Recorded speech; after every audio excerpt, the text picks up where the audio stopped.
What's good, neighborhood?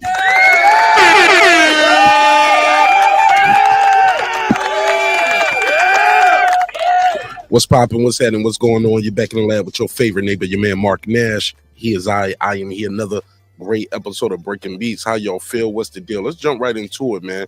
Got some good topics on the docket. Got to talk about this Tank versus the Ghost. It's going down in a major way. I believe the date is set for June. I'll have it when we come back from our intro. And we got to talk about this topic I saw going around. It's on the hip-hop side of the game. Kanye, Wiz, 21 Savage all made their best music while they were dating Amber Rose. This is assertion that Mase had for Cam, and Cam disagreed, but we're going to put it to the test, and we're going to have a good conversation about that. But also saw this IG clip going around, and they was talking about the two-parent household is a myth. Yeah, the two-parent household, according to this young lady, is a myth. Stay tuned, and we'll tell you what she said is the main reason for a child's success, not a two-parent household, though. All right, so we're going to talk about all that and more on this episode. Let's go and get this intro rolling. Let's get this room populated. I'll see y'all in 5. This is my passion. This is what I love to do.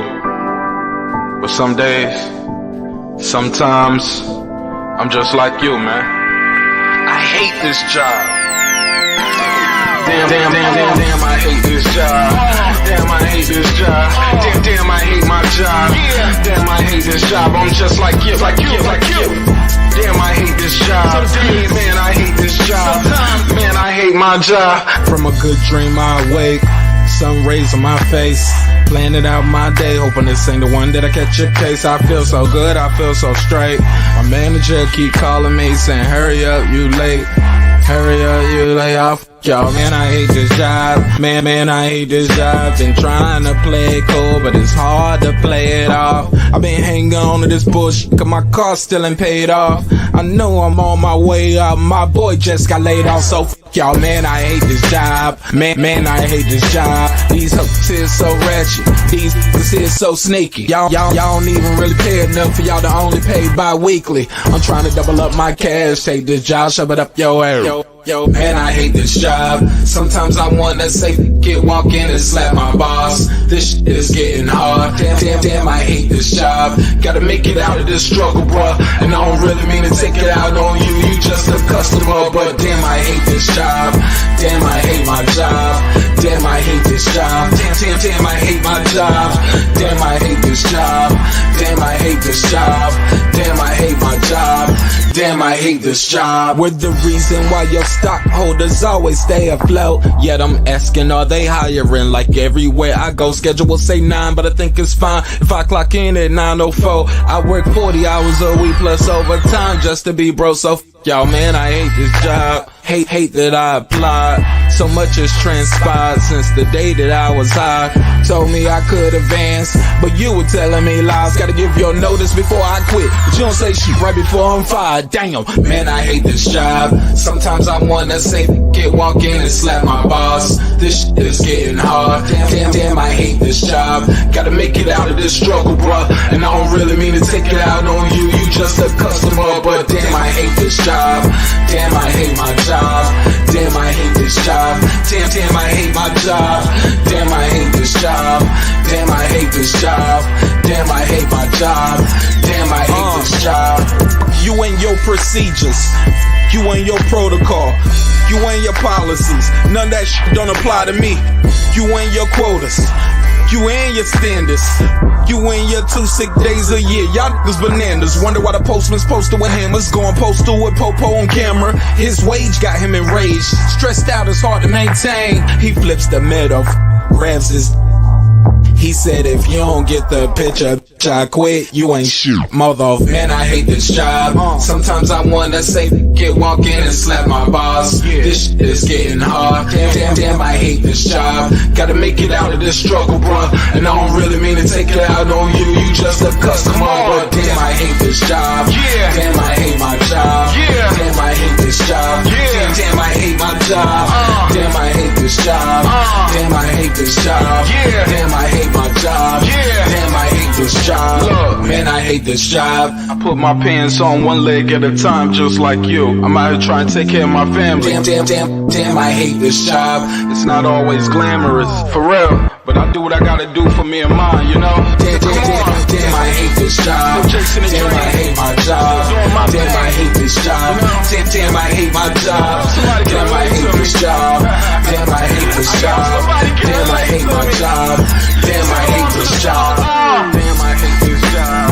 Damn, I hate this job. Damn, I hate my job. Damn, I hate this job. I'm just like you, nigga. Damn, I hate this job. Man, I hate this job. Man, I hate my job.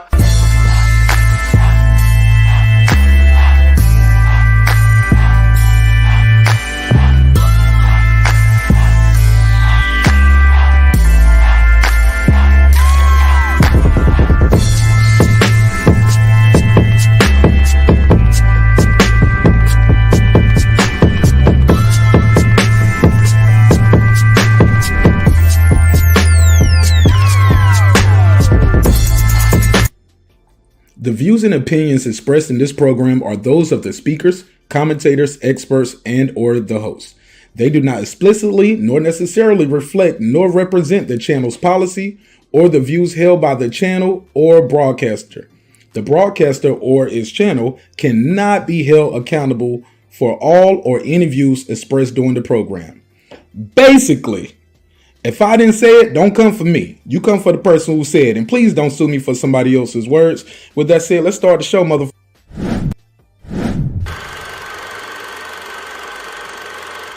This that squad side.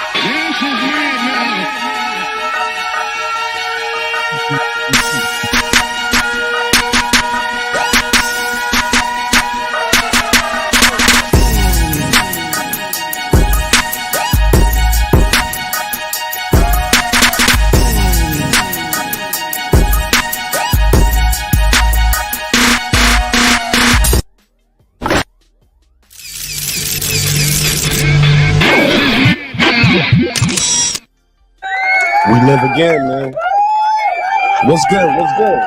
What's popping? What's happening? What's going on? All right, let's just jump right into some of these topics because I'm already late as mother. Late. But I'm here, present. I'm in a good mood. Hope y'all are feeling the same way.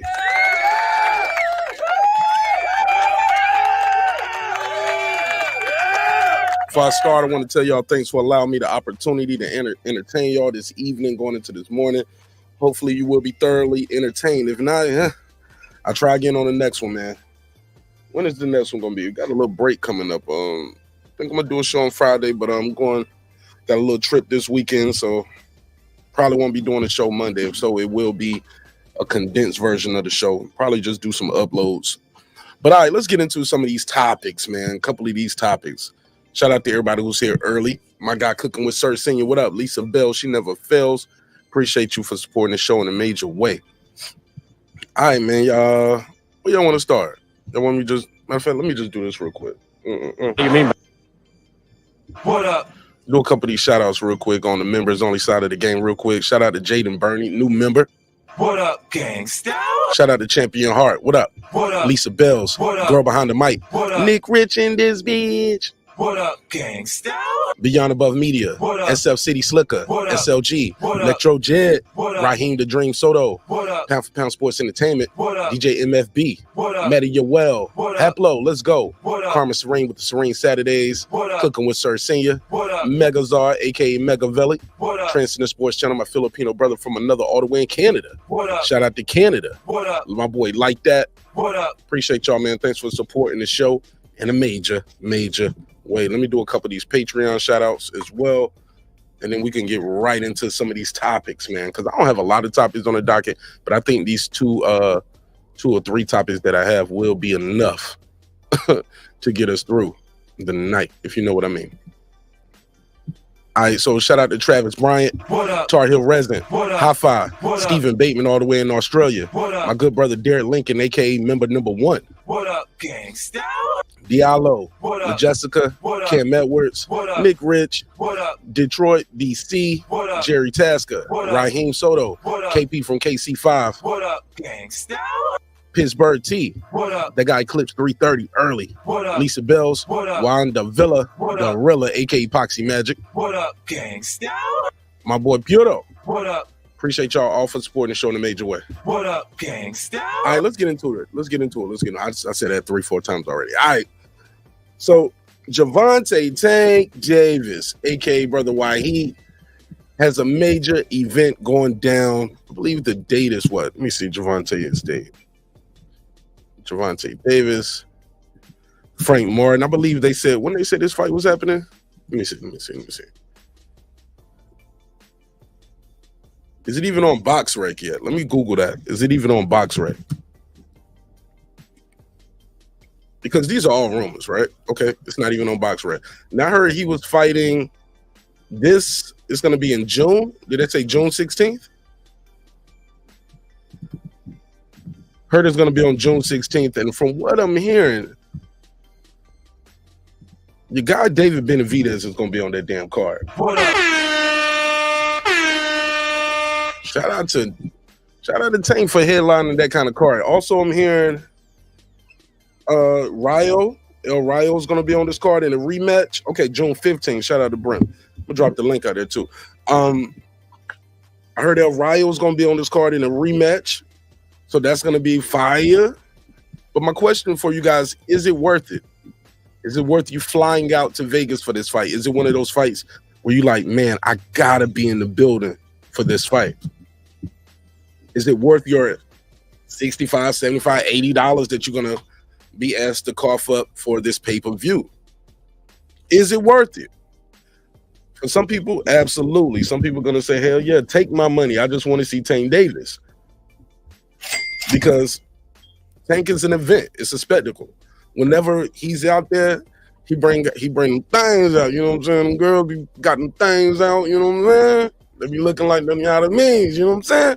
So some people like, yeah, absolutely, I'm gonna support it just to support Brother Wahi. And forgive me if I call him Tank Davis. I'm still accidentally saying it sometimes, but also I put it like that in the title because the algorithms haven't caught up to his name change. So if I didn't put that, y'all probably wouldn't even know what I was talking about tonight. So we got to talk about that. Shout out to my sister Key Alexandria. What up, Key? Key said, I'm going. Whole bunch of exclamation points. The Boxing Kangaroo said, what's up to me? No, what's up to you, fam? My boy Brim is in the building. Unbiased Brim said, what's up? He said, hey, yo, it's June 15th. So I'm hearing a lot about this card. And me personally, I do this every time. Every time. The fights come out, they're announced, and I'm like, man, you don't know. By the time the fight is here, I'm like, man, this is a good card. It's worth $20. Like, I look at it sometimes, I break the fights down like in segments like that, and I divide the fight price by how many fights on the card I actually want to see. So if the fight card is $60 and there's 3 cards up there that I want to see, I'm like, all right, that's 20. Yeah, it's worth $60. It's $20 a pop for the 3 cards I want to see. So that's the, excuse me, let me blow my nose.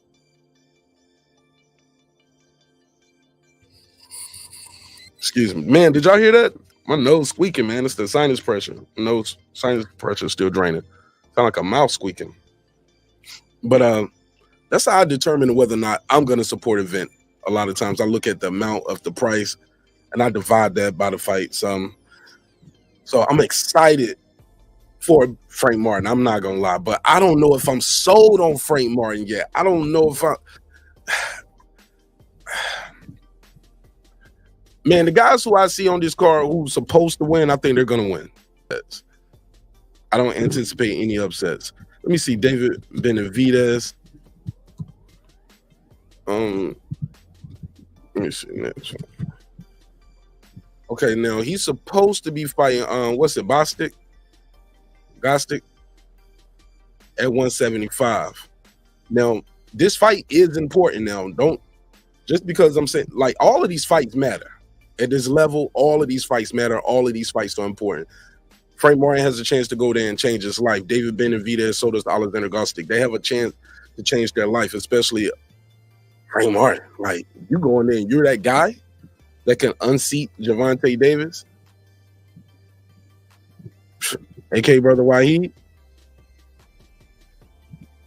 That's major.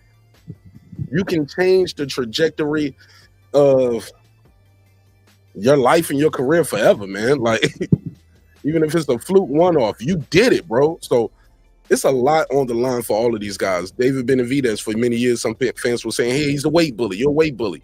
You should have been at 175. We shall see. Shout out my guy King, the Next Generation Combat Sports TV. He said, what's up? He said, if the supposed card floating around on Twitter is true, I'm buying the fight no matter what price. See, I need to go to Twitter and see the rest of the card. Shout out to Clarence. Key said that fight is cat with Boo Boo and Morrell. Oh yeah, now I heard that's the other one.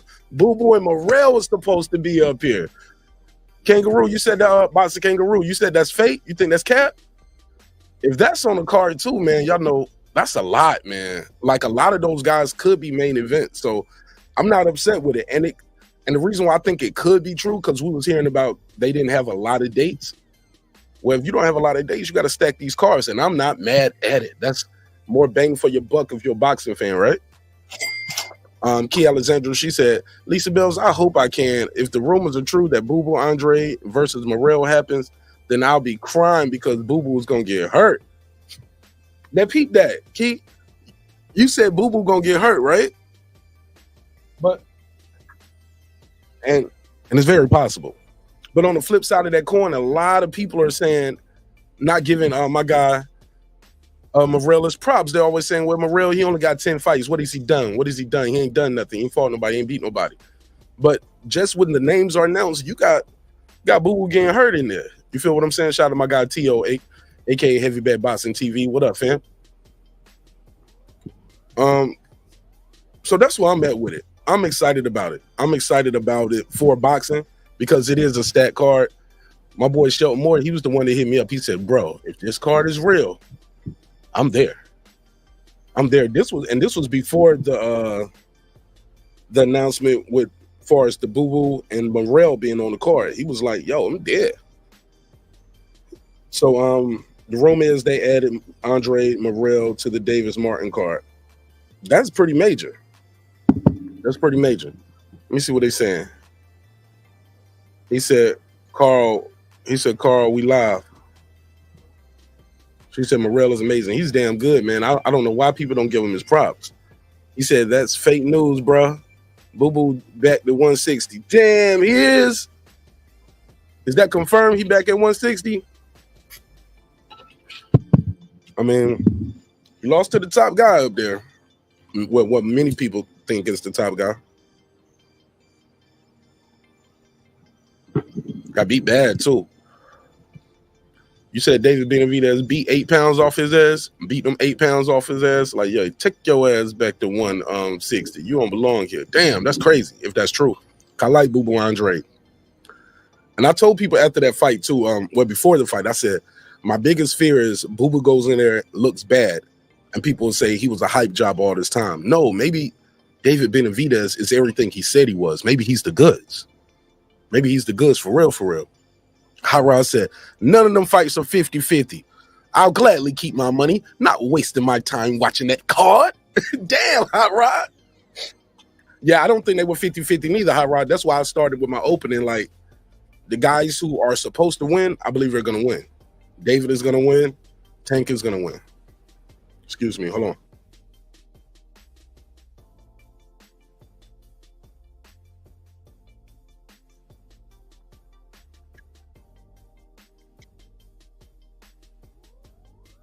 Brim, what up?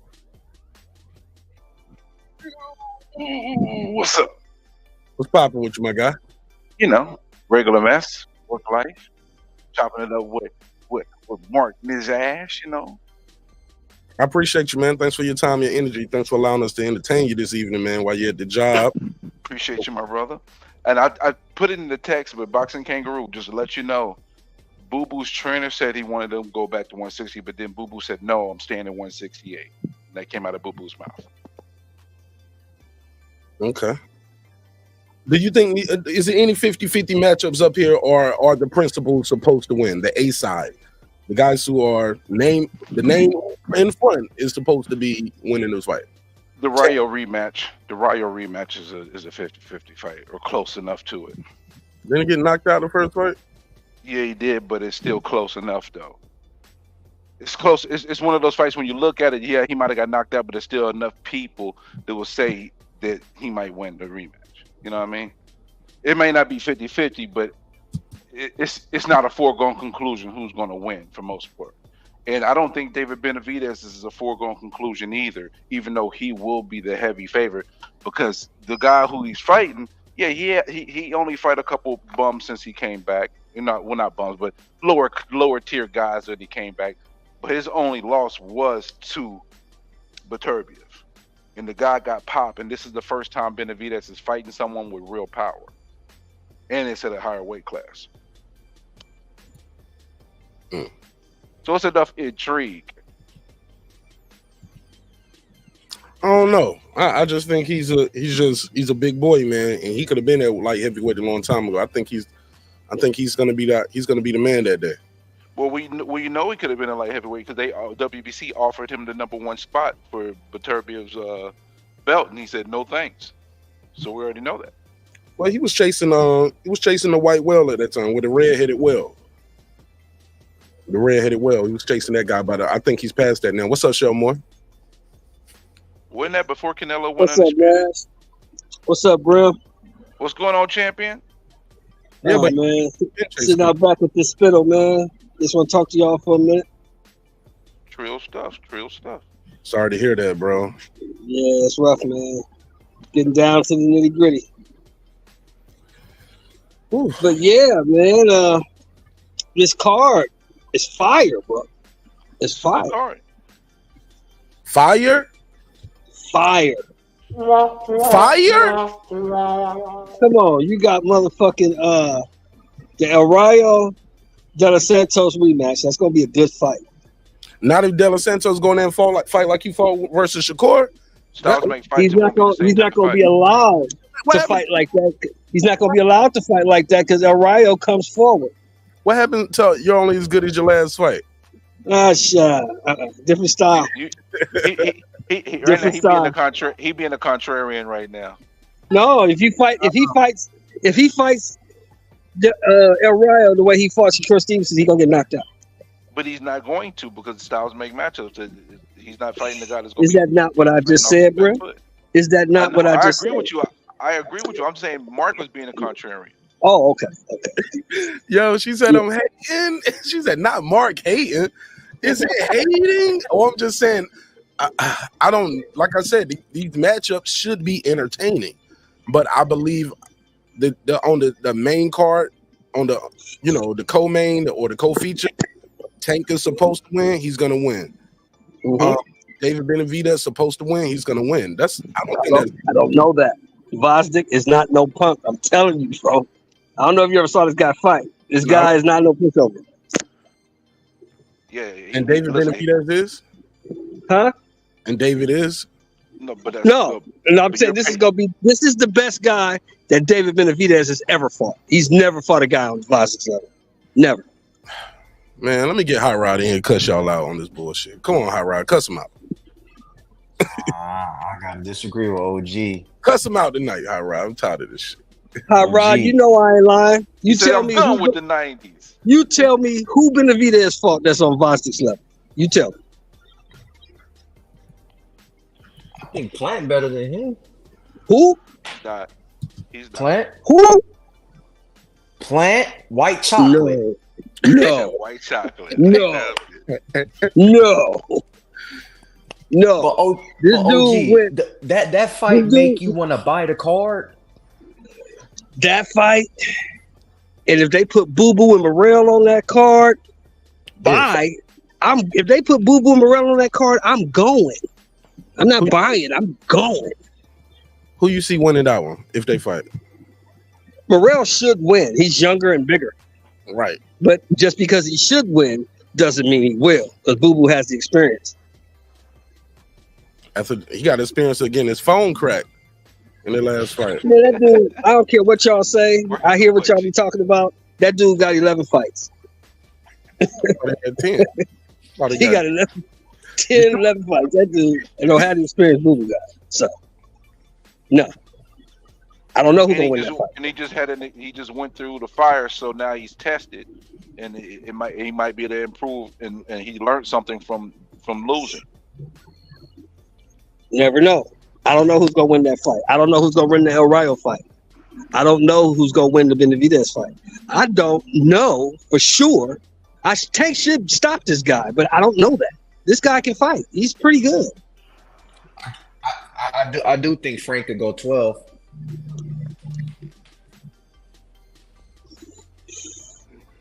Because he got a bite and he's in good shape. He got legs. If he's trying to survive, yeah, he can go 12 if he's trying to survive. If he's trying to go in there and go through the fire, he ain't gonna make it, bro. I just don't assume that Tank is gonna knock everybody out. I've never assumed that. Nah, but I did see. You ever seen Frank Martin fight live? Never saw him fight live. I saw him fight that. The last time I saw him fight that German guy, and that German guy put some shit on him. He didn't know how to counteract. He didn't know what he had to gut through that. It was Artem Haratunian. That was he had to gut through that. Yeah. He had to gut that out. He didn't know what to do. It took Derrick James trying to will him to victory. Tell him, man, you're losing it. You're blowing it, son. Exactly. Isn't that a good learning experience for him? Hell yeah. I saw him right after that weigh-in, man. He just looked so drained. And the next day when I saw him, I don't know if he had a bad weight cut or what, but his opponent looked huge. And I was like, damn, did he hydrate at all? Frank Martin looked, but he looked so face looked. Man, I don't know how long he was in the sunken place. You think he's struggling to make 35, Mark? I think so, based off the way his face looked when I saw him at the weigh-in. Okay, I'll give you that. And the way he looked after he rehydrated. Now, granted, he didn't leave right away to rehydrate. That's why one thing I do like about Frank Martin. What's up, Puro? Shout out to somebody said BFTB week. Somebody like that's what I liked about Frank Martin. That's what I was about to say. He stayed way after the weigh-in, probably like almost 2 hours. He should have been left and started getting his fluids in and things like that. But he stayed around and did all the interviews, chopped it up with any and everybody who wanted to talk to him and take a picture. He stayed. He was definitely trying to get that profile up. Hell yeah, that shit loud as fuck. Who hawking loogies? Yeah, that shit loud as fuck too. That's Shelton, man. He hawking loogies up in this bit. Well, I'm at the hospital. Is this the right place to do it? Oh yeah, I'm sorry, you're in the hospital, bro. No, I'm not in the hospital. He's not in. I'm visiting somebody. Okay. Well, I hope they're okay, man. God, throw a prayer for them, man. Thank you. Appreciate it. All right, so the question of the night, though, is it worth it? Yes, for you, unbiased, you still on the fence. Hot Rod said no. So we got a yes, I don't know, yes, no, and a maybe, correct? No, I'll buy the pay-per-view, no doubt. What fight is going to take you to get on a plane, buy the fight, buy the hotel? Like, what do you need for that to be like, yo, I'm going to this one? Or is it like, Mark, I ain't Tank versus Devin. Okay. You got to be in the building for that one. Yeah. Okay. So I'm waiting for these prices to go down for this Ryan and Haney, so I can get my ticket for that. I'm waiting. Hey, somebody going to New York? Who's going to New York for that? I'm not going to New York. I'm gonna go to New York for that. Man, 45-minute drive for me. I'm still on the fence because them prices dropped so much. Like the prices was like they're gonna drop a little bit more. I'm waiting. Yeah, I might even get my hands on a comp ticket if I can. But I'm definitely. Well, you got to look at the factors, fellas. You got two guys who both major fan bases is on the West Coast, and you taking this fight to the East Coast. You gotta make it affordable. You got to, or they gonna sell it all. Plus, the antics Ryan is doing I think that's what it is. That's what hurt it. That's what hurting the sales. Go ahead, Brim. Speak on that, and then let Hot Rod cook too. Yeah, I just think he because people don't think he's gonna make it to the fight, so people are waiting. Just like because I'm waiting to see because I'm not sold that he's gonna be there for the fight. That's what's happening right now. We're playing the wait and see game. I'm just trying to wait and see at the perfect time and not wait and see to where we know he's gonna fight, and then the ticket prices go right back up. Man, I got two running bets right now that he's not making it to the fight. Wow. Damn, for real? I got 30 on that. I got 20 with Brian on the senior, man, who got a dub on it. And I got a 5 or a 10 with somebody up here. I don't know. I got a 5 or a 10 with somebody. Friendly Hot 5. Rod. This one don't float your boat, Hot Rod? Haney and Garcia or Tank and Martin? Either one of them. Not really, let me be honest, not really, OG. I can't even lie, not really. He said it's a fight. Bro, OG, for me to buy it gotta be 50-50, man. Like Boo Boo versus Benavidez, that was intriguing to me. Because that was a southpaw. Benavidez never seen that style. I had to see it. But this right here, it's not intriguing. You know, like all the A sides is supposed to win. Boo Boo winning. It's a showcase card. Yeah, sound like it. If it was free, I would watch it, OG. But I can't spend $70 on this. I can't do that. Dang. We American fans are tough, man. We're a rough crowd. Well, I saw Vosdick go ahead and retire Superman Stevenson. And I watched him go 11 hard rounds with motherfucking Beterbiev. That dude can fight. So if Benavidez think he just gonna move up for a few years, OG. Yeah. Huh?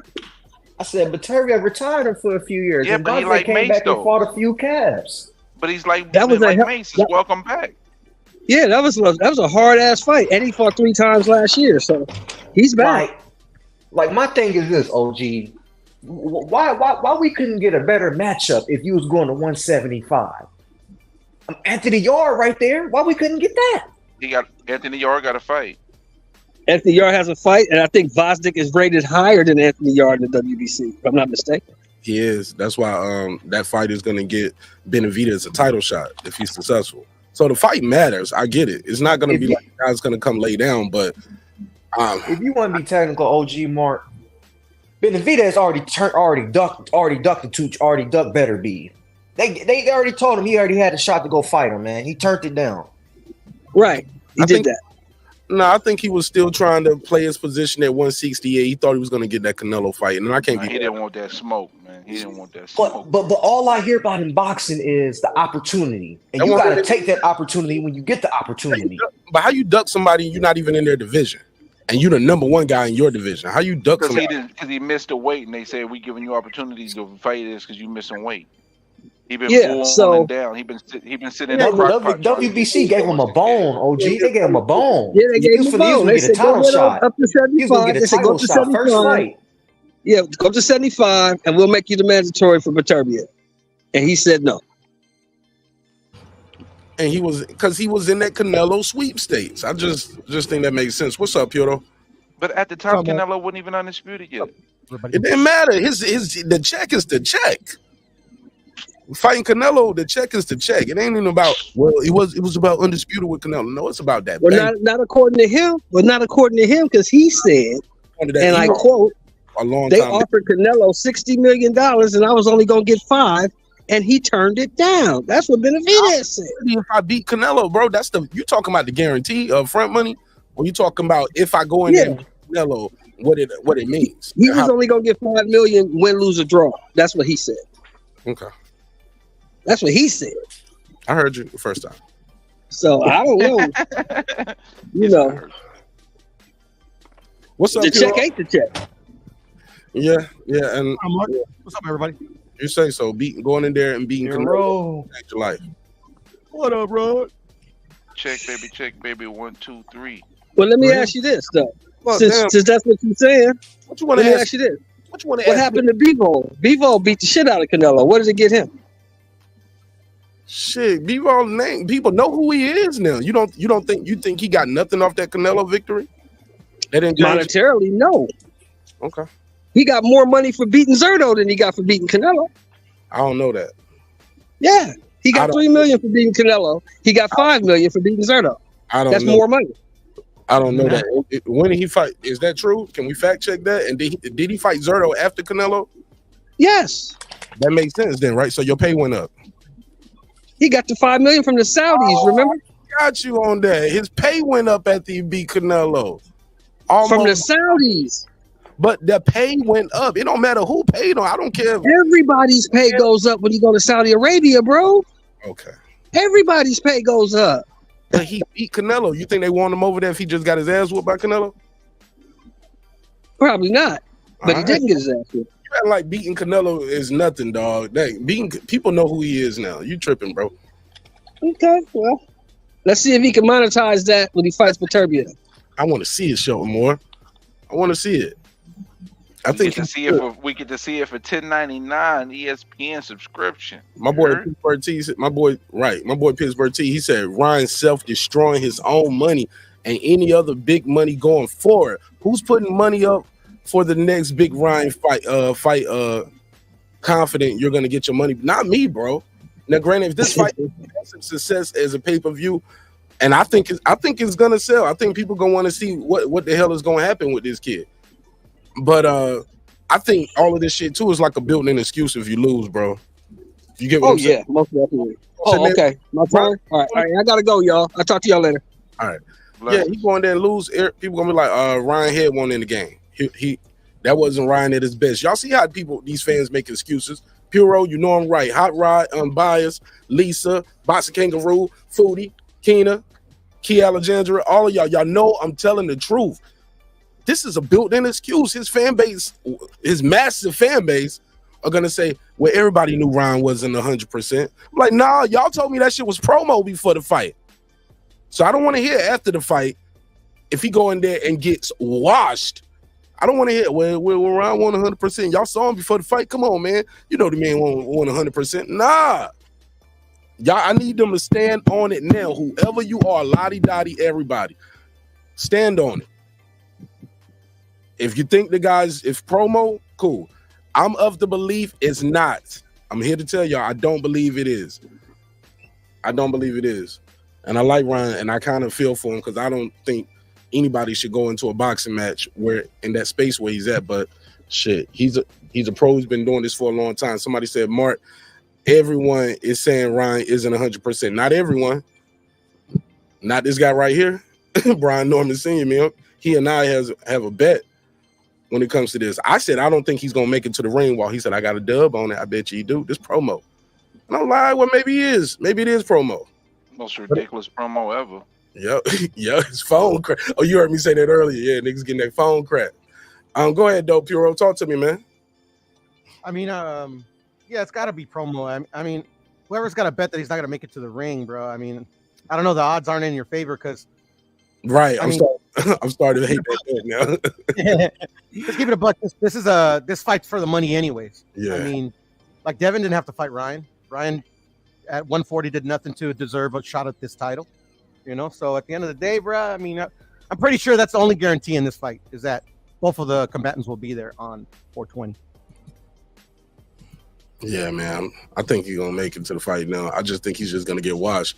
Man, did y'all see that footage going around with him in front of the bag with Frank Martin while Frank Martin trying to hit the bag and shit? And Ryan is talking to him? Nah. Y'all ain't seen it? Let me go to Twitter. Man, it's hilarious because like Ryan don't even like he shadow boxing by himself and that looks bad. Man, Ryan just making me nervous. Even with this act striking right here, it looks like he looks like an actor. He makes me nervous, man. It just looks like he's performing. Everything looks like a performance. This nigga's in the studio. This nigga up there, somebody got the Pro Tools up in the studio, bro. And he watching the game. That was 33 minutes ago. Maybe he's done training. But I'm just saying, bro. He in the studio. In the studio with the Pro Tools up watching the game. All right. Do you see Ryan in that picture, though? No, I don't. It's his phone. Yeah, I know, but a lot of the fighters aren't in charge of their social media. Okay. You don't think this Ryan been in charge of his social media these last few days? This ain't him? Nope. Because he's on Twitter Spaces. Nope. Oh, yeah, that where you hear him. I mean, yeah, there's nothing I could say about that. But everything else that's been tweeted out, yeah, I don't think that's him. Even when he says it's him, you don't believe it's him. Nah. Man, I take a motherfucker at their words, man. Taking the boxer, his word is a mistake. Nah. I'm talking about when he says, "Nah, this me typing and tweeting." Like the tweets that he's typing goes with what I hear him say in the interviews and the Twitter spaces. They match. The erratic thought patterns to me. They match. Why wouldn't they? Okay. No, Because you get what I'm saying? No, why wouldn't they? Because he wants you to. I think he wants most people, or maybe even Devin, to believe that he's not of right mind. You get what I'm saying? So why would he everybody be like, this is bullshit? Everybody's around here say concerned for his health, which I think that's a bunch of cap. They don't care about Ryan. I kind of think the same like you, Piro. I think he's trolling. I think it's goofy shit, bro, but I don't really care, man. I just care about the fight. Yeah. Amen to that. And they expect us to pay for this too. Like, who's on the undercard? Yeah, I haven't heard no announcement of the card. That's another thing. But who's on the damn card? Good question. Right. Thank Good you. question. All right. nobody. Who's the promoter? Who's the promoter? Yeah, Golden Boy. Golden Boy.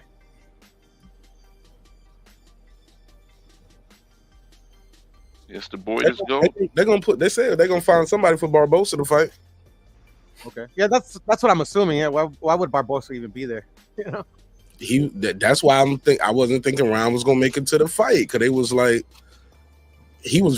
they had him on stage like with no opponent, and he was very clear about, look, I'm here just in case one of these guys don't make it to the fight. Mm-hmm, mm-hmm. Yeah, none of this promotion makes any sense. That's why I just stopped paying attention to it. Man, I'm trying to find this. Look at this. What Ryan Garcia doing right here, bro? Like, that's what y'all think? Yeah, he's trolling like a motherfucker. He's never done this. All right, right there too. Cabs, bro. You look tired. You know what it reminds me of? T.O. was doing all this. So all of this. So look at this right here. Hold on, let me play this. I want y'all to hear.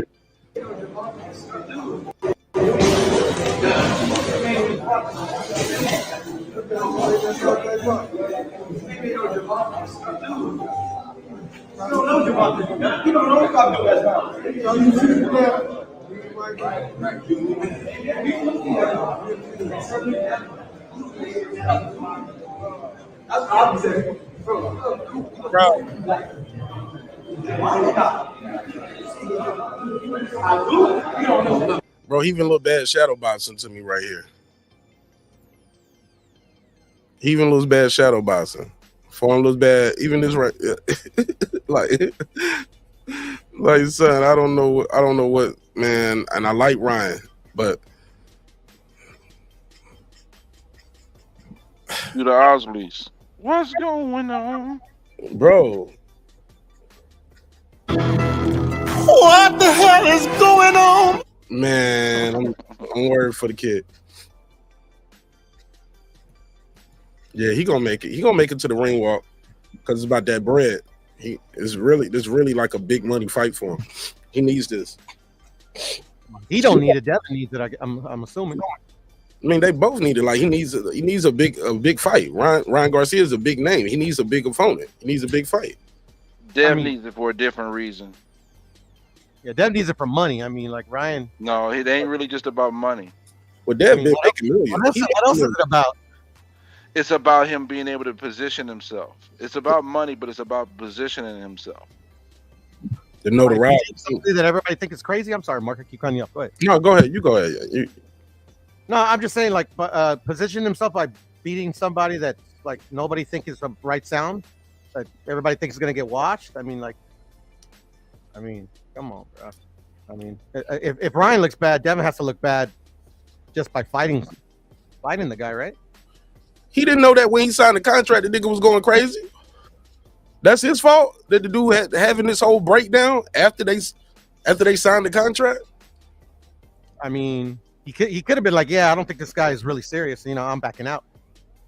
No, bro, he can't be the one to back out the fight. Then y'all would kill him for that. Puro, stop it. Puro, he's gonna get killed regardless. He's gonna get killed regardless. Yeah, but you're not gonna get killed for the fact that you back out of the fight and the other fighter hadn't backed out yet. Nah, you play the waiting game. I think you would have something to like, I think you would have a valid argument. Like, look at this kid. This kid is. I mean, there's something wrong with him. No, Puro. He can't be the one to back out the fight. Key Alexandra, she said, but it is a big money fight when Ryan is single-handedly. She said, but is it a big money fight when Ryan is single-handedly hurting the fight with his antics? Not to mention, there's no undercard. Foodie said, go ahead. I'm sorry. That's another good point. I mean, like, if it's really not worth the money, I mean, it is what it is. Pull out. Pause.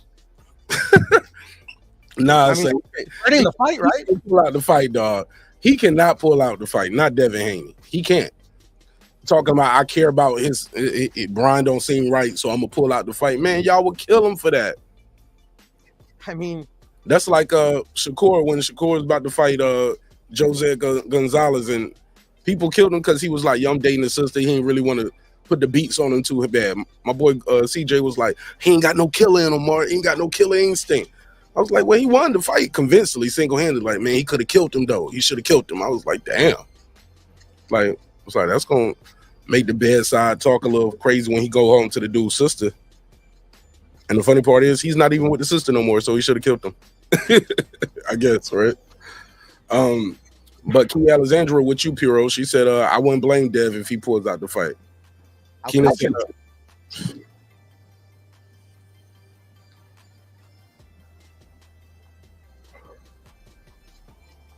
nobody thinks he can win anyways. Everybody's telling me it's like, Ryan's gonna.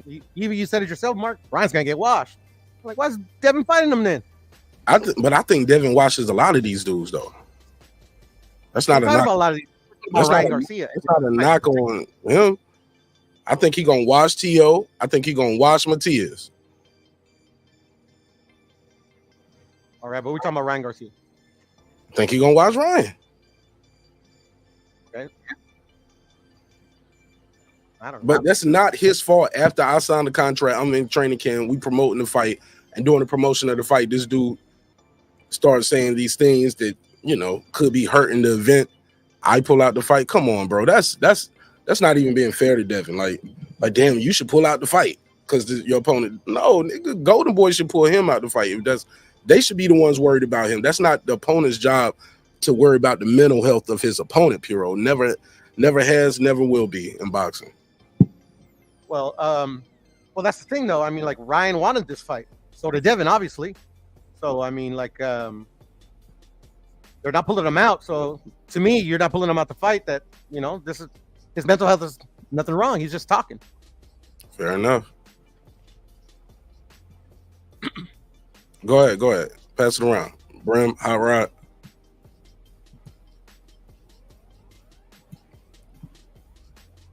Yeah, I think you reaching to talk about Devin pulling out. That would not be a good look for Dev. It's not a good look for Devin fighting a dude that hasn't earned a shot at the title anyway. So, but you know how this game go, bro. Stop acting like you don't know how this game go already, man. So he had to fight Ryan Garcia? No, Sandor Martin stepped aside so he could fight Ryan Garcia.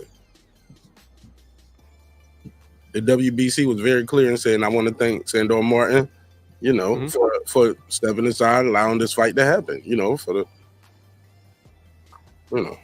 So Sandor is like the reason this fight's happening? Is that what you're saying? I think so. Yeah, he accepted the step aside money. If he didn't, then this fight wouldn't be happening without him losing the belts. You figure deal me? I mean, I don't know. I think this is a market. He said for Devin it's mostly money, but this is a marketable fight for him that could potentially make him a crossover star. I think that's what it's about too. I want to, like my boy D Hodges used to say, when you beat him, you take their powers, Mark. They take their powers. Mayweather, everybody he beat, he took their powers. And basically he's saying, hey, look, and your fans are gonna be my fans after this, or some of them. That's not always the case. Somebody said link, Mark. Sure, I thought it was pinned at the top. No, it's not, Mark. My bad, I pinned it. Go ahead. I don't know. I mean, I've always wanted to watch this fight, so I'm gonna watch it. But I mean, I ain't mad at nobody that can, Man, I'm buying this shit. I'm sold. It was in LA or Vegas, bro, but they moved it to New York. I don't know why they did that. Man, and I'm still Puro. If a couple things knock loose, bro, I might be at this bitch, bro. I ain't canceled out the idea of being there. You know what I'm saying?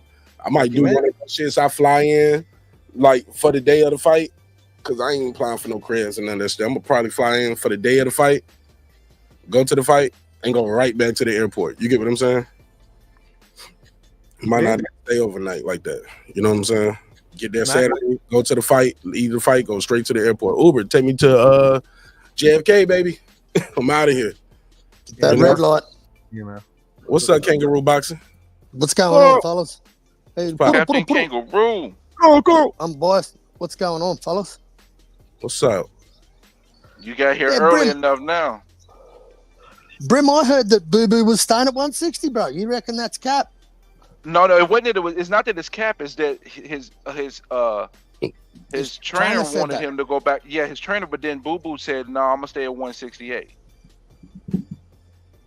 His trainer wanted him to go back to 160, but he said, "No, I'm gonna stay at 168."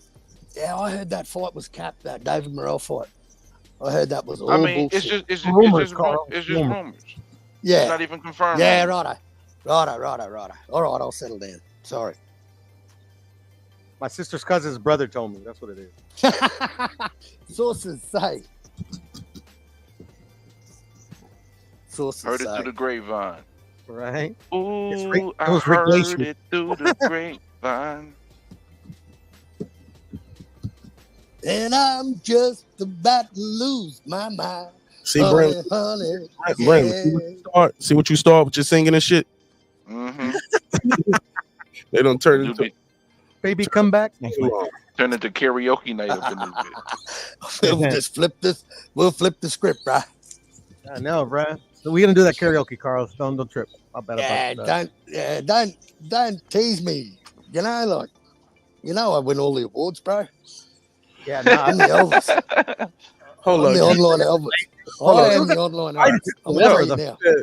Elvis. She said, no one.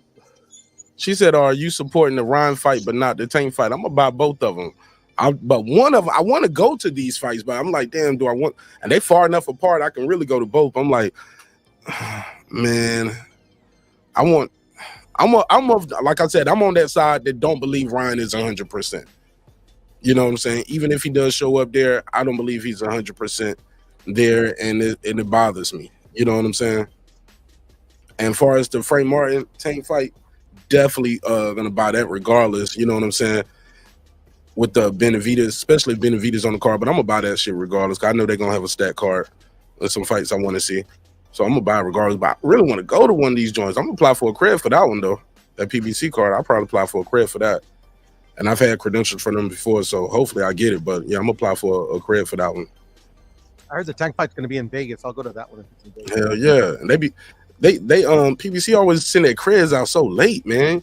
They'll tell you like 2 days before the fight, yeah, you approve. Like, huh? Surely Boots has got to be on that card. Nah, he ain't gonna be on that card. Boots, I heard is gonna be on the Canelo undercard. That's what I've been hearing. I don't know what's going on with Boots, man. He is in a bad spot right now, man. Cody Crowley, that's the rumor. Wow. What a challenge. I know, right? You're an asshole, Kangaroo. He said, wow. That's the truth. Being honest. Wow. I mean, damn, he got some contract issues. Yeah, but he got some contract issues, so it's not his fault. Yeah. It is his fault. Poor bastard. It's his team's exactly. fault. He signed with the wrong fucking team. No, he didn't sign with the team. The provision in the contract was if he gets a title, is renewed. That's why his ass should have stayed in the WBO and played his chips right. They didn't play the chips right. Because he probably would have got the Crawford fight if he had to stay where he was at. Because then Crawford would have been Mando, and then the pressure, and I think that fight would have happened if it went that way. Yeah. I never did that. Nah, I don't think so, Brim. Because Brandon. They still go ahead, Kangaroo. Oh, there comes a time in a young man's life when he becomes a man. You know what I mean? There comes a time, man, where you're 33 and 0, and You chase Karen around for 12 rounds. You averaged, you've just been fed absolute garbage your whole career. Come on, mate. It's time to put them big boy pants on and just start fighting dudes with pulses. But I'm an Australian. I expect too much. I expect too much of a fighter.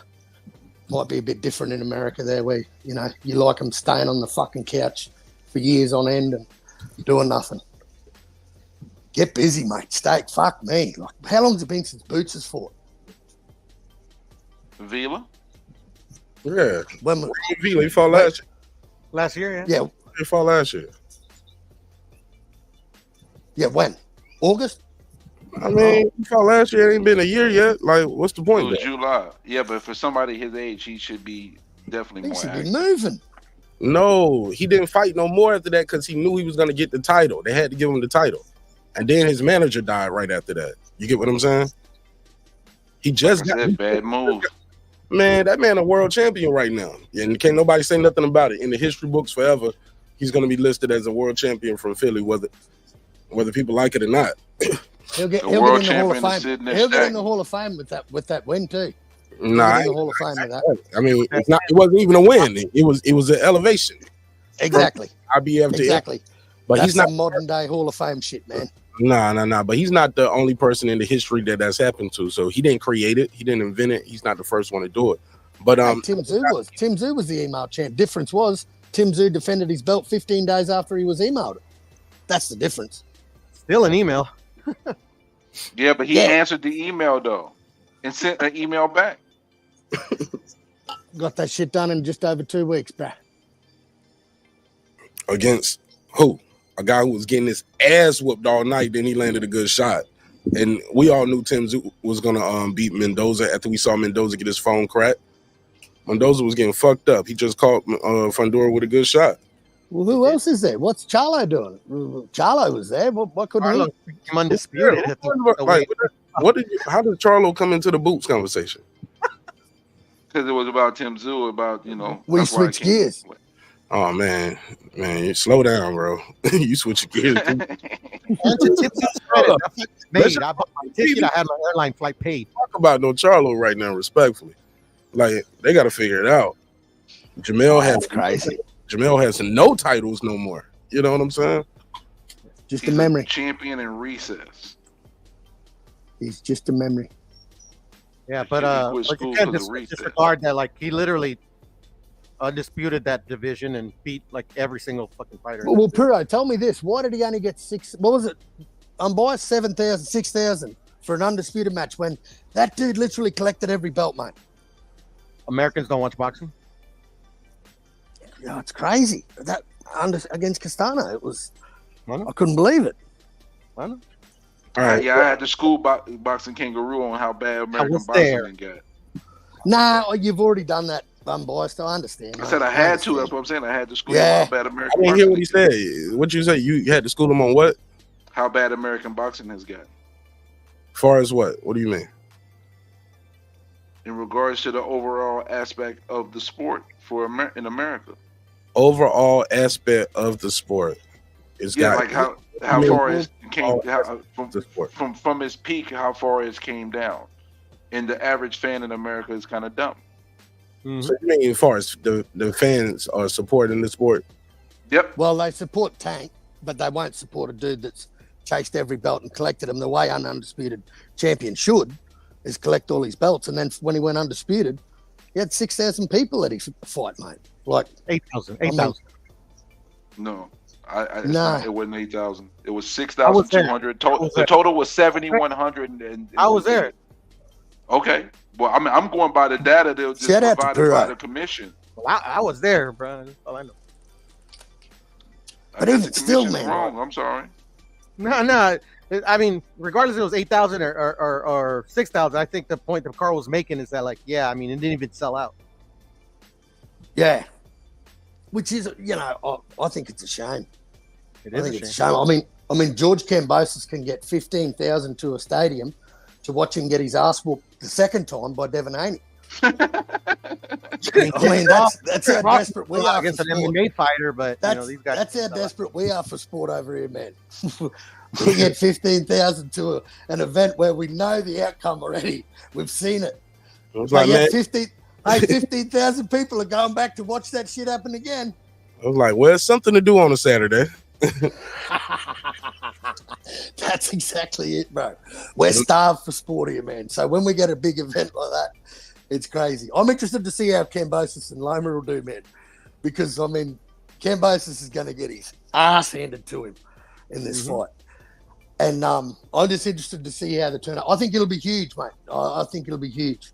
Because Loma's got a pretty big name here in Australia, you know, from the Olympics. Everyone sort of knows who Vasily Lomachenko is. So I'm interested to see what they get at that stadium, man, because I think they'll get big numbers over in Perth. That's on the other side of Australia, and there's not much in Perth except in West Australia except Perth. There's a lot of red dirt. So I'm interested to see. I reckon they'll show up and show out there because that's something that doesn't happen in Perth. You know what I mean? So I think it was a bit of a genius move, and they'll get good numbers. They'll get a good gate. Hold on, they said Loma and Kambosos sold out the second day. Damn, is that true? I can believe it. I can believe it. See, like we're only a country of 26 million, but we love our sport, man. And I think boxing, only 26 million. And man, we've got like boxing is ranked about 15 in our list of sports. It's way down the list. And they still show up for these fights, you know, like the Jeff Horn Manny Pacquiao fight was 54,000. That was a stadium in my city. That's fucking huge numbers for Australia, man. Absolutely sold out. And Tim Tszyu versus Jeff Horn, that was up here in my town. That sold out, man. 26,000. Like, we just turn up, you know. Look, people got no idea what they're looking at. They would have no idea. But there's an Aussie fighting. Beauty. We're going to buy his fucking T-shirt at the front door and we're going to wear it and we're going to ride with him. Got no idea about this dude. Might never have watched him fight before. But they're still going to support. You know what I mean? Like, that's how crazy it is.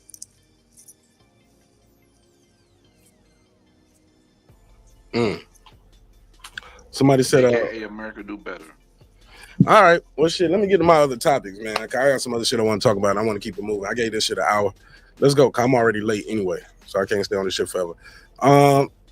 Let's get into this Cam and Mase, man. Let's talk about it. Appreciate it, fool, to keep me on task. What up? All right, so Cam and Mase recently did a episode, and during this episode, I thought it was pretty dope. They had a little conversation. I disagree. Some people are gonna agree, but it's on some hip hop. They said they was having a debate about Kanye and Wiz Khalifa, and they was basically saying, yo, these guys made their best music of their career when they were with Amber Rose. And I was like, they got a case? Can I put a case on it? Maybe. So I shared this link out to a couple of my friends, and some of them responded in kind, saying, yo, I agree, I disagree, this, that, and the third. But let me play this clip, and we can come back and I can react with some commentary with the gang over here. Let's do this.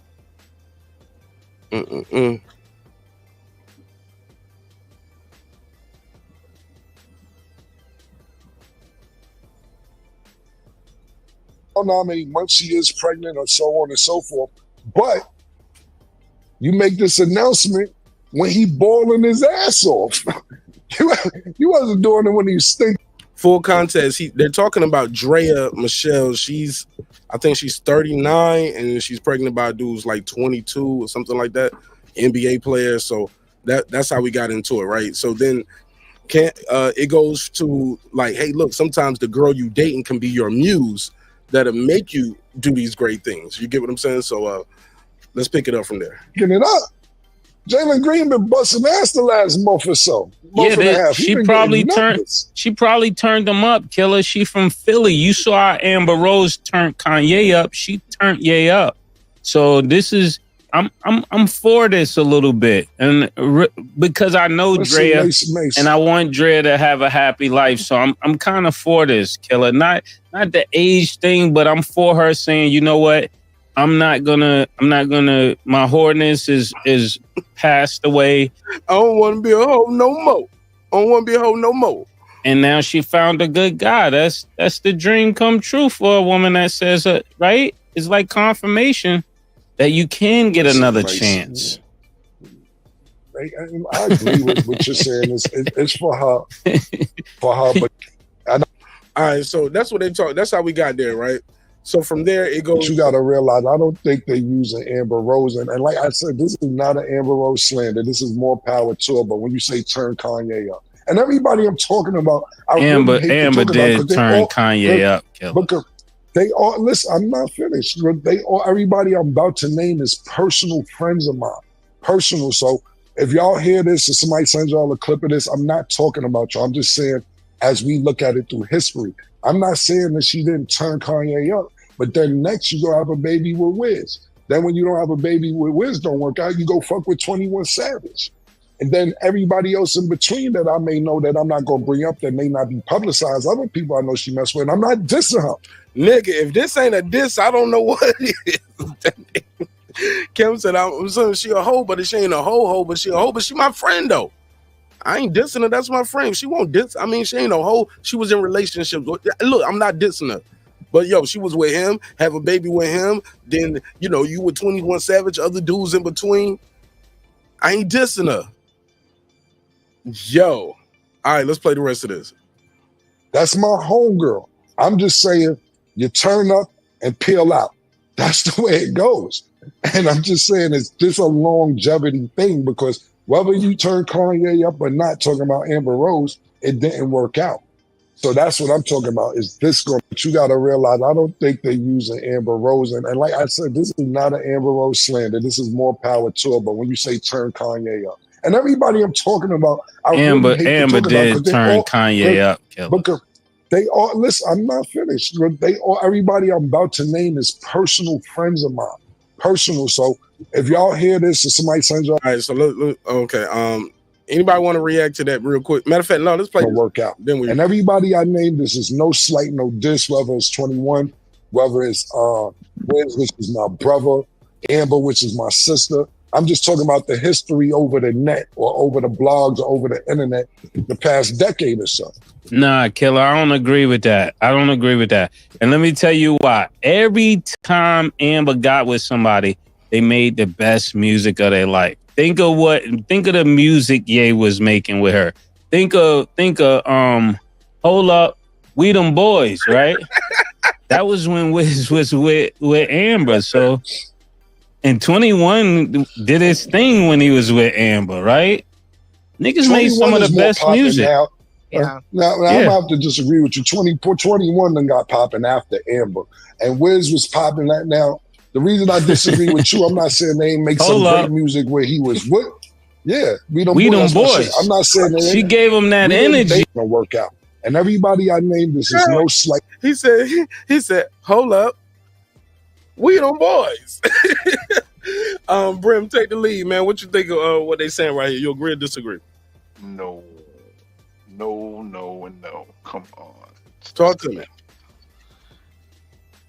Them cats was established already. And actually, Kanye music got worse. Some people think that Kanye's first 3 albums he was at his purest.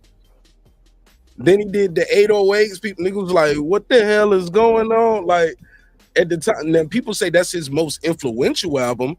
Like the people that's younger than me and came up after me, they loved that 808s. At the time, I was like, I miss the old Kanye. You know what I'm saying? So is the old Kanye Amber Rose? Or is that no, the Dark Twisted Fantasy shit. They keep saying the Amber Rose. That's with the Amber Rose breakup. That's when he was out in Hawaii. That's after the red carpet with that.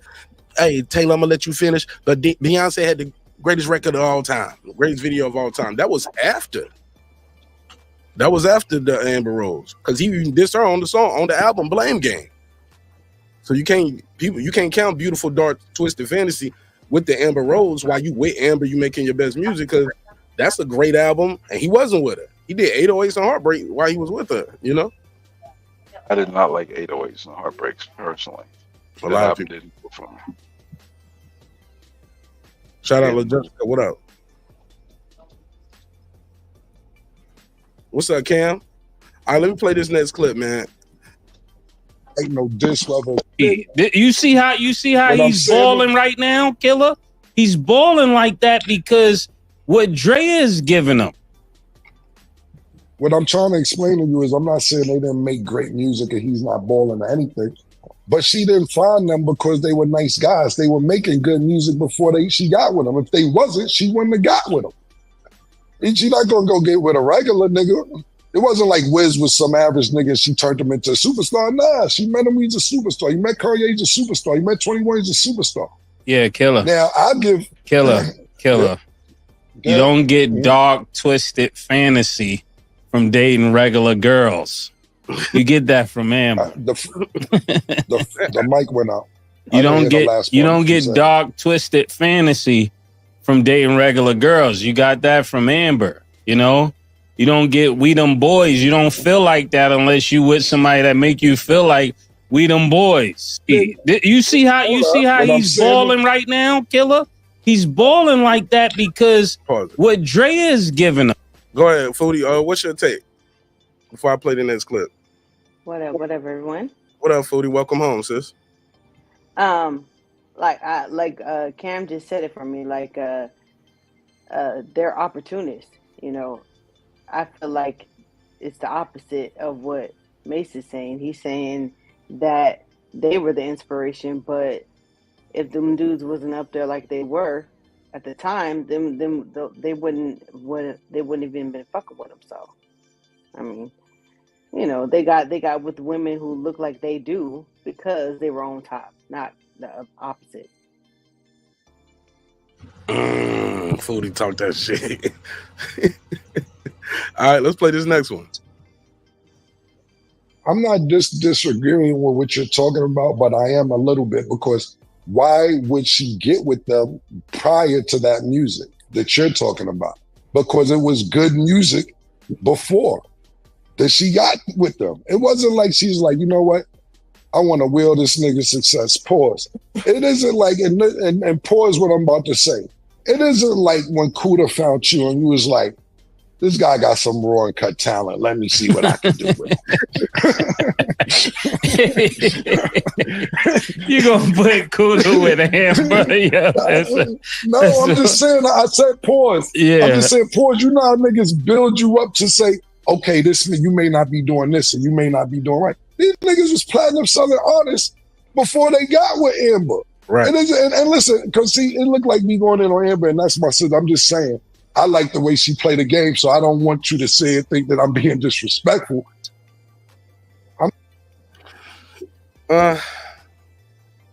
You want to respond to that, Foodie, Brim? I think that's what Foodie just said, Brim. You agree? Thanks. I'm just saying it wasn't like she was like found the nigga in the bushes and like, let me clean this nigga up and make him into somebody else. Now, were they making great music with her or legendary music when they with her? I do agree with you. I'm just saying it wasn't like she was like found the nigga in the bushes and like, let me clean this nigga up. Yeah, because that's why I met with it too, Foodie. Like, those dudes was already popping, and I'm gonna be honest, 21 Savage, I thought he took a hit with Amber. Like, I think he got more popping afterwards because when he was with her, he was doing the slut walk. A lot of niggas like, he looking crazy. Yeah, that nigga on the hoe stroll. Right? That nigga had a shirt to say, I'm a hoe too. Or I'm a slut too, or some shit like that. He was out with signs and shit. I'm like, what is going on here? What is going on? I'm like, I'm sitting there trying to take in the culture and you know, and try to figure out where y'all at with it. And I'm like, this is where y'all at with it? I don't know what's going on here. 21 got exposed being like from the UK and everything while he was with Amber. Right? Like nigga, we thought that's why he had to get away from her. He's like, nah, I gotta get away from her. This shit ain't working. Jay. Go ahead. No, I was just gonna say he got popping with that J. Cole shit to me too. That a lot, like just they had the courage to get on the record with J. Cole or call J. Cole to put him on the record because that was his record. He put J. Cole. That's when he changed it from the whole mumble rap. That's why I like 21. I liked 21 before, But I like him better now because he ain't doing the mumble rap shit. But he would have never got on the record with like Usher, like he is now. You know, he wouldn't. I don't think he would have gotten on the whole the Drake thing and all that kind of shit if he was still slut walking with Amber Rose. Oh, let's put it out there. There we go. Look at him. Look at this shit. Somebody come look at this. I'm a hoe too. Can y'all see this on the screen? He wearing the rainbow shirt. And he don't even look happy. He looked like, I feel so ashamed of what I'm doing right now. Yo. What? Look, Captain Save a Hoe.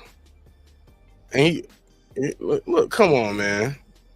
Slut walk. And this nigga's right there too. I'm a hoe too. All right, man.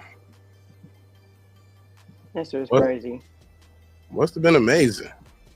Must have been amazing. Hand in hand. Like, this what we got to do this Saturday? Yeah. All right. I'm with it. Come on, fam. Somebody said, I want to be a hoe by Velvet Jones. All right. So, I'm moving to this next topic, man. I'm moving right along. I got to ask y'all this. But before I do that, what's your favorite Kanye albums? Food. Graduation. Well, it's a tie between Graduation and College Dropout, but I would have to say overall Graduation. Graduation. That shit was fire as fuck. That's the one with TV. I'm gonna get on this TV, mama. I'm gonna put shit down. Yeah, with T-Pain and flashing lights. Yeah, that shit was hard. Let me see this. Yay. Graduation. Did you what's up with Kanye went on this rant? Have you heard this new shit he got right now? This Vultures? Man, I'm burnt out from Kanye's rant, so no. You didn't even hear that. Right. And he made number one and then went on this rant. He was like, fuck Adidas, they did this, he did this, like more. He been saying that shit for a long time now. He told me they was gonna burn my merch and all this. Like, man, he was like, then they put out fake colorways that I didn't approve. They stole my design team, and all this stuff. And then it was like, fuck Drake. On this album though, he says he has a line I think is gonna get him. I don't know. It's gonna be some controversy behind it once more people hear it. But he says, I'm paraphrasing. He said,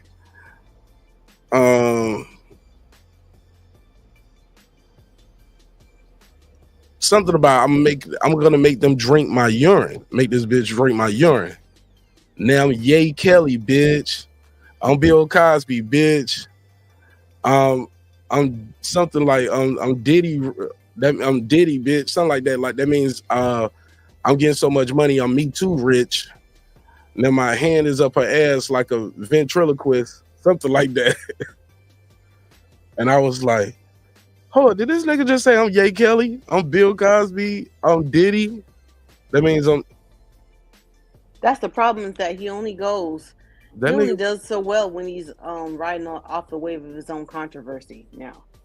Like, so ever since he said, what's he said, the president, what's his name? George Bush does not care about black people. Ever since then, he's been on a wave. I'm gonna let you finish. You know, it's all. Then he marries Kim Kardashian. It's all controversy. Then he goes to war with Balenciaga. Then I've never been on his fashion wave. I ain't never liked nothing that he's had on. You like them slave clothes? I don't like none of that shit. Them fucking homeless people clothes. And then he opened that school and he had them kids wearing trash bags for clothes and shit. Like, what the fuck is going on? Like, I don't understand what his whole point is with that. Just stick to the music. That's why we don't like him no more. Like the ones that liked the first 4 albums. Like, we ain't fucking with him no more because he got away from the music. Yo, when I look at that, remember that movie Total Recall when he was out, like the extras with the extra. Remember that movie Total Recall? That's what Schwarzenegger. Yeah, that's what it looks like. Those clothes remind me of, like the stuff they was wearing back then, like this kind of like rags type shit. Now he was on a wave when he was on the whole Bape and you know, with the little sunglasses with the little lines in them, and like that was kind of fly. He was bringing awareness to different lines of clothing that Americans weren't on. And I understand you wanting to do your own shit, but I don't see how people like them shoes that he be making. I would not spend the kind of money people be spending on for them shoes. Clog hoppers. Yeah, I ain't never really the first only Yeezys I ever liked was those Red Octobers. Those first ones. But all these other space shoes that he been making, like the moon boots, like even those Yeezy slides niggas be wearing, I never bought no Yeezy slides. Them just was never the wave to me. You know what I'm saying? But I ain't knocking niggas who buy them, but shit, that shit, I don't buy stuff just because it's expensive and people see it and be like, oh, you paid that for that, so I think you got money. I've never been that type of dude. I buy some shit that I like. You know what I'm saying? Yeah, but overall, luxury fashion has been phasing out for about 10 years now. So people are starting to realize that the only people that spend money on luxury fashion are people trying to look rich, not rich people. Amen. Like, now this jacket right here is dope. I like this jacket, but I don't think that's a Yeezy jacket. You get what I'm saying? I don't think Yeezy made it. Of course you did. It was some little Chinese kids in a sweatshop somewhere. And even this outfit right here, he wearing with these big ass boots and the jean suits with the shoulder pads. Like he trying to bring the shoulder pads back. I ain't rocking I ain't with that shit. That shit ain't wavy to me right now. Yeah, and then that nigga be wearing his fucking hoodies backwards or whatever the fuck. Like he be having the stockings on his head or whatever. Like that's just weird. It's just weird. And he gets popular off of doing weird shit. So yeah, hold on. Let me take this call real quick. What's up, Clips?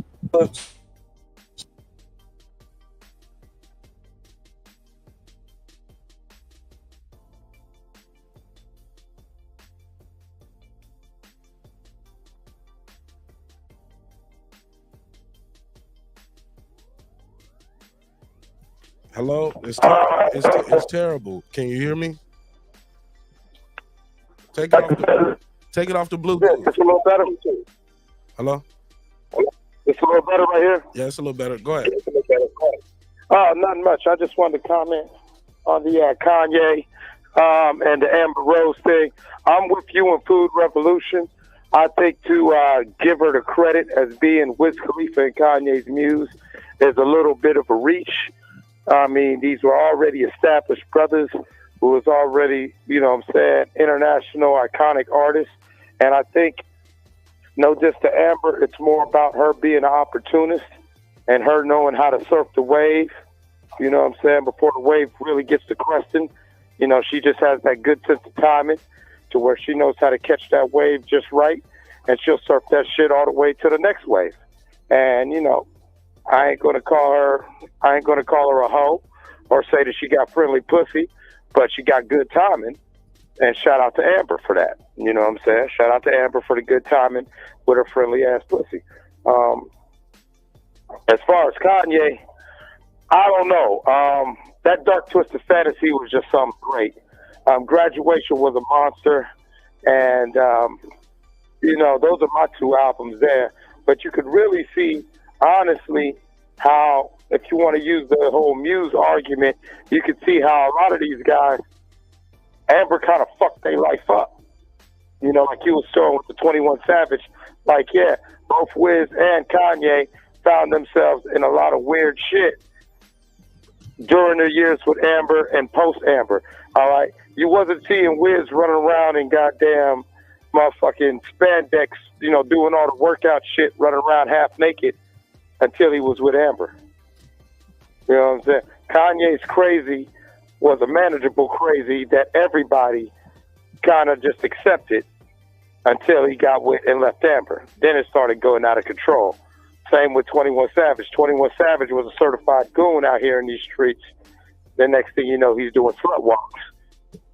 And you can say the same thing about Erykah Badu and her so-called witchy pussy with thank you. Good example, Foodie. Great example. Look at DLC. Look at Andre 3000. Look at Common. Right. None of these niggas was right ever since they went into that fucking place. You know what I'm saying? She got something powerful. I'm just saying, none of them niggas been right since they went into the deep part of the pool, and goddamn, I don't know what's in that water, but once they came out that water, all three of them niggas was different. They had no life vest. Am I right? No life vest. They didn't know what they was getting into. They're like, "Ooh, this looks different. Let me see how this goes." He's a lifeguard on the inner thigh trying to warn niggas about going into the deep part. You know what I'm saying? Motherfucking lifeguard telling niggas ground line from be careful. They didn't listen to the lyrics. It's like, oh shit. I love Erykah Badu. Yeah, Erica needs a tattoo on her inner thigh. Said, "Watch for the undertow. That's the toe will pull you in." For sure. Yeah, but yeah, hey man, I'm just gonna get back to this for sure. I just wanted to make comments that I do agree with you in food. Is I feel what Mase is coming with, but sometimes it's no diss to Amber, but let's just call her what it is. She's really just an opportunist who has a really good eye, and she honestly, I don't know why the music industry hasn't made her a talent scout, A&R, or agent. She obviously has a good eye. All right, appreciate it. Clear. All right, bitch. All right, this next one right here. All right, this next one is gonna be kind of controversial, but I love it. Let's talk about this one. This is a therapist, and she says the number one indicator for how children grow up and thrive does not come from a two-parent home, but rather the quality of the mother's happiness and mental health. Let's play it and react to it. Does she have a point? You guys know the number one outcome or the number one indicator for how children grow up to thrive, whether or not they actually do? I thought it was the daddy in the house. Absolutely not. What's Believe that? it or not, it is the quality of their mother's happiness. Wow. Damn. The quality of their mother's happiness is Now, why did they have to put the music behind it? It was really good before they start putting the music behind it. But my question on this too is, she doesn't cite the source of this research or this statement. Sounds good, but she didn't cite where she got this from. But let's play it anyway. the number one indicator as to whether or not a child will grow up to thrive. Because if you have a depressed mother, if you have an anxious mother, if you have a mother with post-traumatic stress disorder who is having to disconnect from her own body, she cannot show up to nurture you. She cannot show up to support you. She cannot fully step into that space. And what she will teach you about being in relationships with other people, whether you can trust them, whether you can trust yourself, whether you can actually be committed and connected to somebody and know that they will reciprocate that to you in a healthy way. She teaches you that not through her words, but through her actions. And so what I will say to you, Sid, is that you have to decide for yourself how you want your children not to just grow up in your house, but to grow up in this world. Because you are teaching them that right now through how you are living your life and showing them how life is supposed to be in this roof with this man. Do you guys know the number one outcome or the number? Interesting. Let's go to the lady on the panel. Foodie, what do you think of that? I think she has it partially right. I think it's not just the woman and how she, her mental health status when she's raising the children. I think it has more to do with the environment that that woman or man or both are raising that child in. Because it doesn't matter how happy you are when that child walks out of the house. How are you teaching them the children how to deal with the things that they have to deal with on a daily basis? If they're growing up in a violent environment, there's not a whole lot you can do. So I say it's partially right, because if you are a healthy person and you're in a healthy mind state, you will do everything you can to get your children out of a violent environment so that you can raise them around people who have a healthier outlook.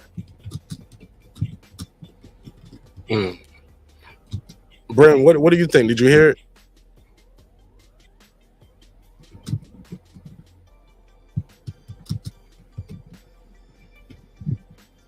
He had to go back to work. Oh, okay. Well, I'll say this. I think what she says sounds good and it makes sense, but that goes on both sides of the fence, I believe. Like, if your father is that type of absentee father, even if he's present there and he's that type of guy, it's going to be bad for the kid too. You're destroying that kid regardless. I think what she says makes sense, but it's not just mom got to be happy. Like, fuck what daddy think. But also, is she saying, okay, well, no matter how good your daddy is, if he's in the house, if your mama ain't shit, bitch, you ain't gonna be shit. Is that what she's trying to say? Right. And like, I mean, I don't know, like to a certain extent, because children spend most of their time, no matter what the situation is, rich, poor, whatever, for the most part, the mother does most of the child rearing when the children are really young, like before the age of 5. I think so much of how a child develops psychologically happens before the age of 5.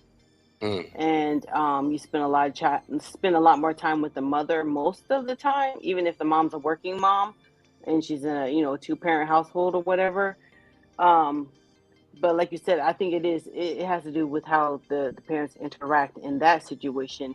But you have to take it's not I'm just so tired of all of these blanket statements like, what's the dads who's raised the kids better? Well, it's the moms who raised the kids better. Well, it's it depends on what environment each of these children on an individual basis are being raised in that determines their outcomes. There's no one way that is supposed to be right. And I think that that's the reason why there's so much bickering between men and women, is because they think there has to be one way. And there isn't one way to raise kids, except for to just raise them in a healthy, happy environment to the best of your ability. I mean, because we know kids that they're raised very well in poverty, and they grow up to be, very successful in life. But no matter how well you're raised, you're going to have some trauma to deal with, just because that's the world we live in. Yeah, but she was like, it's not a 2-parent. It's a couple ways you can look at this. Is she saying it's not a 2-parent home? Like, fuck that. Long as the mama happy, they gonna be good. Or is she saying, even if the dad is great and he's in the home, if mom is still happy, it's bad. It's like she putting all the onus on women for the success of the child and her happiness and her mental health. I agree. You can't have no crazy ass lady in the house, and all those things she said. But I think what Clip said means a lot too. It cuts both ways. He said, I'm not blaming her for their BS. I'm saying that being around her escalate. Oh, he's talking about that. Okay, bro said, who supports that? Show me something that can add to equal her statements. Like, yeah, she didn't cite her sources. TKB said that's some bullshit. Man, Clip say a man/father is expected to be there regardless. If he doesn't prepare his kids for life, regardless of what he is going through, he failed as a parent. If a woman can't handle the pressures, it's not her fault. She's overwhelmed. I don't know. Well, that's what I'm saying. Well, I'm saying that one thing. Excuse me. One thing. Any site that any source anyone cites can be debated on another side. So all these people saying, "What's the source? What's the source?" You have to really look into what the control group was in the source, who was involved in the study. Like, people don't really look into that, because there are so many studies that have been debunked because you find out that the sample size or who they're sampling wasn't really, a broad spectrum sampling. It was kind of biased, and that just depends on the person who's conducting the study. So I want everybody to get away from all of the sources and just look in your environment and see what's going on. So the alternative is to not give any sources because the source can be debunked, or it's another source to refute it. I disagree with that. You still got to cite. Well, no. What I'm saying is really that a lot of times people will look at a source and they will. You can provide the source, but a lot of people don't have the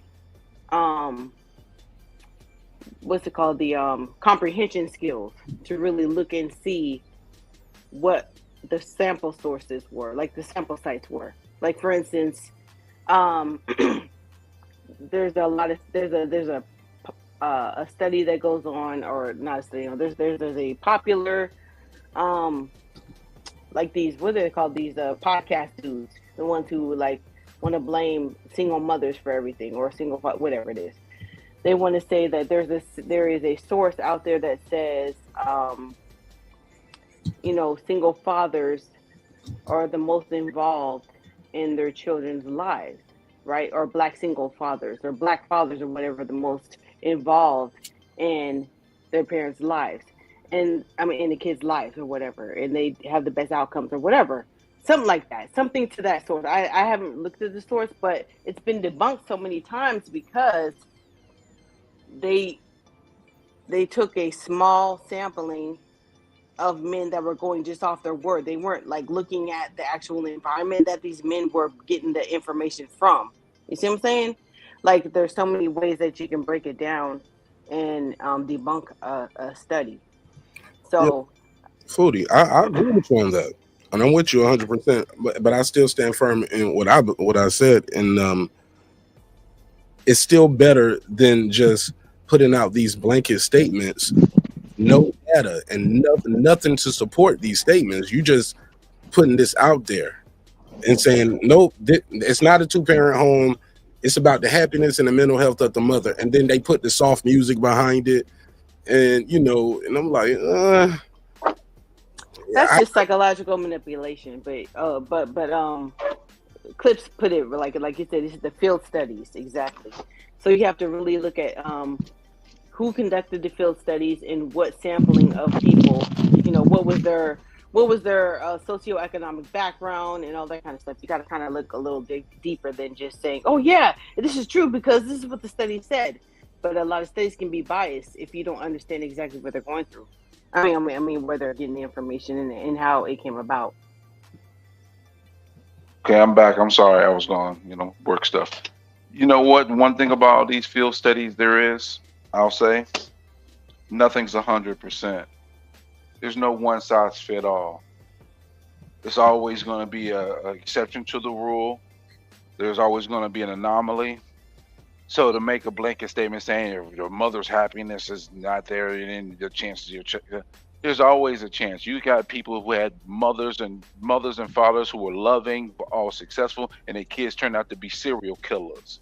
And you have one situation where a mother didn't have nothing, was living on the street, was on drugs, got it together, and her kid ended up being one of the most successful people in the world.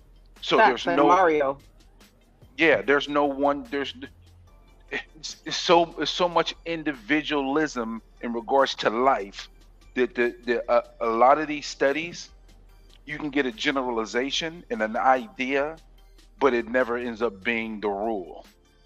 Because you said it better than I could. Yeah, that's what I was trying to say. Yeah, because it's individualism. Now the societal factors can play a gigantic role, but at the end of the day, none of them guarantee anything. Right. Like this is, there are no guarantees in life. It's all individual interpretation. Like you could raise 2 kids in the same household with the same parents under the same rules and have 2 completely different outcomes.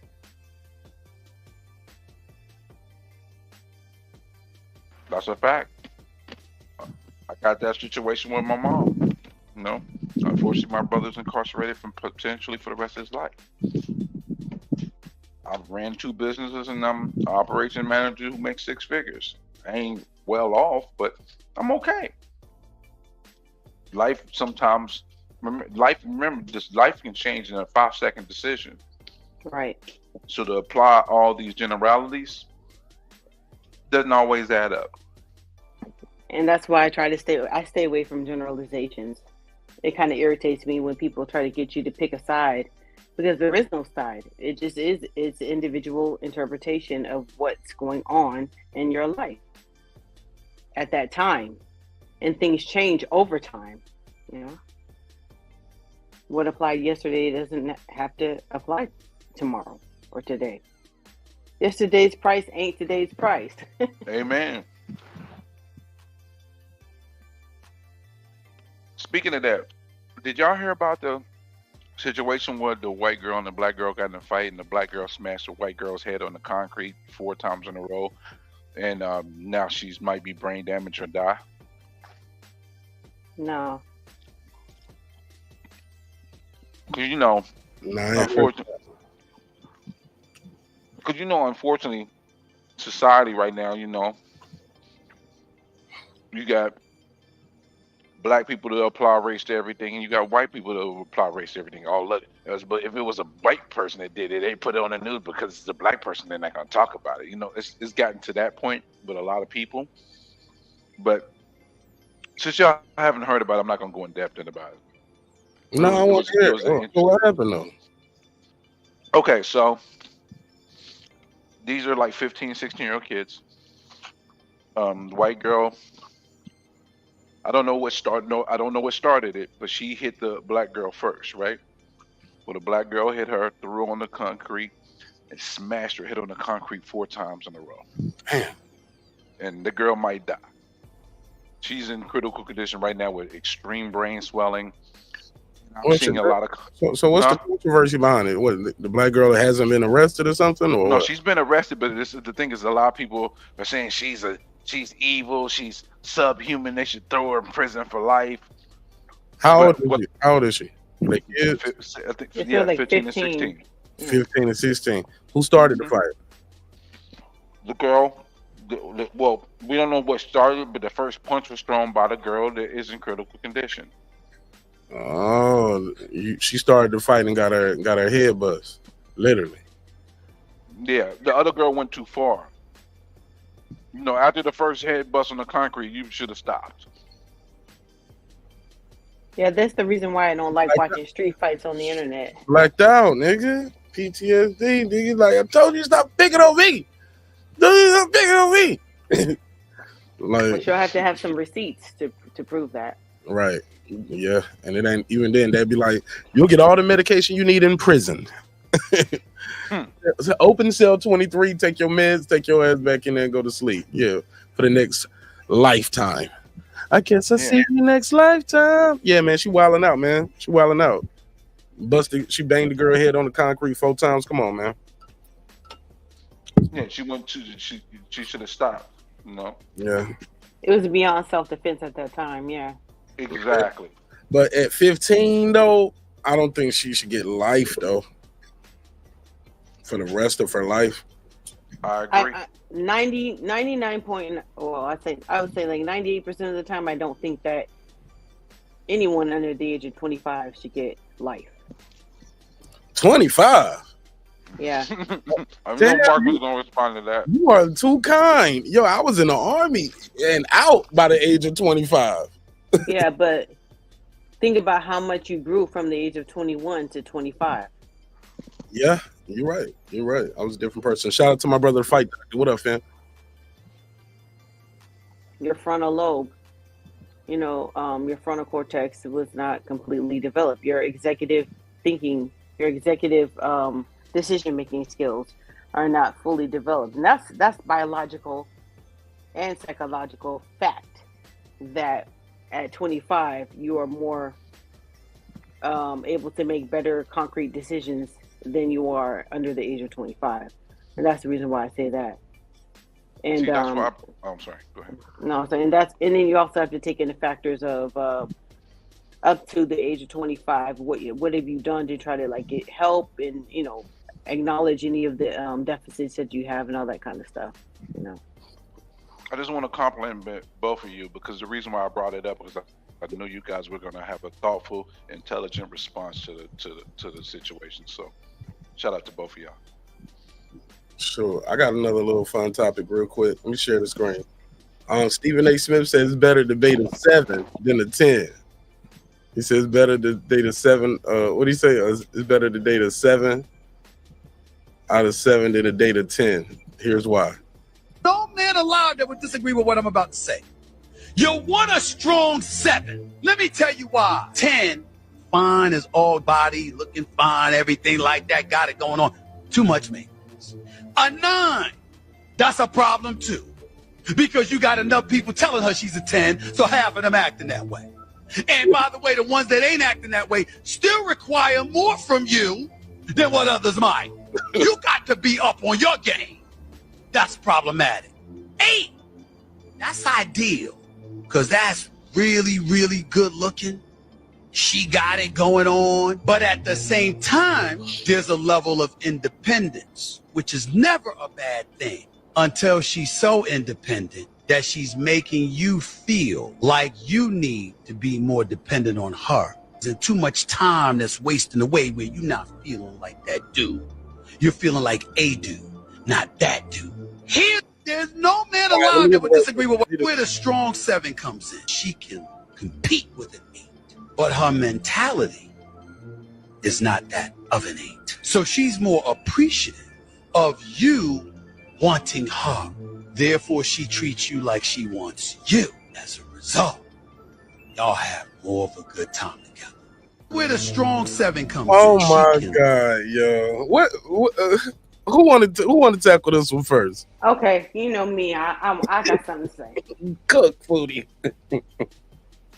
I wish people would stop listening to these rich 3s tell everybody what they should be doing with their fucking money. Talk that shit. Let's go. I wish everybody could see he's not targeting men of his socioeconomic status, because they don't need to listen to that motherfucker because they got all the options in the world. He's talking to people who think that they have the opportunity to get a 10, but the 10 don't want them. And you need to be able to reconcile your ego a little bit better because you can't get her and settle. It's all about settling. People out here, these podcasters want people to learn how to settle. But they're convincing you that they're teaching you to reach the top. But in actuality, they're kind of humbling you and making you realize this is what you really should be aiming for, because you ain't rich like me. Do you realize that the song in the background was Bow Wow's "You Ain't Fresh as I'm Is"? No, I didn't even notice that. You ain't got it. You ain't got it. You ain't fresh as I'm is. Like, that nigga got money, right? Yeah, but he didn't put the music behind it, I'm sure. Just like the other video. Maybe not.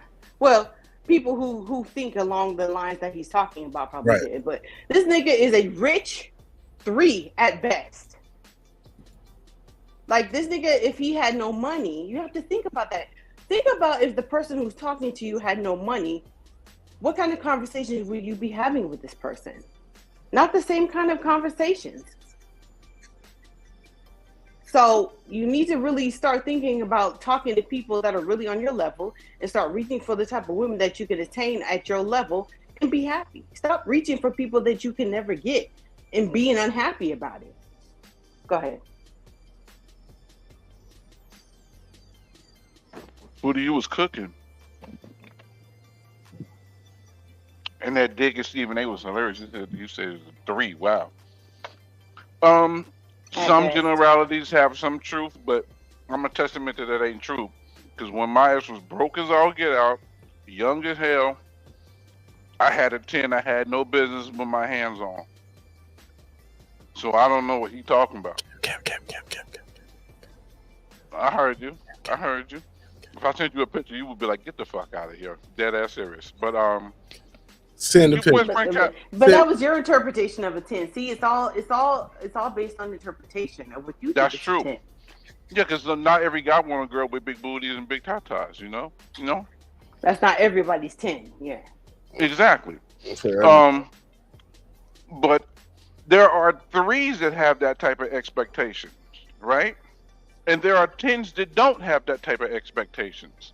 So there's another one of those generalities again that you might be to apply based on. You can apply based on certain actions of the person, certain indicators, but it's not a telling end all be all, because there are plenty of women that are 8s, 9s, and 10s that are humble and carry themselves in a certain way where they don't look at you like, well, if you don't make 9 figures, I ain't fucking with you. And there are some women that are 2s and 3s that have that type of demand. So, and they will get the dudes they're looking for, because it's all mentality, like you said. It's what you think of yourself and what you're willing to accept and not accept. Yeah, I got a strong 7 at home. You know, so I don't know. Yo, but the way he described the 7s though, it's not like it's. I get it. A 10, like Prince said, the beautiful ones. Like, you know, I don't know if y'all ever heard that song by Prince, but the way he's described the reason why you want him, it was for his own ego and his own self-esteem. Like, cause he said the 9, like when he started talking about how 10 was too much maintenance, 9 it was too much pressure, and 8 people, 8 she not making you feel the way. Hold up, nigga, why she in control of how you feel about yourself? In the words of Cat Williams, it's the esteem of your motherfucking self, nigga. Esteem of your motherfucking self, right?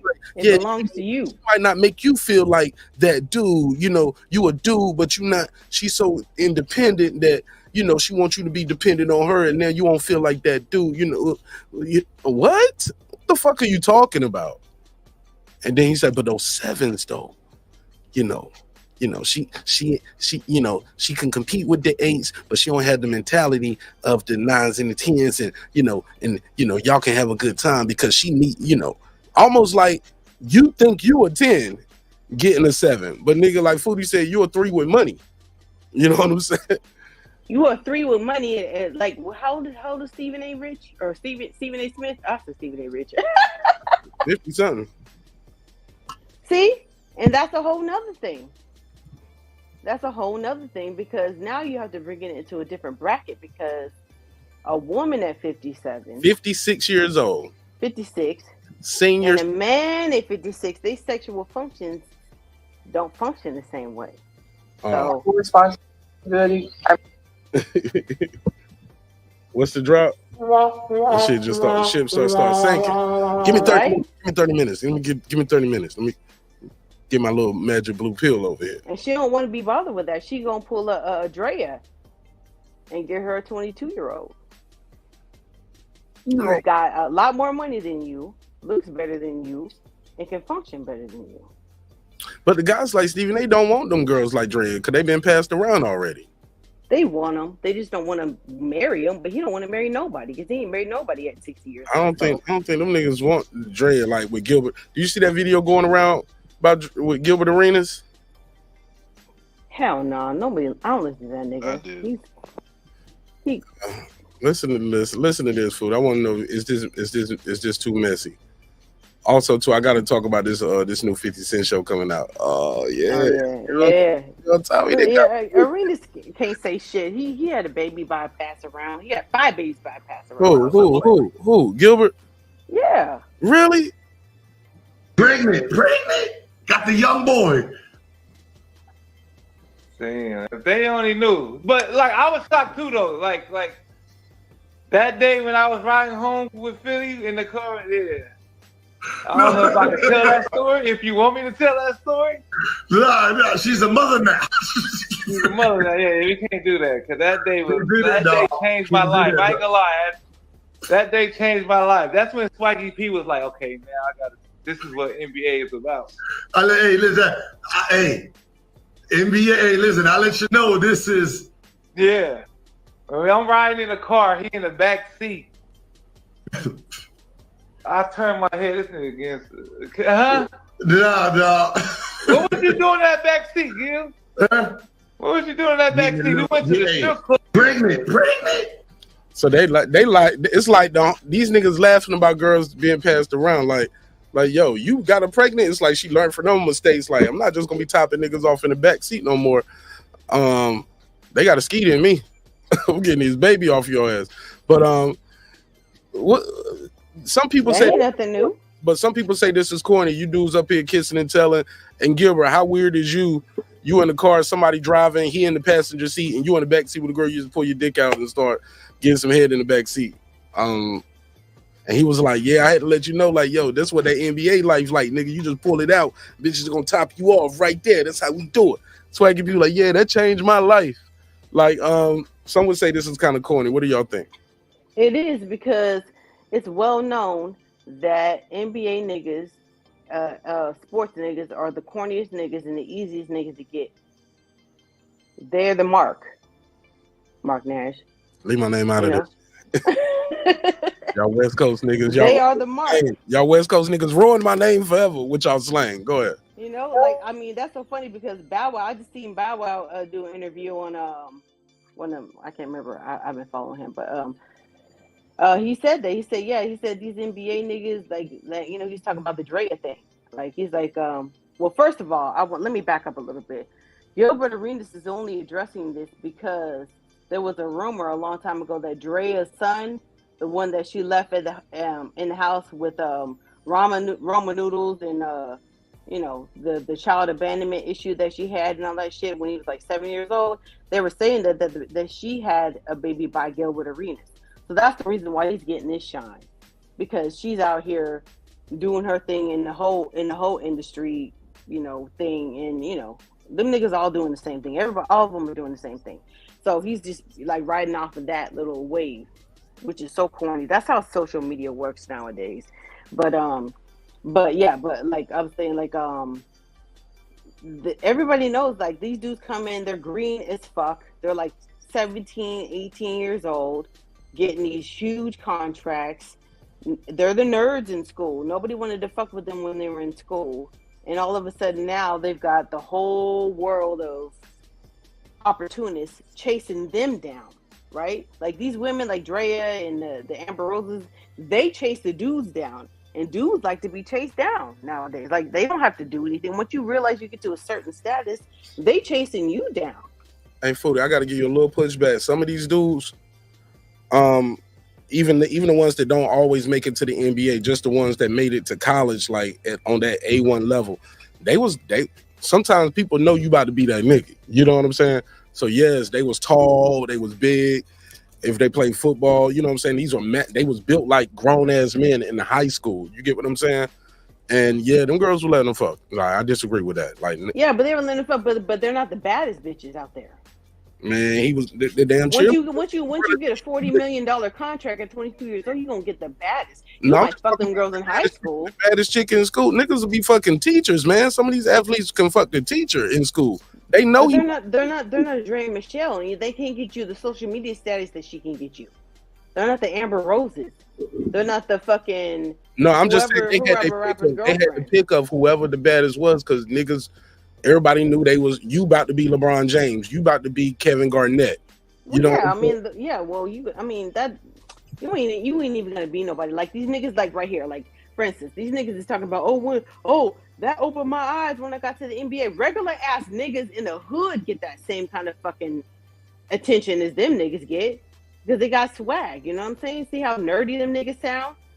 Like, you ain't gotta be fucking rich to get that kind of fucking dick sucked in the back of a Uber. Like, nigga, come on now. Look how happy they look. Oh, smiling. Oh, I never got that kind of attention. I had to let you know what that NBA life like. I was like, nigga, that's called a Thursday. Regular. Yeah. A Thursday. Regular ass shit. Yeah, niggas, some regular ass niggas. and women can see that shit a mile away. They're not the only predator. They're the prey. You know, like in women like the Dreas and all them girls, they're the predator. They're the predators. So that's how you get, 18 years of child support off these niggas. Somebody said, damn, she said you get these 18 years of child support. Somebody said, damn, fool, you calling out these NBA niggas? I'm not impressed. I'm impressed. Hey, look, I'm impressed by this, man. Just to switch gears. Did you see this story going around with Aiden Ross? They say he allegedly, pretty much accidentally, snitched on Andrew Tate's plan to escape. As you know, Andrew Tate was on bail out in Romania for human trafficking, amongst other charges. He was awaiting a civil case. I think the criminal case failed in 2012, but it's a civil case in the UK. They're trying to extradite him for after this criminal case here in Romania. But listen to how Aiden Ross just spills the beans. Let me play it. Can y'all hear it?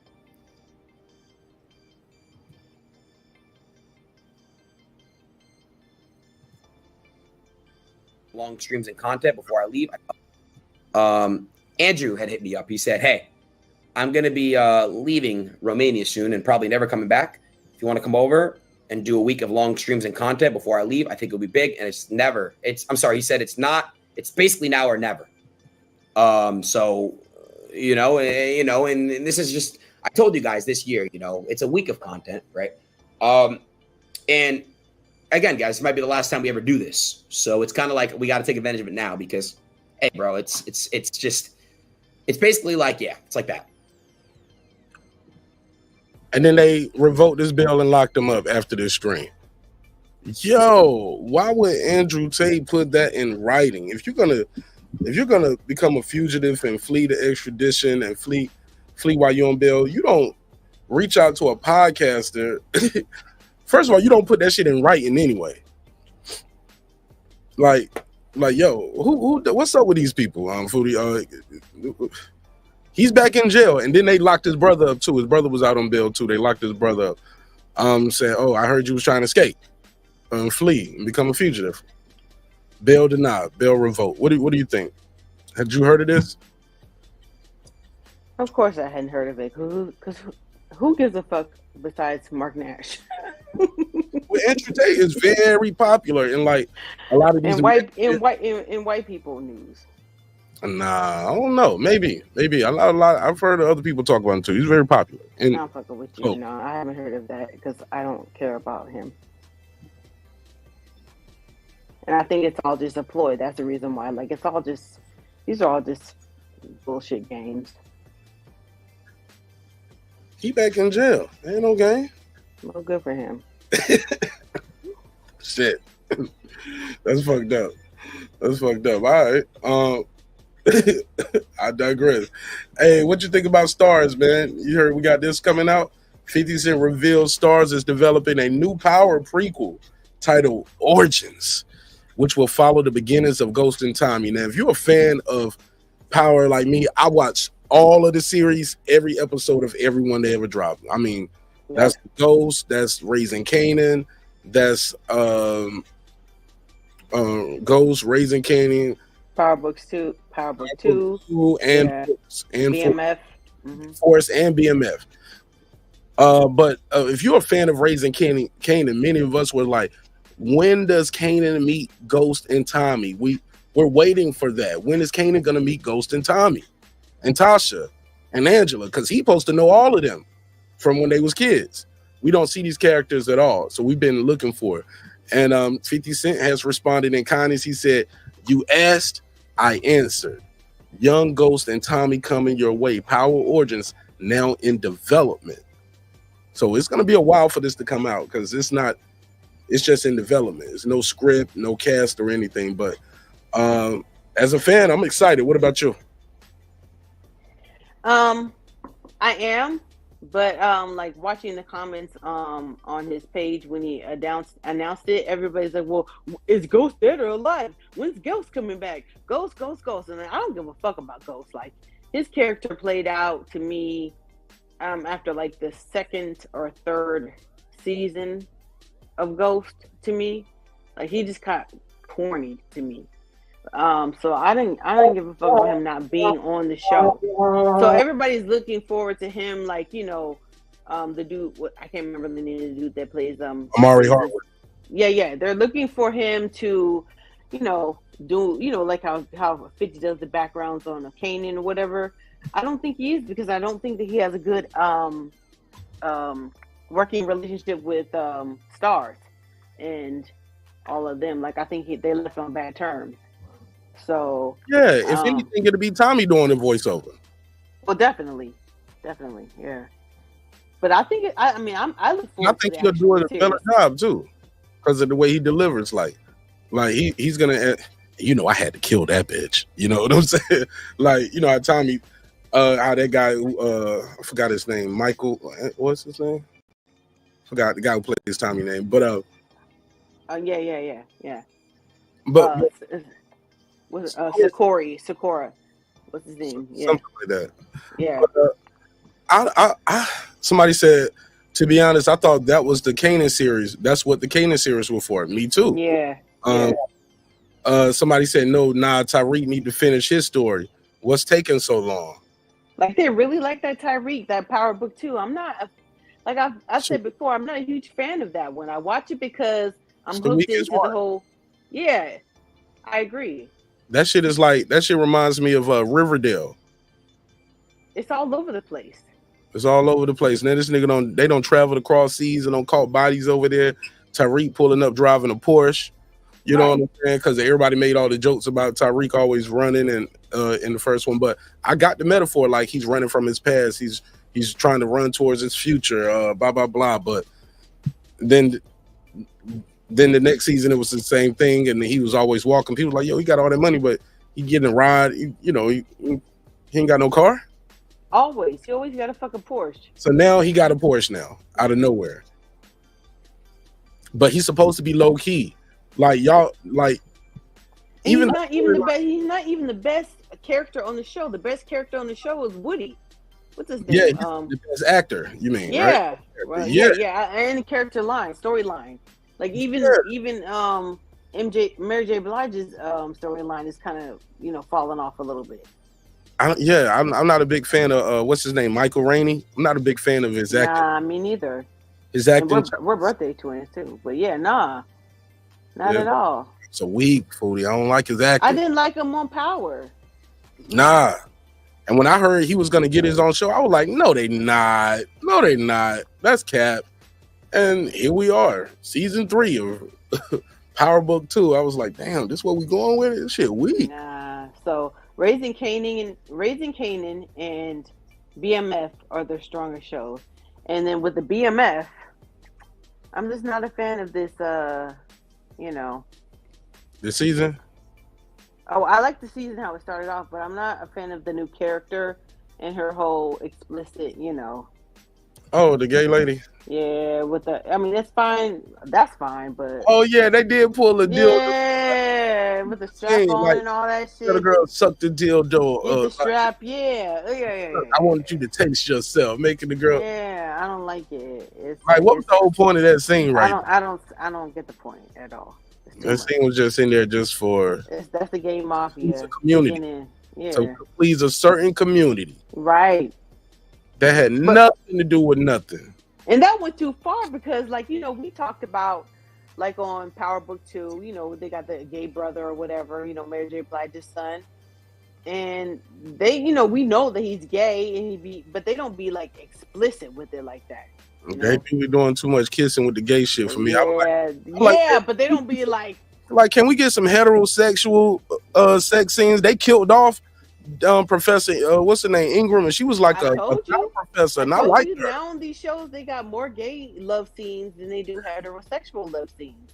They're trying to, and then that goes into the whole, wasn't it Stephen A. Smith and the fucking, because Stephen A. Smith is just trying to be the whole new Kevin Lyles or whatever that nigga name is. What's his name?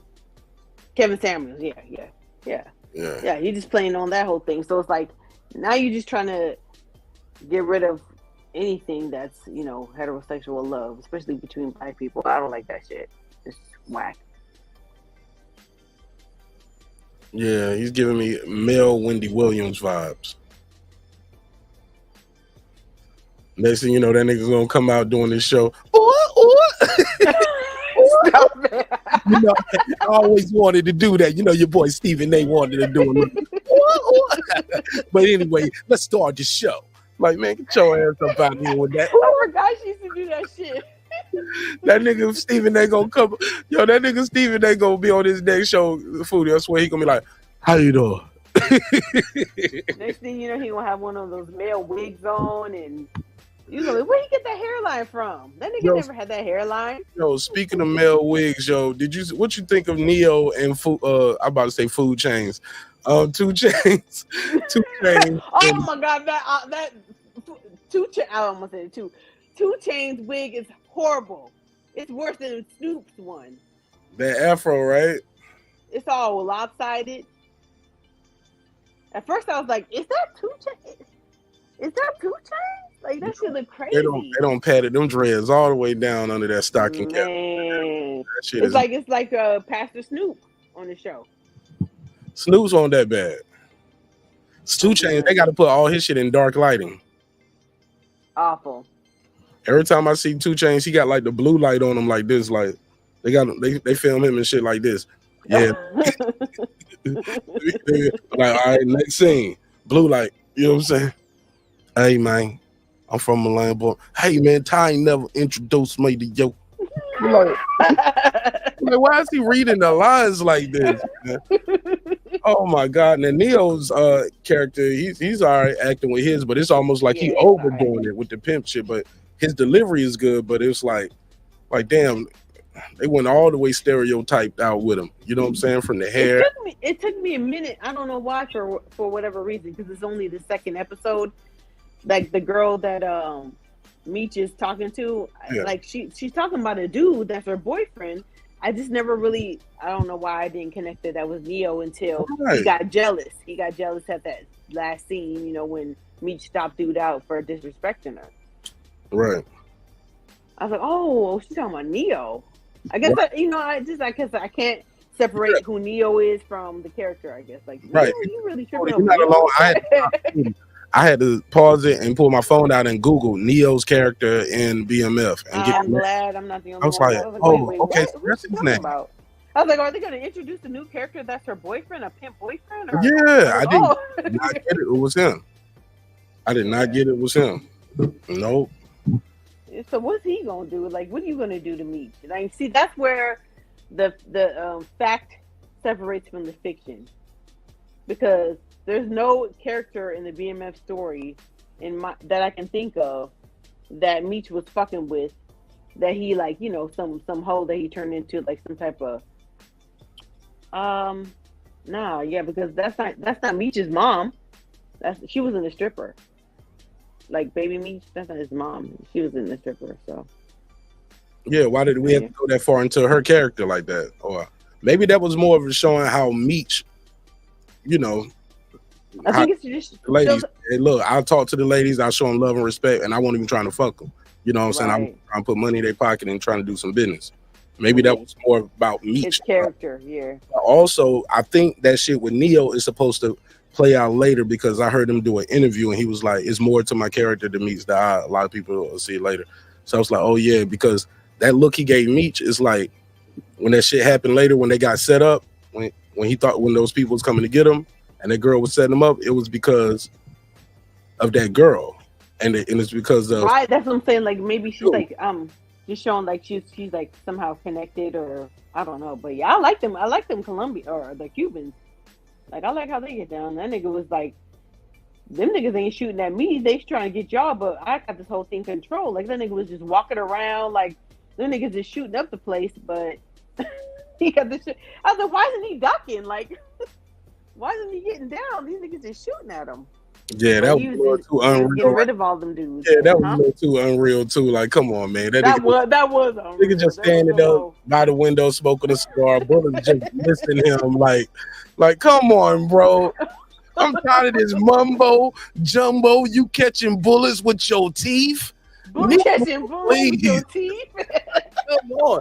That nigga was just standing there lighting his cigar up, smoking a black and mild, pouring a drink. Like, he just chilling. Right. Bullets going by his head. Like, stop it. Stop it, jeez. Like, come on, jeez. I like that shit, though. That shit was funny. Yeah, it was dope. It was dope for cinematic purposes. And, yeah. I like but now, what's the other brother's name? I can't remember his name. Terry T. Yeah, stop with T. Now he got to deal with lesbian girl because she's mad because now the deal ain't going through. Like, they ain't gonna do business, and they got motherfucking what's his name? Braxton Hartnett the third. What's that nigga name from the Jamie Foxx show? That's who that is? Yeah. Oh, yeah, he's her dad. Braxton T. Hartnett the third. Yeah. Yeah, they're trying to make him like he a major player in the game. And he's linking up with a cop. Oh, yeah, he gonna send the cops some work. But, yeah, that's what you mean. Like, it's a lot of new characters on the show that you're not liking. Yeah. To be honest, strictly, I don't really know, like, I don't know about the little. At first, I was kind of liking the lesbian girl or whatever, but then they did the whole weird, explicit sex scenes. I'm like, you could have done without that. And then now they're trying to make her seem like she's hard, and they blew old girl's brains out, you know, and I'm like, what's the point of that? Like, we don't even know who that girl is, the girl she was fucking. Right. Who She is was she? she was from another, they showed the background of her in the episode. I think she was one of those dudes. One of those dudes' girls? I think I remember her from the other season, the one that she was fucking. One of that crazy dude who's in there snitching on everybody. Yeah, and she's like, I fuck who I fuck, and he fuck who he fucks. Yeah, that's what she was from. But I didn't get the point of she was like, yeah, I talked to your plug. I'm in, you're out. I didn't even know what she was talking about. Like, yeah, I didn't see why she showed up. I was like, I don't see why she showed up at the little club. She's like, ooh, look at her. I'm a motorboat her or whatever. Right, all the way in Atlanta. Right, it made no sense. But I thought they did that too, just to bring her in the story, had a sex scene, and to kill her to show some foreshadowing. No, they weren't in Atlanta. They were in Detroit. Oh yeah, they're in Detroit. Detroit, right. Yeah. And I think the whole point was to kill her and show how ruthless that other girl is. You know, so she's a killer. She's ruthless. Her dad's a cop. They was just giving us a whole bunch of her. Is that what he is? Is he a cop? He's an old cop? He's a retired cop. Oh, okay. I couldn't figure out what he was. But he was a street dude too, but he was a retired cop. That's what they said her background later. Right. But I ain't feeling that part of the story neither. I forgot all about that shit. She's about to be the new Lamar, new crazy. Yeah, I saw them doing an interview about the actual actors. They were him, the dude Braxton P. Hartnett-Brigg, and her. She's like, this is a role of a lifetime. Like, I was able to really bring it to life, and I'm like, I don't think her acting is that good either on the show. Yeah, it's over the top. Right. It's over the top. And even those lines they had, like, hey, man, I was with your bitch the other day. Light skin, got a tattoo. Right. Yeah. I'm like, who wrote this? Yeah, that's what I'm trying to. Who wrote this shit? It's bad writing. There's some bad writing there, and I like Lil Leach, but because he adds the authenticity to the show for me. But let's be clear, his acting ain't all that good. Listen, we got to do this so I can get the bricks in from Atlanta. Right. Like, in every scene, he's like always trying to overconvince. Look, listen to me. You got to trust me, man. I got this thing going on, and y'all got to be part of it. Hey, I'm here to put money in your pockets, not to start any beef. Right. I'm like, this nigga's enunciating every letter, every word. Like, come on. And he sounds like he's reading it sometimes, but I like the character, and I like the son playing the father, even if he's not the best actor for the job. But yeah, and then the mama, she looks so much like the real mom. I forgot that she's a girl from Fresh Prince. What? That was the new Aunt Viv? No, she was You have to see the episode. I have to bring up the episode when she was on Fresh Prince. She was kind of like the nerdy girl, and she turned out to be like the crazy girl, and yeah. I remember that episode that she was on there. But and I've seen her in some other things. But now she's grown up and she's kind of like. Did she used to be on Family Matters? No, that's not. One of Eddie's girlfriends on Family Matters? Not Myra. She died. No, not. I said one of Eddie's girlfriends. Maybe. I don't remember none of Eddie's girlfriends. Let me see. Hold on. Let me find out. Let me see. BMF cast. Yeah, look her up on Fresh Prince. I think that was her most famous role. But this nigga Terry, he ain't shit. Like the girl kicked him out. Man, that nigga is like you. That nigga went back home to Tinder nigga. Like what the fuck? I was like, yo, that's some real nigga shit though. That's what we do. He showed up at the house with old girl while they was having dinner. Wow. That's some fucking cold-hearted ass, pussy whip ass shit right there. How you gonna show up at the family dinner with a side chick while your baby mama is pregnant with your second baby? Like, what the fuck? Like, she just need a place to stay tonight. That's crazy.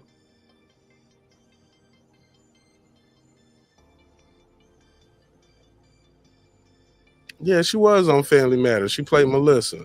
And she played Lindsay Simon on Fresh Prince. Lindsay Simon and Lisa. She played two people. She was on 2 episodes of Fresh Prince. Yeah. But yeah, she ain't taking. What's his name, Charles? She ain't taking his ass back. I don't think. Yeah, that's Not you trying to get in with the doctor or whatever. Yeah. Too late. Right. Too late. Yeah, Charles blew the bag on that one, man. He fucked up with Mabel. Damn, what happened to Mabel? They just rolled her off, huh? I'm saying, like, she ain't nowhere to be found. He ain't never gonna get his shit together either. Like, he ain't got no reason. He ain't giving her no reason to be like, okay, we can work it out, because that nigga still ain't bringing in no money. House about to fall apart. Yo, this her right here, in this episode. Right here, you talking about? Can't really see it. Oh, let me see. Yeah, that's her. yeah. With the nerdy girl, and she's like, yeah, that's the episode. I'm trying to remember on Family Matters though. I don't remember on there. That's why I knew her face from instantly. She was one of Urkel's girlfriends? Hell no. I forgot what she was on. I thought she was one of Eddie's girls. Oh, Eddie. Yeah. I don't remember Eddie having no girlfriend. I barely remember on the show that much. Eddie? It was all about Urkel and Laura. Tracy Spencer. Eddie was dating the boss's wife, girlfriend at one time. I barely remember. I don't know why he was. There she go. Yeah, Muskrat Love. I knew I saw her with Eddie. There she go.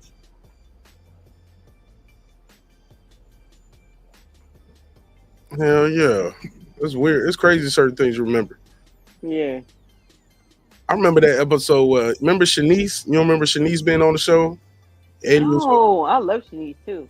You don't remember that? Shanice, Eddie had snuck in there to sing for Shanice. Well, he was trying to meet her, and then he ended up singing her for her.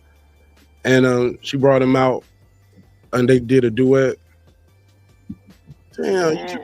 No, all I remember Eddie Weslow being is Superhead's husband. I remember that nigga for getting caught with the hip hop training. Training. Oh. What's the hip hop training? Oh, Sydney Star. Yeah, that's that nigga. That's what that nigga was. Shit like that. You're like, it's a beautiful person. Inside and out. Beating his ass and shit. No, I thought that was Chingy. Didn't Chingy get caught with her? Nah, they ended up coming out saying that one lie. Chingy paid the money, so she retracted her statement. Yeah, so I think I remember him saying that, but I don't believe it. I think he was with her. Yeah, look at this. This Shanice on up there. Shanice. She's so gorgeous. And then they did that I Love You. She did that I Love Your Smile. That was a song. Man, that shit still go up. Makes me happy every time I hear it. And you know what? Like I told you one time on Instagram, somebody had a post and they were talking about 90 songs or whatever. And I was like, man, that song makes me happy every time I hear it. And she got on the post. She's like, thank you, love. I was like, oh, let's go now. Shanice knows me. We're friends. Oh, Maxine was up here. Damn, I follow her. She followed me back too. Look at Eddie right here. There you go with the hip hop training. I sure was watching Dawson's Creek. Everybody watched Dawson's Creek. Mark Summers said. I watched Family Matters. I watched all the episodes. I remember Family Matters when they used to have that Louis Armstrong intro before they had the good intro. What a Wonderful World. I watched that shit all the way from the beginning to the end. And Do the Urkel. I watched all that shit. And I was watching Dawson's Creek. Man. Yeah, I remember her. She died. That's so sad, man. She was with Malcolm Jamal Warner. Yeah, she used to be Justine. Yeah. Oh my gosh. My uncle lived in the same building as them in Studio City. Yeah. When her and Malcolm Jamal Warner were together at that time. They were together for like 6 or 7 years before she died. Damn. Cancer. She's so pretty. I remember her in the Mint Condition video. What kind of man would I be? Damn, she in that? Yeah, she's the main girl in the video. Hold up, man. That song is a lick, man. What's her name? Michelle. Don't get me to sing it. Let me see. That song is this shit. I like that video too. Mint Condition. Let me see. I don't remember that. Man, she was just so beautiful, man. God, Yeah. so sad. She was so Naturally beautiful. 30. She was only 30 years old. Yep. And she was on. She had a short stint on The Young and the Restless right before she died. And it was so sad because she like, you know, because she had that pretty hair, and then she had like a do-rag on in every scene on Young and the Restless. See, look, right, Young and the Restless, it says it right there. Oh, I was like, dang. Why did she always have that bandana on her hair? Oh, so she was still acting while she was dying. Yeah. Just like wow. Like Eddie Murphy's brother. What's his name? Charlie Murphy. Yeah, I remember her in this Drew Hill video. You stupid. I know she was in Drew Hill Never Make a Promise video. Yep. Molested I was like, dad. yeah, I was like, I was like, why did they do that to that song? We had like real life shit on these videos back in the day, man. We was like living like real life in these videos back in the day. Why did they do that though to that song? Like, never make a. It's a beautiful song. Yeah, exactly. I never like, it should be a wedding song, then all of a sudden turn into a molester song. A molestation song. Yeah, Chester molester song. Like your daddy, you talking, you my girlfriend. Like, oh hell no, this ain't what I was thinking when I was listening to this shit. Right? Who came up with that? Like, yo, we're gonna make this song. You know, or so. They was always doing shit like that to us in the 90s, though. Like we remember the good shit, but like certain videos, like. I don't know, like sometimes it can work. Sometimes it work for you, like Drew Hill, Cisco sleeping in my bed. Yeah. At the end of the video, the plot twist, it was a girl. Okay, yeah. That was dope. But this right here, like, Never Make a Promise. It's the dad. Or like Aaron Hall, I Miss You video. That worked. Right? That worked. That song. It did though, but I wasn't thinking about like. You know, she pregnant with your baby and miscarrying and all that kind of shit. Like, because he says, thought you'd be with me forever, but I guess I went to my place, to the place of me loving you, holding you and making love to you all through the night. That don't go. That don't go not with at all. And going to heaven. God ain't holding her and making love to her all through the night. Stop it. That's not what the Lord want to do with your lady when He call her home. Right. So but it did go with the whole every time I lay at night, all I do is cry. I still love you, baby. Like that seems like somebody died, you know, not like y'all just broke up. I miss you. Cause he was soulful on that shit, man. That was the shit, man. Like I'm thinking about like now I think like damn, I was like 14 years old listening to that shit. Man, that shit was... What are 14-year-olds now listening to this bullshit? Oh, they taking up Pound Town. Just left Pound Town. Pussy King, booty hole brown. Yeah, your booty hole brown. Like, what's that shit? Let your coochie breathe. Hands on your knees. Hands on your knees. Yeah. Shoot that thing up. Make your coochie breathe. Like, that's crazy. Yeah, that's what the kids listen to now. Yeah. All right, I got one more for y'all. The Bishop Bling, man, has been convicted. Y'all remember this bishop right here? He was at church like this. And got robbed or whatever, yeah. On him. He had to get low, get on the ground. He said, they took my chain, they took my Rolex.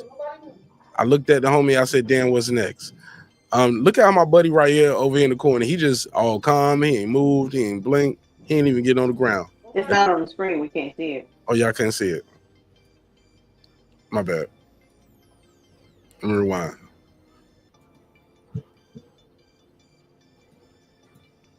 Yeah, this them coming in there robbing them at the church. Took the Rolex, the chains. Look at homie in the corner right here, looking like Ghost from Power. He set up the whole play. This nigga right here. But he's been convicted of fraud. They said he took advantage of this lady, abusing his religion to exploit a black worshiper. These are the claims of the FBI. They targeted him because he refused to snitch. That's what he says. He said they targeted me because he refused to snitch on Mayor Eric Adams. He's been convicted of scamming and exploiting a 58-year-old woman who saw him as a, quote, man of God. He's been found guilty. A unanimous jury found Lamar Whitehead abused his trust placed into him by a parishioner. He tried to obtain a fraudulent loan using fake bank records, bullied a businessman for $5,000, tried to defraud him out of more than that, and lied to federal agents. That's what they're saying he did. Officials alleged that he convinced Pauline Anderson to give him $90,000 of her retirement fund to help her purchase a new home. He reportedly used the money at luxury stores like Louis Vuitton and to pay his bills. After receiving no update about her money, she said he kept making excuses and lying. So they started a legal battle. She was like, he was a man of God. I believed him. He was the church leader. Her son, Rashid Anderson, initially viewed Whitehead as a spiritual father. They said the 30-year-old testimony, nigga, you 30 years old, you know he ain't your daddy. But anyway, he said he met him at the church service back in 2020. Since then, nigga, how you just your spiritual father in just that short amount of time? You only know the nigga 3 years. Whatever.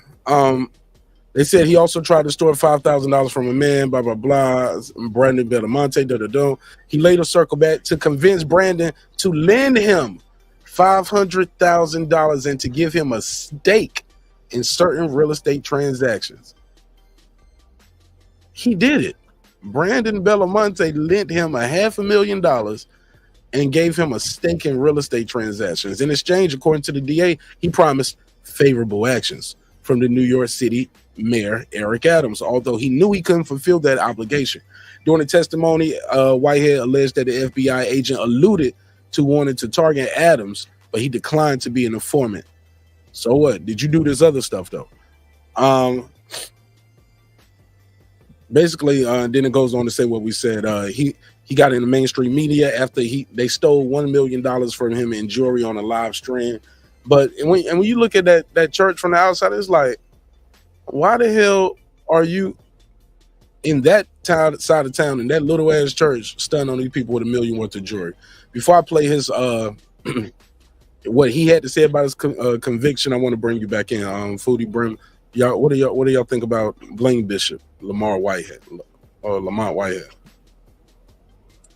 A predator knows their prey. You know, like everything about this dude was fraudulent. Like he literally had done like what 5-10 years in prison for fraud before. Like I just don't understand why.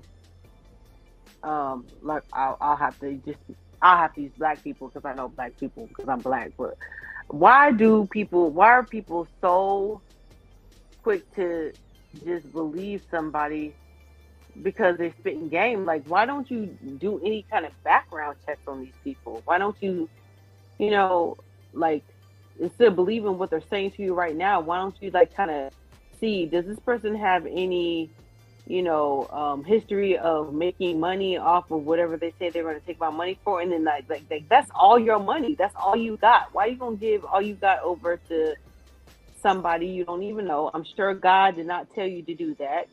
You made that decision on your own. But then people are going to be like, see, that's the reason why I don't go to church, because nah.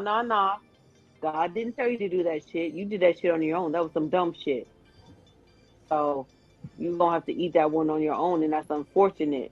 But this dude was nothing but a swindler. Like, this dude kept on telling people he was collecting money to make a mega church, and he had, like, that church was, like you said, in Brooklyn, in some little background, some little back office type of situation. But he's showing up Gucci, rolling up in Bentleys.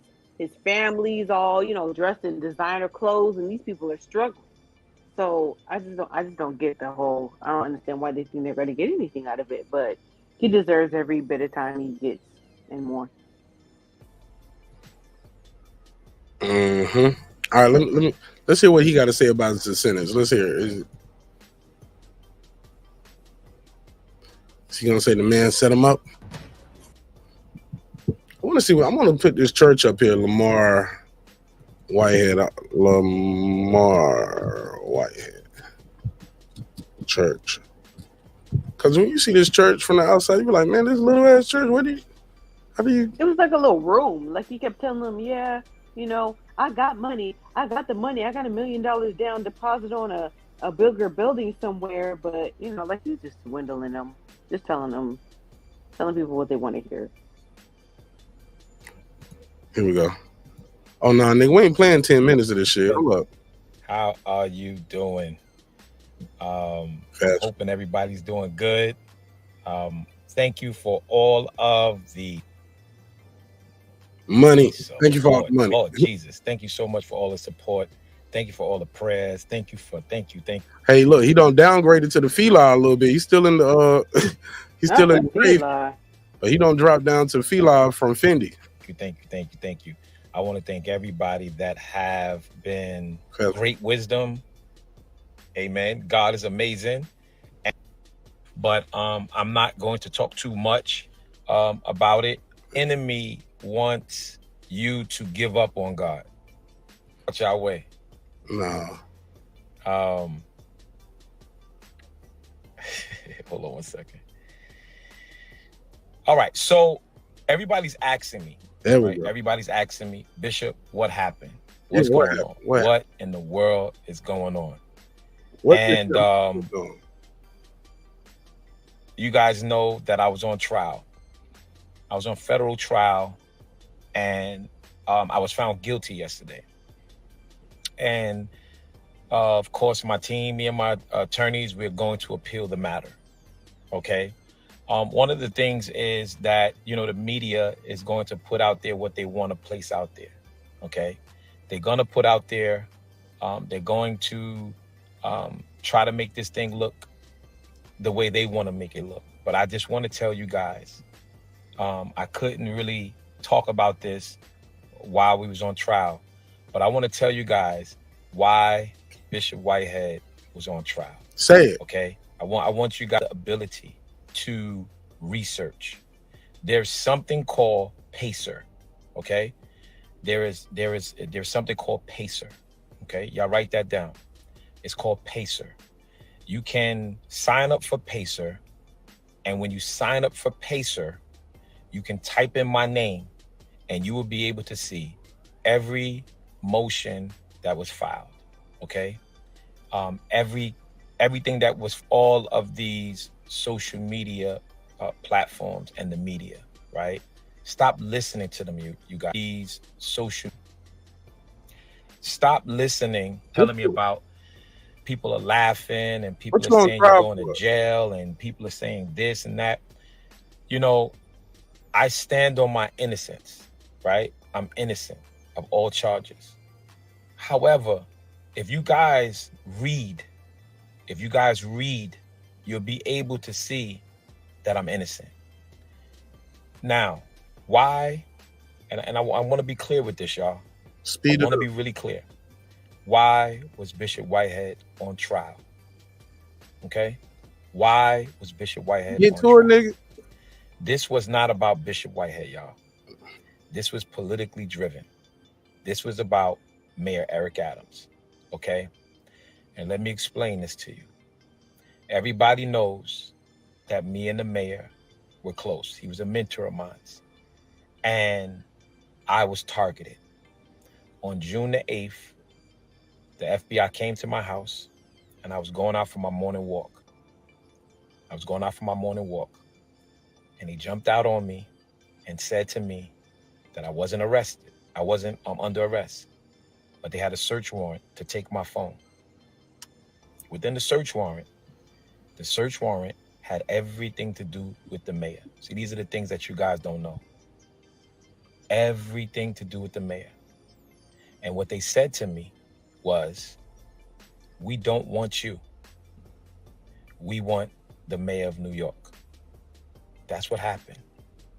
I have the videos with the surveillance on my home, and I need y'all to understand that this was politically driven.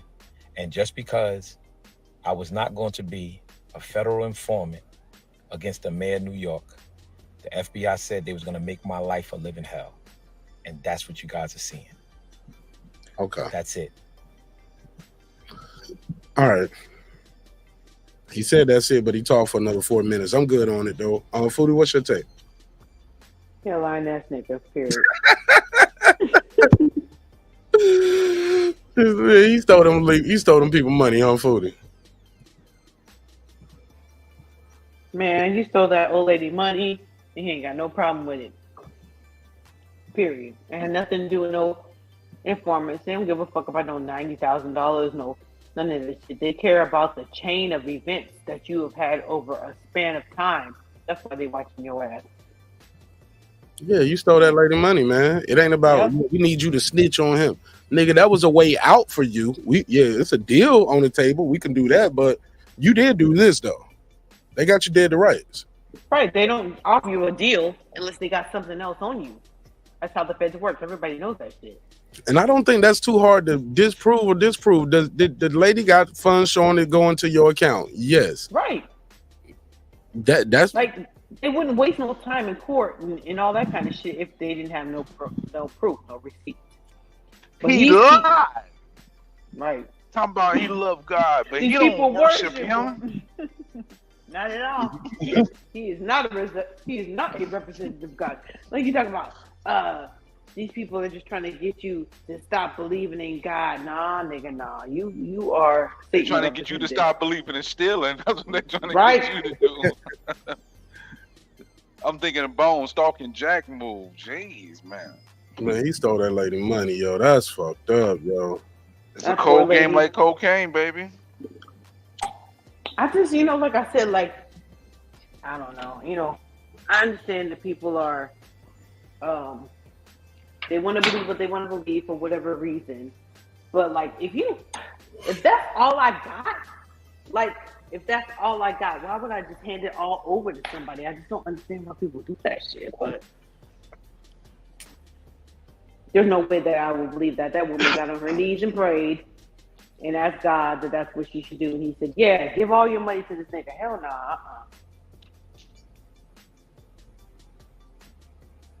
But he got it. He's fucked up. And he going to jail, but she still ain't got her money back, It's not like the courts are going to give her money.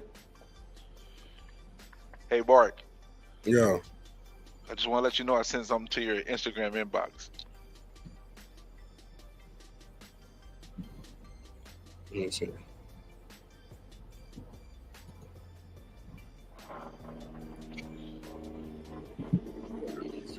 I was surprised I was able to find anything. You scrub your phone at a certain point, but I found that one. He was calling me Cap. Okay.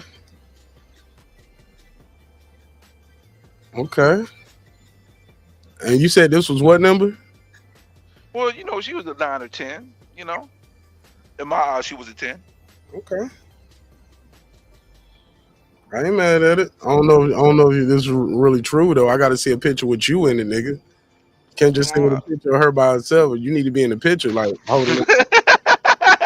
Why you gotta be an a-hole? Why do you have? Yeah, nigga. Like I could send you a screenshot of a chick right there, nigga. That don't mean that was my bitch. That's true. But I ain't got no reason. I ain't gonna lie on my. I need to see you in a picture with her, Brim. She's a very attractive girl. This is Foodie. This is because we're Can I show the picture? Conversation. Yeah, you can show the picture. You can put it up on the screen. Yeah, why not? All right, Brim said this was his 10, nigga. Oh yeah, she's pretty. Pretty girl. She looks like an actress. I don't see Brim in the picture with her though. I'm finna send one just because you. I gotta put a case on you, nigga. I know that's right. Why She just could have just been sending you the photo. Like, yeah, you asked for a photo. Here it is. Yeah. Now, how much you want for it?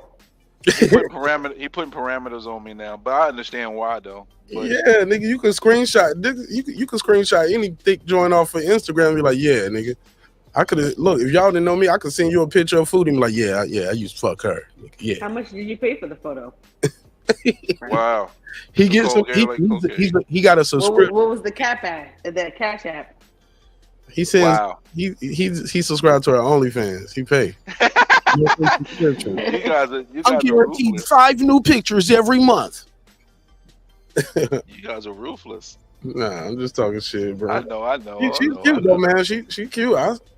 I'm busted down. I ain't gonna hold you. He said I did bust it down. Yeah. I'm busting. You said that's your wife? Huh? Hell no. Oh. Ex. Well, what the hell you putting your ex up there for? No, it was based on a conversation. And I said, nigga, you ain't never had no 10 in your life. Oh, okay. Yeah. He tried to play me like I just run around busting down fours. But what's your wife? Well, I'm not married, but my lady, I'd say she's a strong 7, borderline 8. See? That's fucked See? up. That's the problem. See?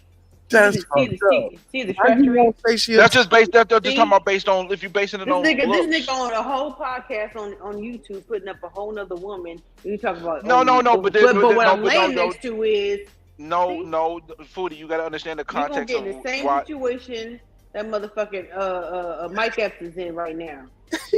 Yo, Foodie, come on. His wife walked out the door. One day I'm gonna do a woman right. I'm not gonna cheat on her. He married. One day, yeah. You know, one day you gotta do a woman right, and he married. That's crazy. Oh, that's what he said. Before I die. Yeah, he had to apologize to his missus because like, how you gonna say that and you married? He said it on stage. No, he was on that. What was that shit with? What's the shit with Breakfast Club? Nah, what's them two basketball niggas? The light skinned nigga and the all the smoke. Yeah, whatever it is. Yeah. Oh man, that's an interview. That's entertainment, man. He had to apologize for that shit. No, he ain't have to apologize for it, but she walked out and unfollowed them on Instagram. What? She better toughen up. But the problem is if a nigga isn't doing you right and then he says that shit. Yeah. And he talking about one day I'm gonna do a woman right. She like, well, he must not be talking about me because we fucked up right now. Yo, now this nigga's fucked up right here. Y'all see LeBron right here? LeBron getting a lot of heat for this with Jenny Buss and the other. Yeah, and people making up stories now. I heard talking about that. about I haven't seen it, but I doghouse. heard about it on the Breakfast Club. Yeah. Nah. Thank you. Look at him. Look at it, Rambus. Thank you. Y'all are two of the most powerful women in sports. Y'all deserve it. Okay, but that's what he was saying. But because I'm glad they got this up here because they said they was two all touchy. Look at her. She's touching LeBron. The other girl laid her head on his shoulder. Jenny Buss laid her head on his shoulders. Look at them. They just touchy feely from the outside looking in. He's like, if you didn't know what the comments was, he was like, look, let me tell you some real nigga shit. I fuck the both of y'all bitches right now. I take both of y'all. Have you been to thank you, me? Yeah. Y'all still look good with your old white ass. I'd fuck you. Yeah, you too. For real. Thank you, LeBron. Thank you. Yeah, it's all good. You know, I'm a real nigga. That nigga was saying, do you remember the time? Like, you can add, yeah. You can add whatever into it. But I heard you already fucked. They said Savannah got him in the doghouse after this. I'm like, y'all niggas read. Don't play that kind of shit. Look, she done kept that nigga on a tight leash all this time, and he do some shit like that. Look, they about to do a reality TV show and call it quits. You ever heard the rumor going around that he had the side baby with the girl Sharon Reed? I haven't heard no rumors about what Sharon Reed. But then again, I don't really care for him, so I don't. The team don't be paying attention to. But even on the low waves, I haven't heard, huh?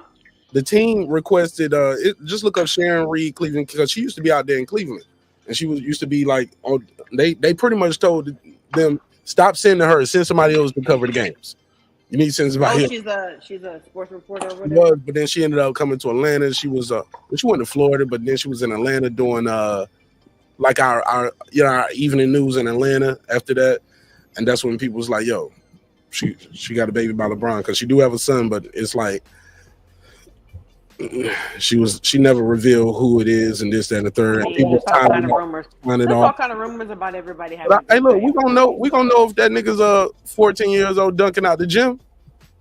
Well, look at all the niggas who look like Jay-Z talking about Jay-Z's his daddy. And we don't know for sure. Jay-Z had the slickest lawyer ever, though. Jay-Z had got accused so much his lawyer said, hey, look, if we can prove that ain't none of this shit true, can't nobody else bring suit to my client no more. Like, so you get even if fuck you can shit. You can't. They can, but there won't be any hearing about it. Like, I ain't got to take no more blood tests for this shit. I don't got to treat too many times that it won't true. Yeah. You better come with your DNA already, but and have some shit. You better pick up one of my sweaty towels at a concert or something, nigga, and do your test. Beyonce said, I don't want to hear no more about that shit. Cut that shit out. Yeah, but it's right here. Oh yeah, she's gorgeous. Shit, that nigga, what's the nigga name? Votto look like he could be Jason. Mark, this is just this photo I just sent you just for you, so we can shut it down. I'm gonna petition your wife to kick your ass for doing this nigga wildin', son. Let me see. No, I'm not. Yeah, I'm not married. Let me see. Then nigga, do you remember the time when I had a 9, but I don't know more? Yo, Foodie, you wrong right now. I'm sleeping next to a 6. I didn't say that either. This nigga Brim look like a fan in the picture. Like he don't even look like this your girl right here. He just like, yo, what's up? Me now. You just like a fan. Like, yo, I met her at Myrtle Beach that weekend. Like, you ain't even close to her. Y'all look like friends, dog. Too much space in between right there. What you think? What you think, Foodie? That's just they look like They look like a friend. Yeah, your swag. You ain't even matching her swag right now, Brim. Brim, you gotta shut you down. I gotta see Brim. I gotta see the face. I sent you one more to shut you down. Did you fuck or what? Okay, there we go. All right, now. All right. There we go. All right, I'm done now. I believe you now, bro. There you go. That's close enough. Thank you. Let's move on now. Nah, I like the titty meat hanging out right here. I'm gonna just keep it right there for a minute. Let me just crop you out. And I'm long titty. Miss Long Titty. Mm-hmm. I like a little long meat. Pause. Whoa. Long titty meat. Wow. Did you just say that? That's crazy. You did. That's crazy. He said like long meat. Yo, that was hilarious. Pause, man. Yeah. It's over. We gonna shut this show down. The show over. Somebody gonna cut that part up, man. They gonna be like, see, I knew something about him. I didn't like. He said he like long meat. Oh my god, nigga, that shit was funny as hell. All right, Brim. Shout out to Brim saying, yeah, all right. Hey, Brim. This nigga done posted photos. They on his Instagram? These are posted? No, they're gone. They still have memories. You still got them in your phone, Brim? No, they're in my old Google Drive. I thought they were all gone. That's why I told you. Well, the bullshit. You found them very easily. Yo, Foodie, I don't appreciate you trying to slander me right now. Listen, you slandered yourself, nigga. I'm just looking at what you done sent. No, okay, but you don't even understand it. But you're not even getting the context, though, why this was the case, though. You're doing me greasy right now. What I know is that you ain't with that woman. She with somebody else, and she's not posting you right now. Who's she with right now? That's what I know. Is she single right now, bro? I guess. I don't know. She's next to somebody else. Well, go look on her IG. Or she got you blocked or something, nigga? Nope. Well, look and see if she got somebody, because if things don't work out with she's sleeping with somebody. If things don't work out with me and Mrs. Nash, I might holler at her. Stop it, Mark. Mark don't know what. We're gonna pass her around like them niggas passed Amber Rose. You know what I'm saying? No, nobody wants you, Mark. You lie. He lied. Y'all niggas worship him. You lie, nigga. Somebody want it. Somebody want this long meat. No, you're the one that said you wanted long. Nobody with your long titty meat. Want this long meat, nigga. Your long titty meat. Hey, I took care. Look. Side note, I took care of somebody right now. Look, not right now. Today, earlier today, I took care of somebody. I was doing the EKG on them. I swear this person had pec implants. Like I've never. I know they exist, but I'm like, does this motherfucker got pec implants? That nigga was gushy. It's just... No, they was hard. Like extra hard, like not human hard, you know, like not workout hard. Like you can tell if somebody works out because they got striations over the muscle and then it's hard. This shit was just like hard, like some real hard implants. Like you stretched out the skin to get them in. This shit was weird. Niggas be getting plastic surgery now. They be getting BBLs and all kind of shit. Mark. Niggas wildin'. Wow, I don't even know how to address that. Yo, whenever y'all get a chance though, just Google LeBron James baby mama, his secret baby mama. Y'all see a bunch of stories about LeBron and Sharon Reed and about her getting kicked out of up there in where was she at? Cleveland. Oh, because she kind of looks like Savannah. She kind of looks like his type. Me. Shitting me. No, she don't. You see this picture right here with this parent stripe? Like this little parent stripe picture right here? Open imaging. Oh, well, maybe they're like the same complexion, but She got some similarities. She's light. She's like shades lighter. The nose is different. No, Shay's lighter is just lighting in the studio. Yeah. Maybe Savannah started making herself look like her. Photoshopping. This what you like? Look like her. You get money, you start getting different photos and different lighting and studios and things like that. Photoshop and whatever. Photoshop always lightens people. So I see the similarities. He's got type. I mean, maybe. But I get it. I mean, these chicks be having so much invested in these dudes. Like, I'm not about to give you up to nobody else. I'm not going to do all the hard work and then give you to somebody else so you can be living happy in my face. They call it building a man. They call it building a man, right? I built you up just so somebody else can have you. Yeah, but that's the thing. Is like, you can't, on a nigga on that level, you can't really say that. And I understand women say, I was with you when you didn't have no money, but you didn't build that nigga. That nigga already had a supernatural talent that was already going to be genetics. Yeah, exactly. Like, he's not like the regular average Joe nigga who didn't have a job and he took him down to the unemployment office and clean him up and not like that. Like Cameron was saying, like he would, like he ain't that kind of nigga. Like there's plenty of women who do that shit. You know what I'm saying? And then the nigga just leaves you for the next chick because he's feeling himself. Once he starts looking good, other women are looking at him and then he leaves you. That's not the case with these type of dudes. Like this nigga was gonna be able to pull no matter what because he's got money and talent and fame and connections and all that kind of stuff, with or without you. So it's not like you said, I know you want to sell crack on the corner, LeBron, but I feel like you have, supernatural basketball talents and it would be best for you to take these white people money. Nah, she wouldn't do none of that shit. Like that nigga was gonna be rich no matter what. Okay, so this story comes out because Lambo, who was dating LeBron's mama, he spilled the beans that he has that the rumors were true that he has a secret love child with reporter Sharon Reed when he played for the Miami Heat.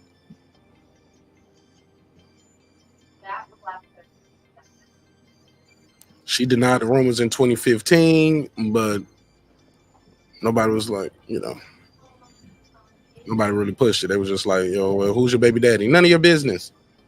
All right, hey, Foodie, I just so you can not dog me, I gotta put some respect on Mrs. Hill. Gotta put some respect. What y'all talking about? No, because you told me I'm no good. You told me I'm Mike Epps, so I said let me put some respect on it. I didn't say nothing about no Mike Epps. No, about me. What? Mark, check your inbox. Man, I'm not about to put this picture up on your lady, dog. This your current girl. No, you don't have to. You don't have to. Yeah. I'm not gonna do that to you, bro. Or your current girl. Because you called her dirty, that's why. And then you saying she's a 5. You saying your girl that you with is a 5 or I didn't say that. I didn't say that. I said she's a strong 7. Why is she making his face in this picture though? You could have seen one because she making a, like you put the picture of the other girl looking exotic with the club dress on, titties out. On the boat. Why you reaching? Then you put this other picture up.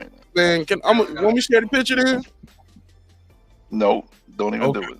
Because the way, like, you didn't give her this light right here that you gave the other. Send me a better picture, man. Like, you send a picture of her making that face like, yeah, nigga, what? We in this bitch. She got her mouth like, Got a, you know what I'm saying? Like, but just a picture of you, though, with a haircut, though. You look like you just left the barbershop. Yeah, man, her edges ain't even down good, man. Like she just got out of the pool. Not Mark talking about a woman's edges. You need to cut it out. You sound fruity than a motherfucker talking about her edges. Nah, nigga, You definitely got nothing but women in your house talking about some goddamn edges.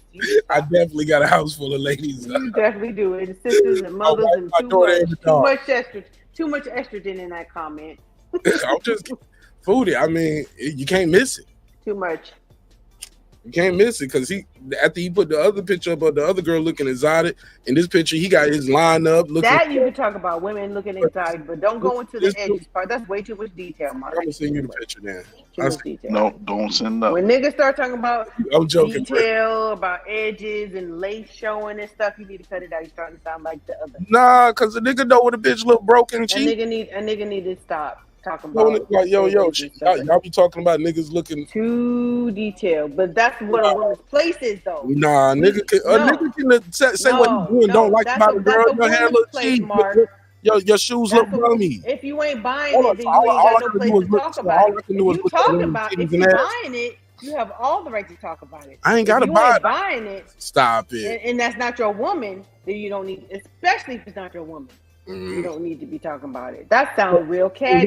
That sounds like some girls would say. When y'all turn down a dude, or y'all talk about a dude, do y'all just talk about a guy that you with or not? That's a woman's place, Mark. No, that's a human thing. Like, I have eyes. It's not. When I see a girl, I can instantly say if I want to fuck or not fuck. I can't say that. You don't. No, that's what gay men judge women. Man, straight men need to only be talking about the women that they fuck. I got a whole bunch of niggas like niggas are. I look at my. Well, then them niggas is gay. Niggas are sending me a picture. Them niggas got female tendencies. You don't even know what I'm about to say. I just said I looked at my inbox. Them niggas gay.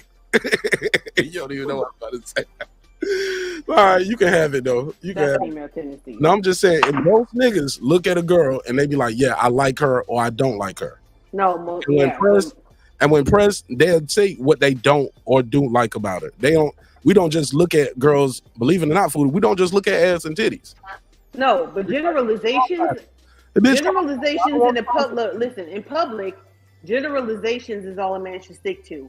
If a woman specifically asks you specifically what you don't like, then that gives you the goal to say, okay, I don't like this. But when you start talking about this woman, oh, I don't like this lace. That woman, oh, her weave look cheap. That woman, oh, her feet look. That's what gay men say about, and women say about other women. Like you going down the line, like I don't even get what you're talking about. Like we going. This woman that's too much detail. Men are not known for looking at so much detail. Women are the ones who teach y'all the detail about y'all. Shit, man, I don't know, Foodie. That's our place. That's not your. I don't know, Foodie.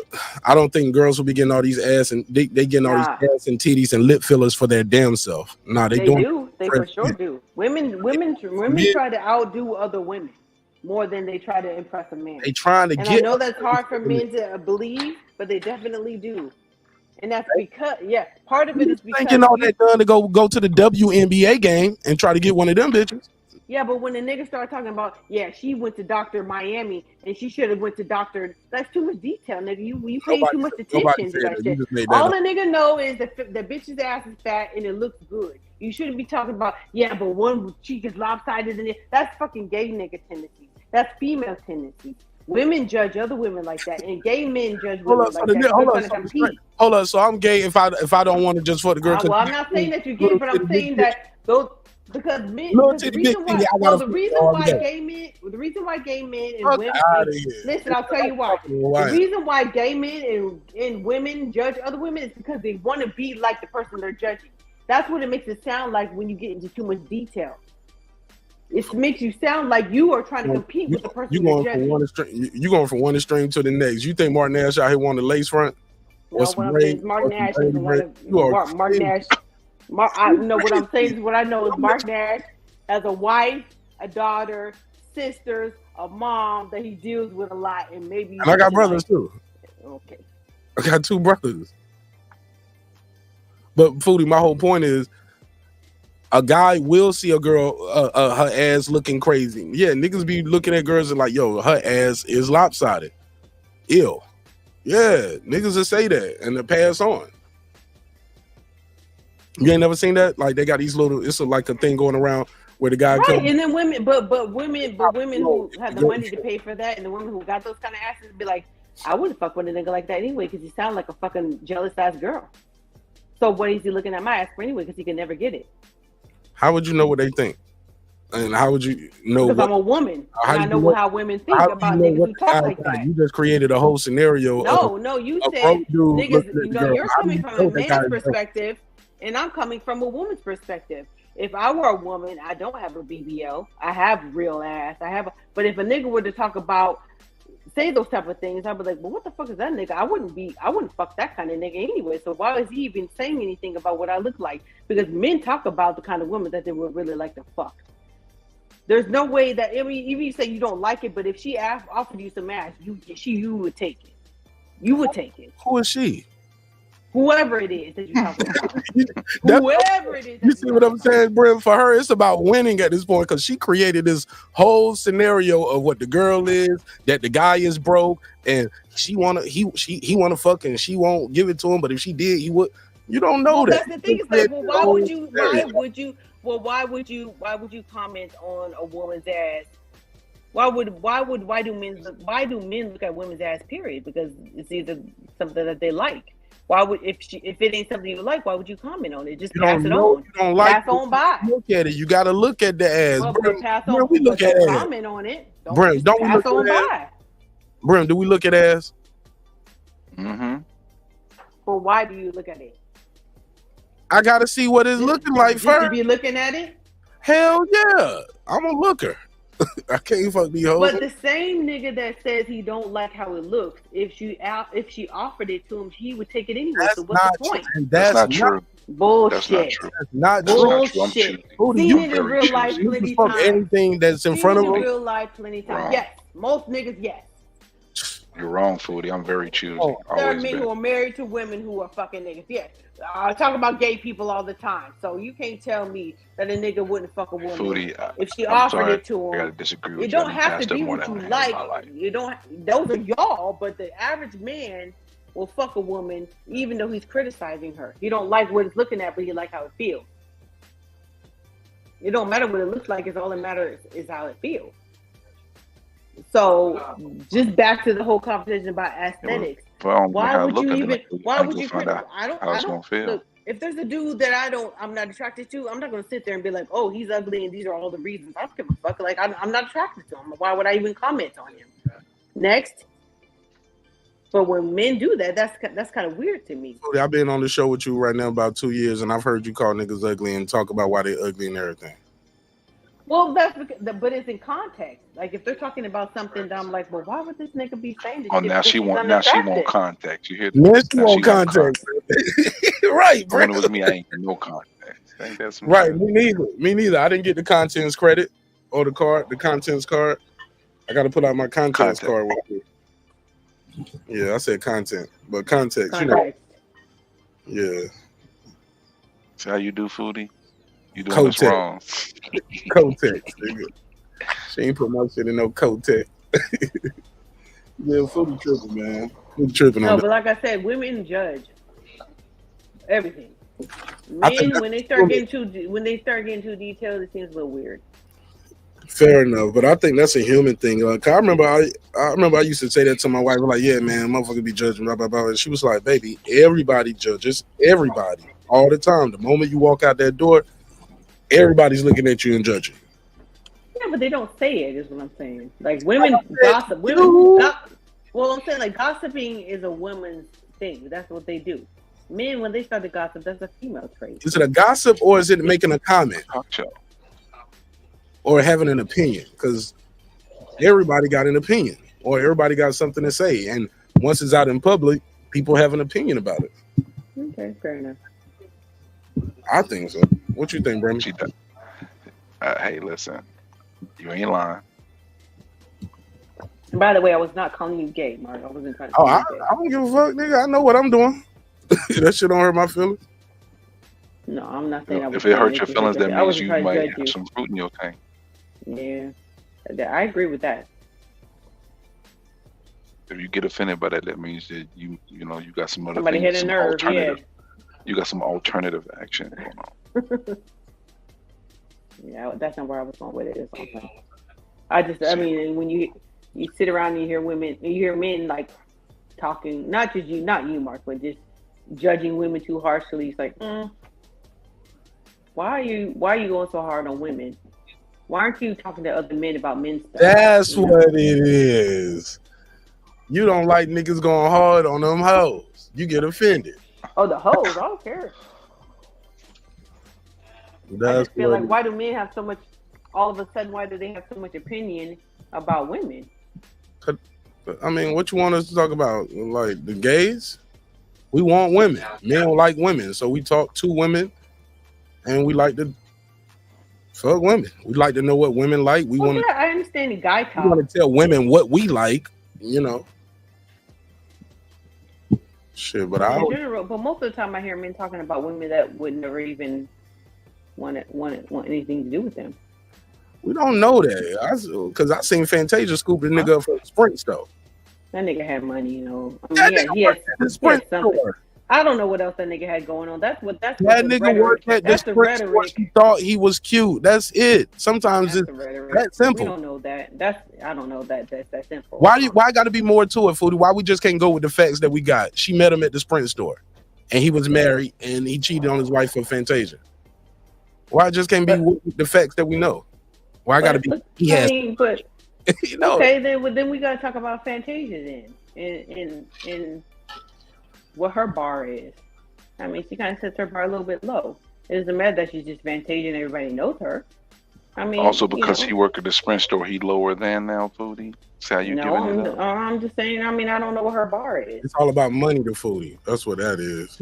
What's your dollar bar? bill, I mean, what is her sense of self-worth? Maybe she's like, I like him. I think he's cute, and I don't need his money because I got money. So I like him. I'm gonna fuck with him. I think no different from a dude who was like, yo, I don't need the girl to have money. I got money. Well, that's because that's what a man's place is in society.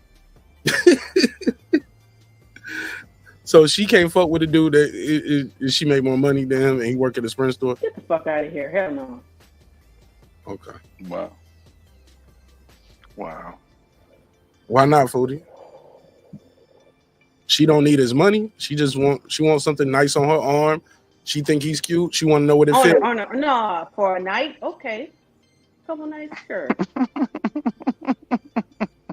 But as your husband and having babies for the name, get the fuck out of here. That's crazy. Y'all talking crazy. Wow.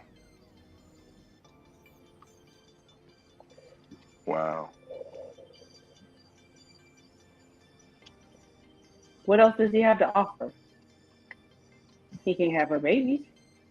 Love, Is he going to be cooking and cleaning for her? Honesty.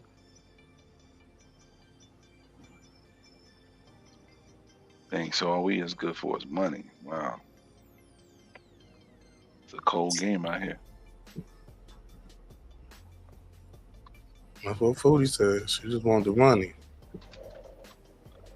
One thing that the average man's ego would not be comfortable being with a woman just because she has money.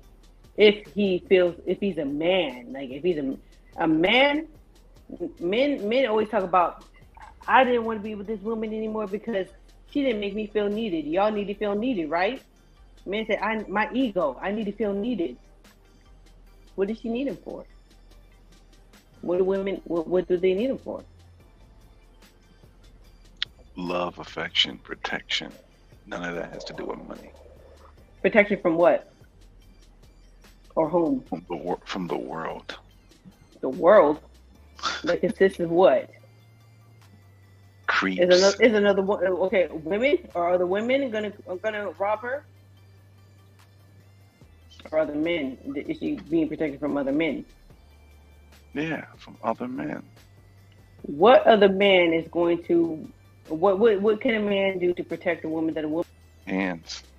Got these hands, son. Women can get hands too. Yeah, but some don't. More men got hands than women do. But people ain't fighting with hands now. People are fighting with bullets. Well, maybe she don't want to shoot. She want her man to shoot. Bullets? Out the way? Mm-hmm. Nah. Statistically, women are better shooters than men. Oh boy, here we go. Generalities. That's not generality. That's a fact. You can look it up. Mark, Okay. look it up. Now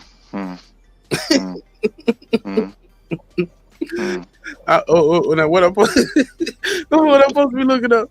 Like in the military or what? No, I don't know about the military, but In the police statistically, and this is okay. I can say look up. When I go to the shooting range, the guy that owns the shooting range said he told me, and he's an ex I don't know, in the military, not in the military, but police, special ops. What I don't know all that military shit. But he said that women or most of the time they're better shooters than men, and so a woman can shoot and a man can shoot. So what is a woman like? Is he gonna shoot? Like what is she protecting? How can he protect her better than she would protect herself with a gun? I remember hearing that in the Army, though, when I was in the Army. Now, I've never seen no stats or data from it, but I do remember hearing it in the Army when I was in AIT, and it was like in basic.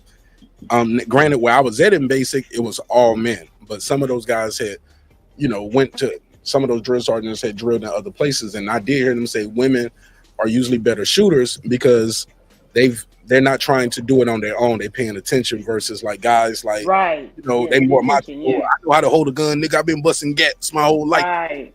Versus a woman's like, yo, I'm scared. It's a weapon. I'm gonna do everything exactly how. More accurate, yeah. That's I'm talking about accuracy, yeah. Somebody said marqnash TV and panel chat, 5150 show. Talk now. I'll take it. Let me give him the $2 drop. Shout out to Lake County for supporting the show in a major way. Let me give him the $2 drop, y'all. I'll give you the $2. You give him the $2. All right, pay him the $2. Oh, pay the $2. Somebody said that is some hoe shit females do, Foodie. What's some hoe shit females do?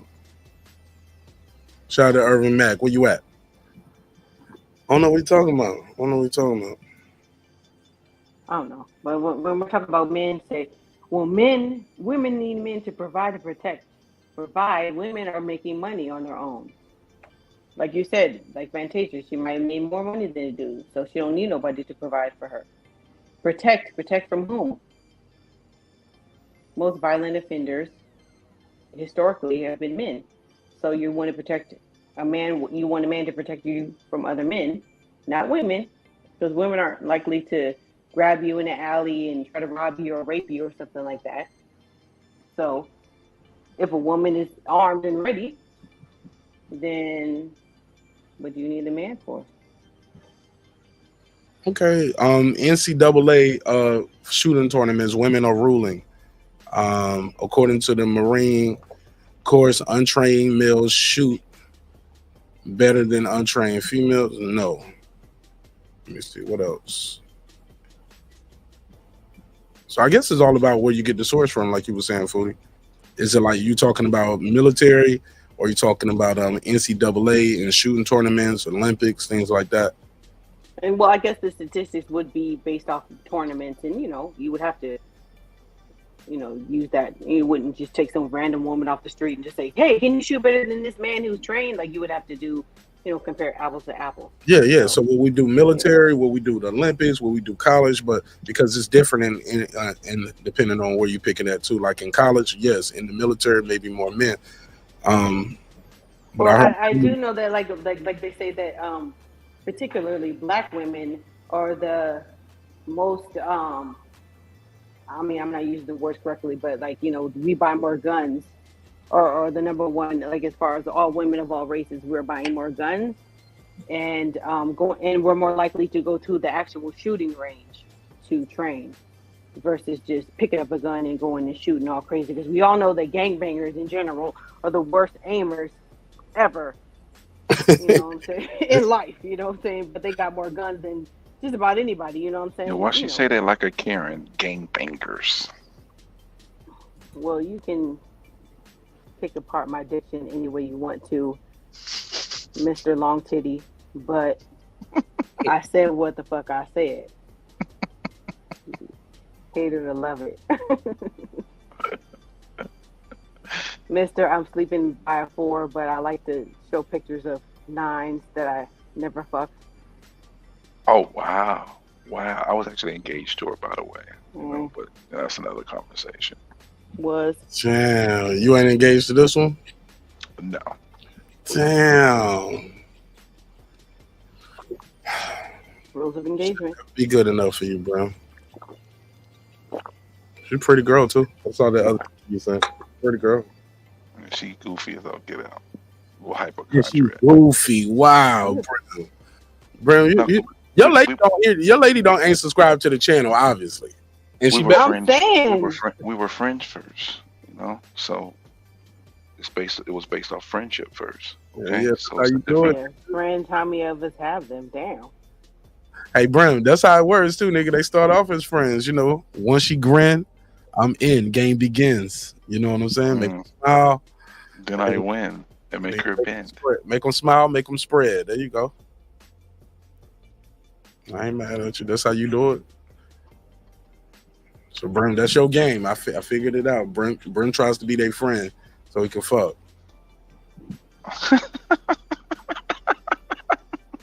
That's all men. And the pussy good, he want to be your boyfriend. We go together now. Fuck you talking about? Shit. Oh man. Weather girl says that we go together. Bad. Hey, is this too much ass brown? Nope. Let me see. Let me put it on the screen. Is that too much? That's borderline. It's hard. It's gotta be hard to. Would y'all say it's the ass to waist ratio? No, she gotta be the wiper booty, man. You know, She got a wider booty. No, she might have a problem trying to wipe her butt. So. Oh, nigga, now that's some gay shit right there, fool. What if she has a bidet? What if she has a bidet? Yeah, just squirt some water. That shit. I can't with y'all. She got a cute face too. Cute face. That shit humongous. Donkey like. We're right there, donkey, please.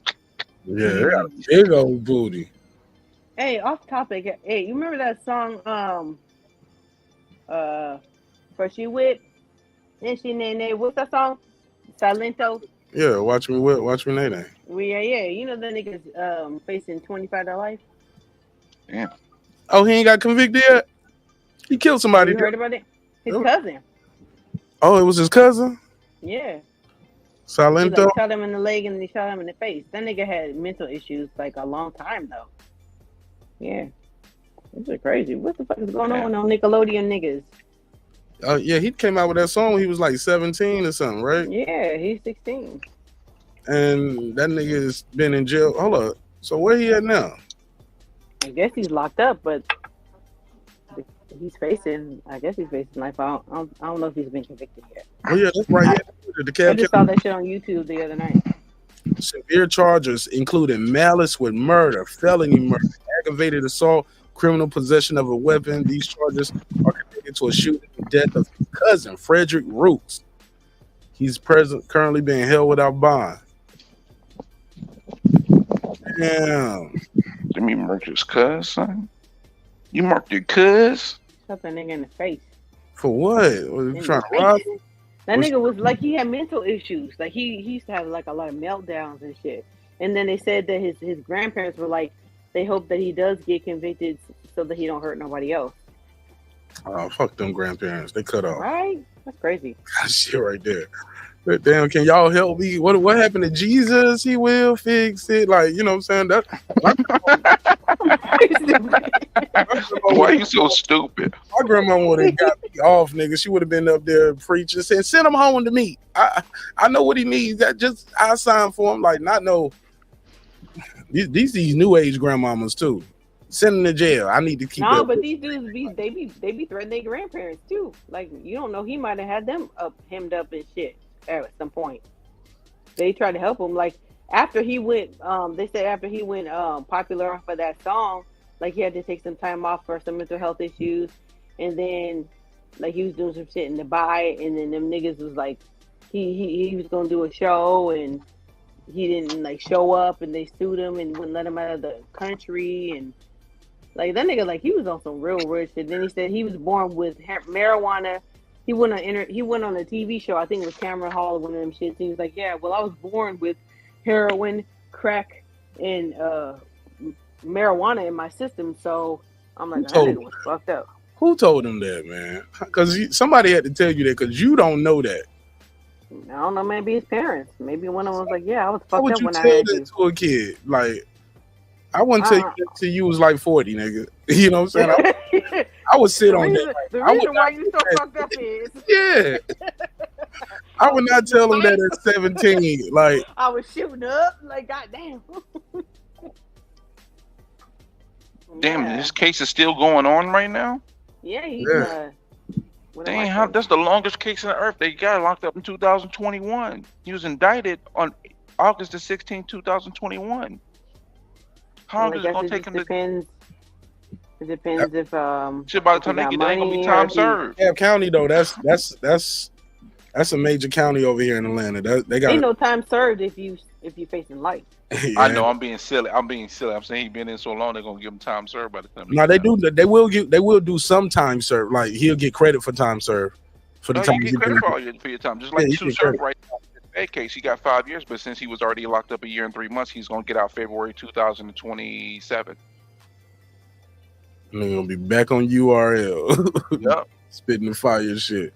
I wrote this while I was in my cell. Oh, did you see that Loaded Lux was on Nightcap?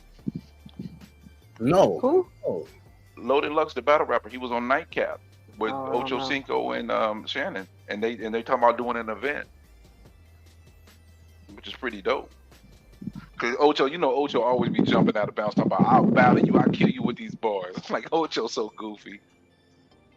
Shannon Sharp gonna be up there. You gonna get this spandex, nigga. Yo, come on, don't do it like that. Wow. You gonna get these tights, nigga. And then knock me, nigga. Yeah, that photo was not a good look though. That photo was definitely not that nigga hopped out with a bodysuit. He looked like he was about to throw the peace sign up with the twin. When he first got out, he paused. It looked like he was about to do this. Like, look at the screen. He paused. He got out. Do a snap. Like he was about to do this. Like he was going. Then he thought about it. He was like, he made a clap. He about to do the Z snap like men on film. Peace sign, nigga. Like he was going Richard Nixon. Got out. But that nigga was about to do this. That nigga think he a bad bitch, yo. I swear to God. And then one ain't helping the name and show Club Shay Shay. The first thing you think when you say Shay Shay, like, oh, that's not fruity. Yeah, I think of a thick, light-skinned red bone, some big tits named Shay Shay. Not no Terry Crews built motherfucker. You know what I'm saying? With bad hips, wearing spandex, nigga. Wow. Fuck, man. My boy Lake said gender wars tonight. What time is it for y'all? Shit, I'm about to land the plane in a minute. He said, shit, I don't even want to tell you what time it is where I'm at. It's embarrassing. I should be asleep. We on the same time, bro. Somebody said Ryan and Dev should put on a URL event to promote. Let me give my boy Lake County the double drop. Appreciate you, bro. I'll give you the $2. You give him the $2. All right, pay him the $2. Oh, pay the $2. And again, I'll give you the $2. You give him the $2. All right, pay him the $2. Oh, pay the $2. Appreciate you, Lake. Shit, that's it for me, man. I'm gonna go and land the plane on this one, man. Lake's like, damn, I shouldn't have given him no money. They ain't leaving. Yo, but yeah, I gotta look at this video real quick before I go to bed, man. Get my mind right. You know what I'm saying? I gotta relax my mind after doing this show. I need to see what is happening on this video right here. You know what I'm saying? See if them yams are yamming. But that's it for me. Y'all got anything else y'all want to say before I let y'all go? Wait, you said what video? What's her name? Whatever's on the screen, it's on World Star. Shout out to my boy Chris Lee, Don Blow, Beats, the Mac Mob, Kurt DeVille, Dr. Sink, Terrence Bailey. Okay, and everybody else who pulled up on the Instagram live. Yeah. And what do they have her on there for? Shit, for niggas like me who want to just see what them yams yamming like. But no, I guess it said, is this too much for you? Nigerian woman goes viral for having a dump truck. Hold on, let me turn the music down. Turn the music off.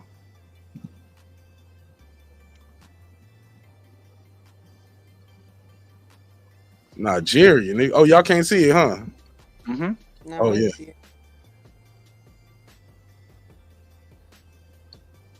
Nigeria.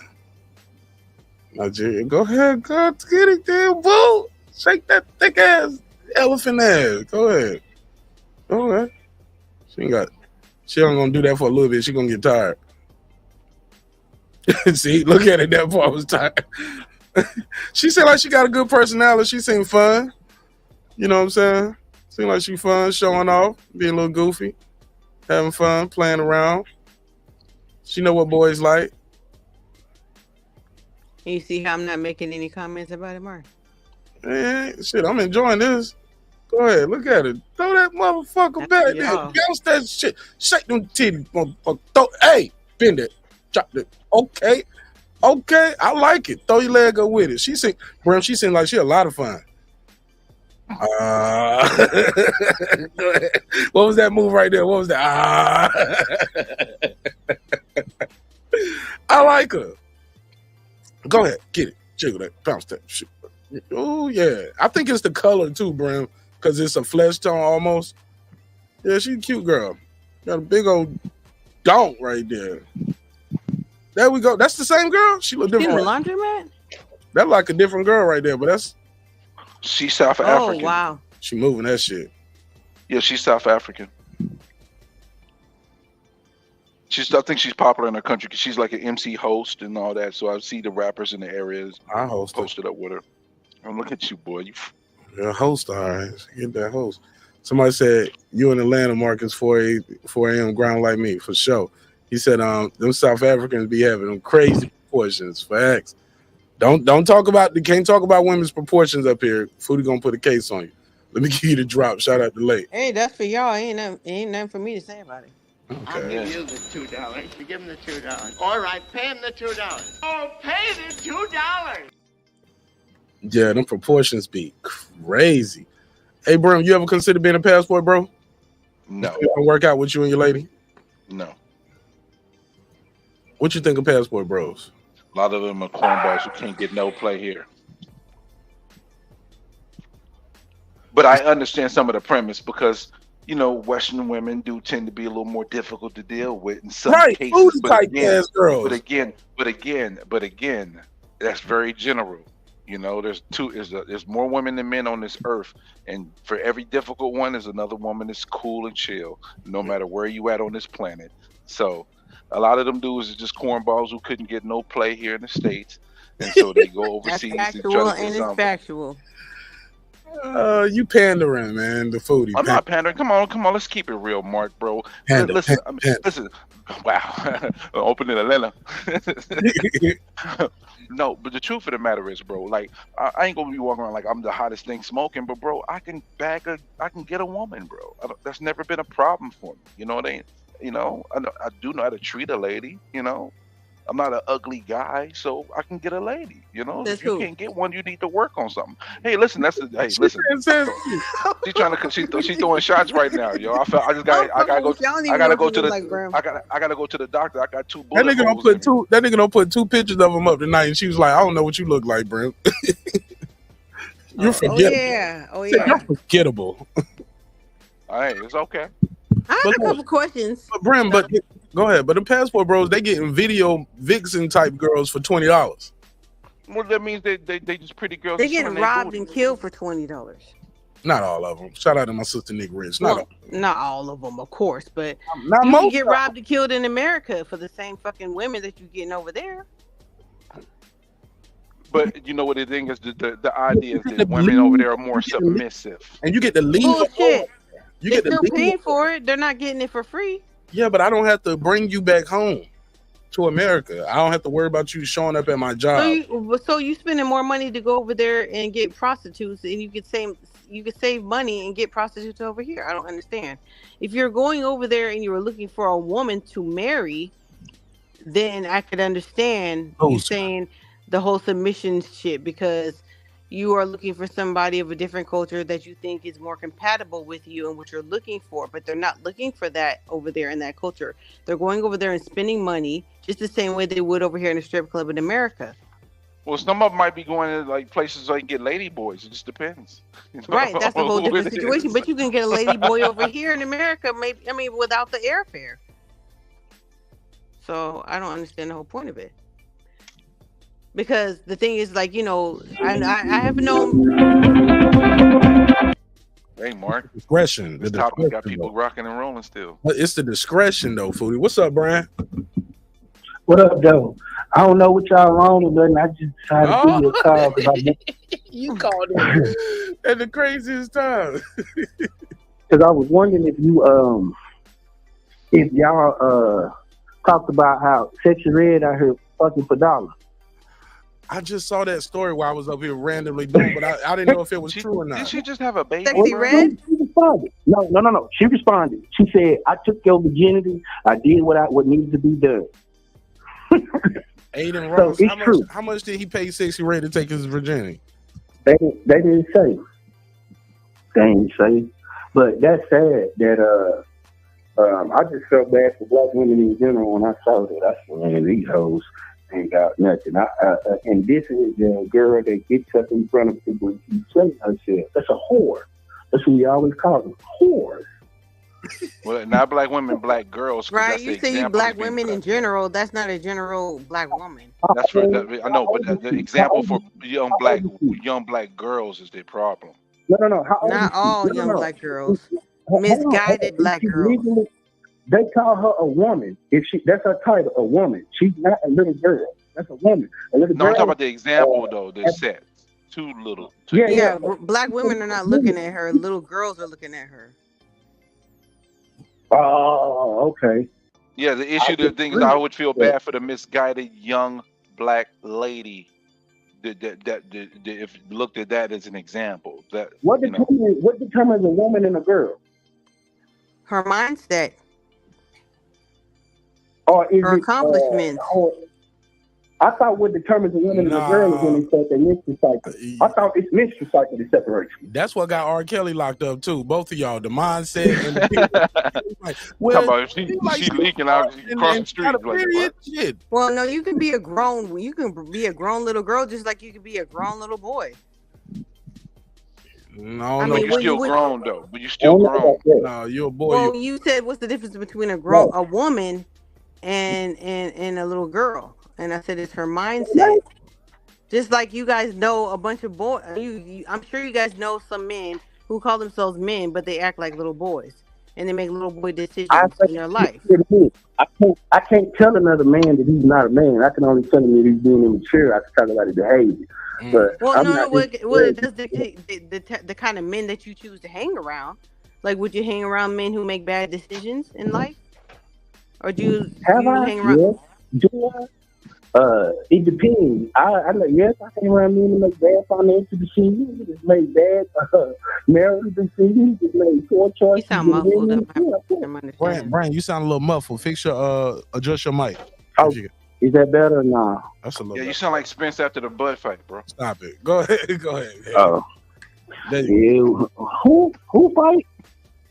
You said the bum fight. Let's not. I thought he said the bum fight. I ain't even That was funny. But no, but I think that black women can say that, oh, she don't represent us, but the rest of the world don't look at it like that.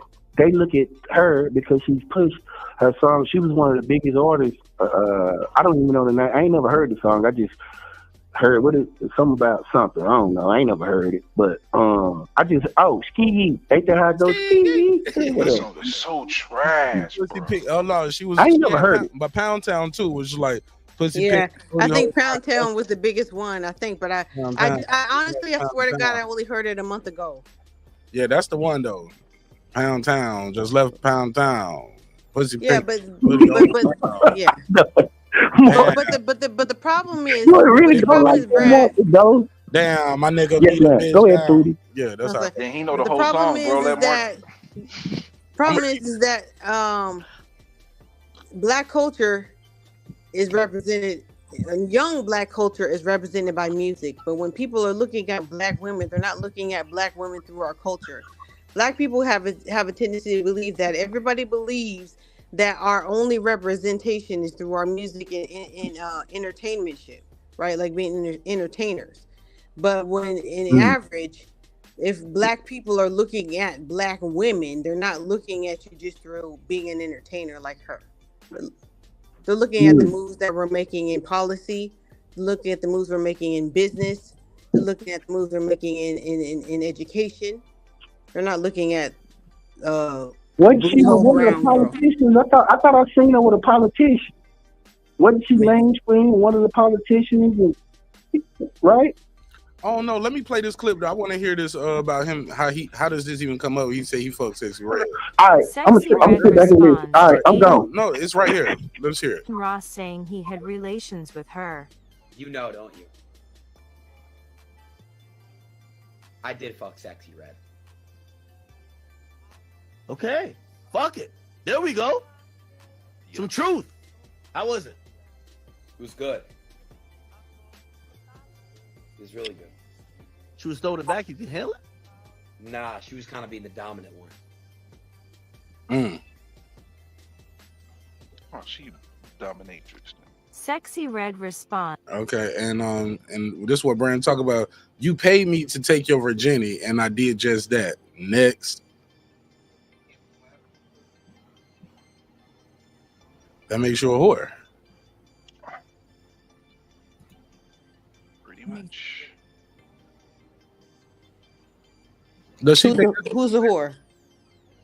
She got paid to fuck, nigga. She's the whore. What you mean? What you mean? Who? That's this. You paid me to take your virginity, and I did just that. Next, he's a trick. She's a hoe. Okay. I mean, ain't that the exact definition? No, I was just asking. Okay, but where's the problem? I don't know. She put this up like this a badge of honor, like this a combat, like to. He said, "Yeah, I fucked Sexy Red. Yeah, it was good." Blah blah blah. She's like, "Well, you paid me to take your virginity, like, and I did just that." Next, shit. How do you know that nigga was a virgin, other than him telling you he a virgin? Well, how do we know that this even ever happened? She confirms it. Well, it doesn't matter what she says. Oh, damn. Does anybody have the video? He said, she said, it's still not true to Yeah. Do we see it? Have we seen it? Is there a video out there?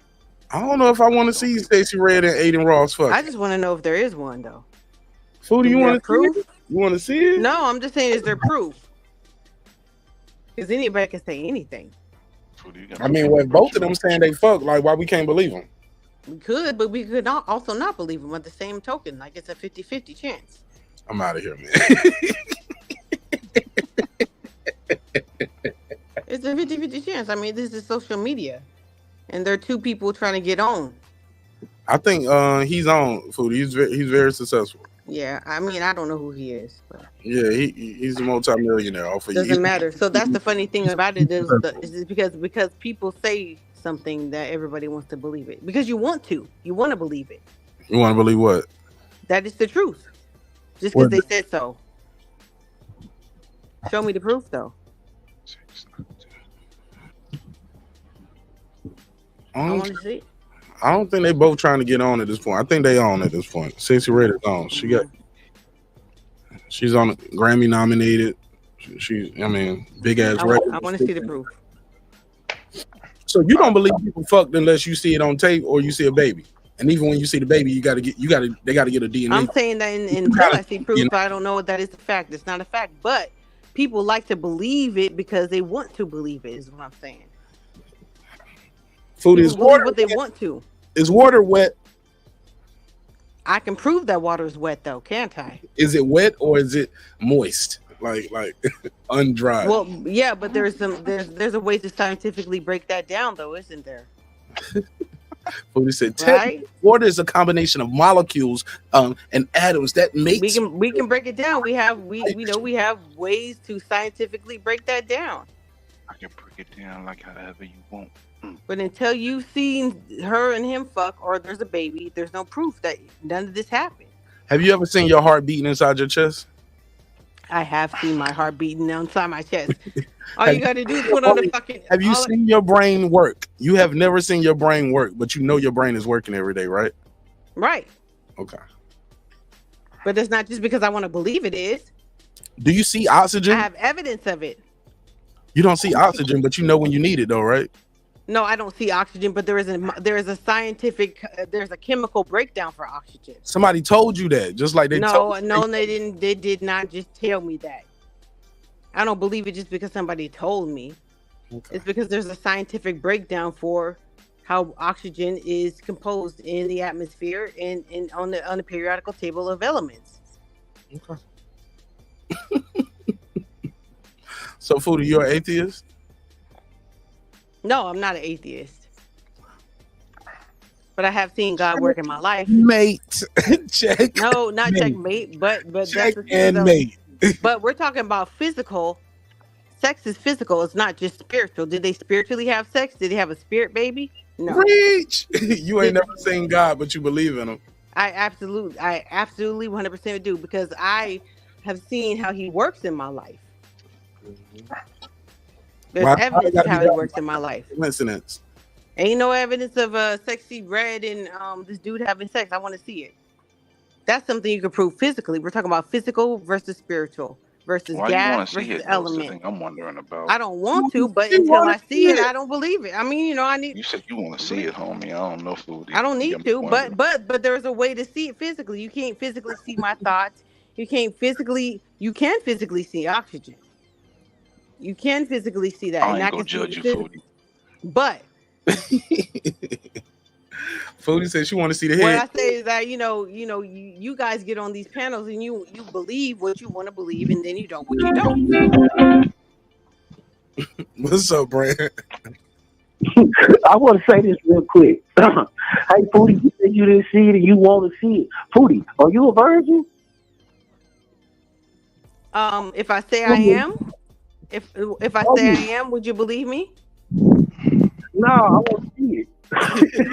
Okay, yeah. Well, I have y'all ignorant right now. Y'all. I have physical proof that I'm not, right? I don't believe. Yeah, you got babies. But if you they may be adopted. I could be lying. You don't know that I have children. You've never seen my children. I want to stick my finger down there and see if the hymen is broken. I don't believe. You can physically see that though. You could though, right? Oh my God. All right. So when I see you, I don't believe you. You gotta open it up. We'll be like, nah, that looks fuzzy to me. You'll never see me. That shit look like roast beef. The disrespect between this and Mark saying he want to see long meat. This is crazy. Long meat. I ain't gonna lie to you. I want to see it. I don't believe it. I'm sure you do.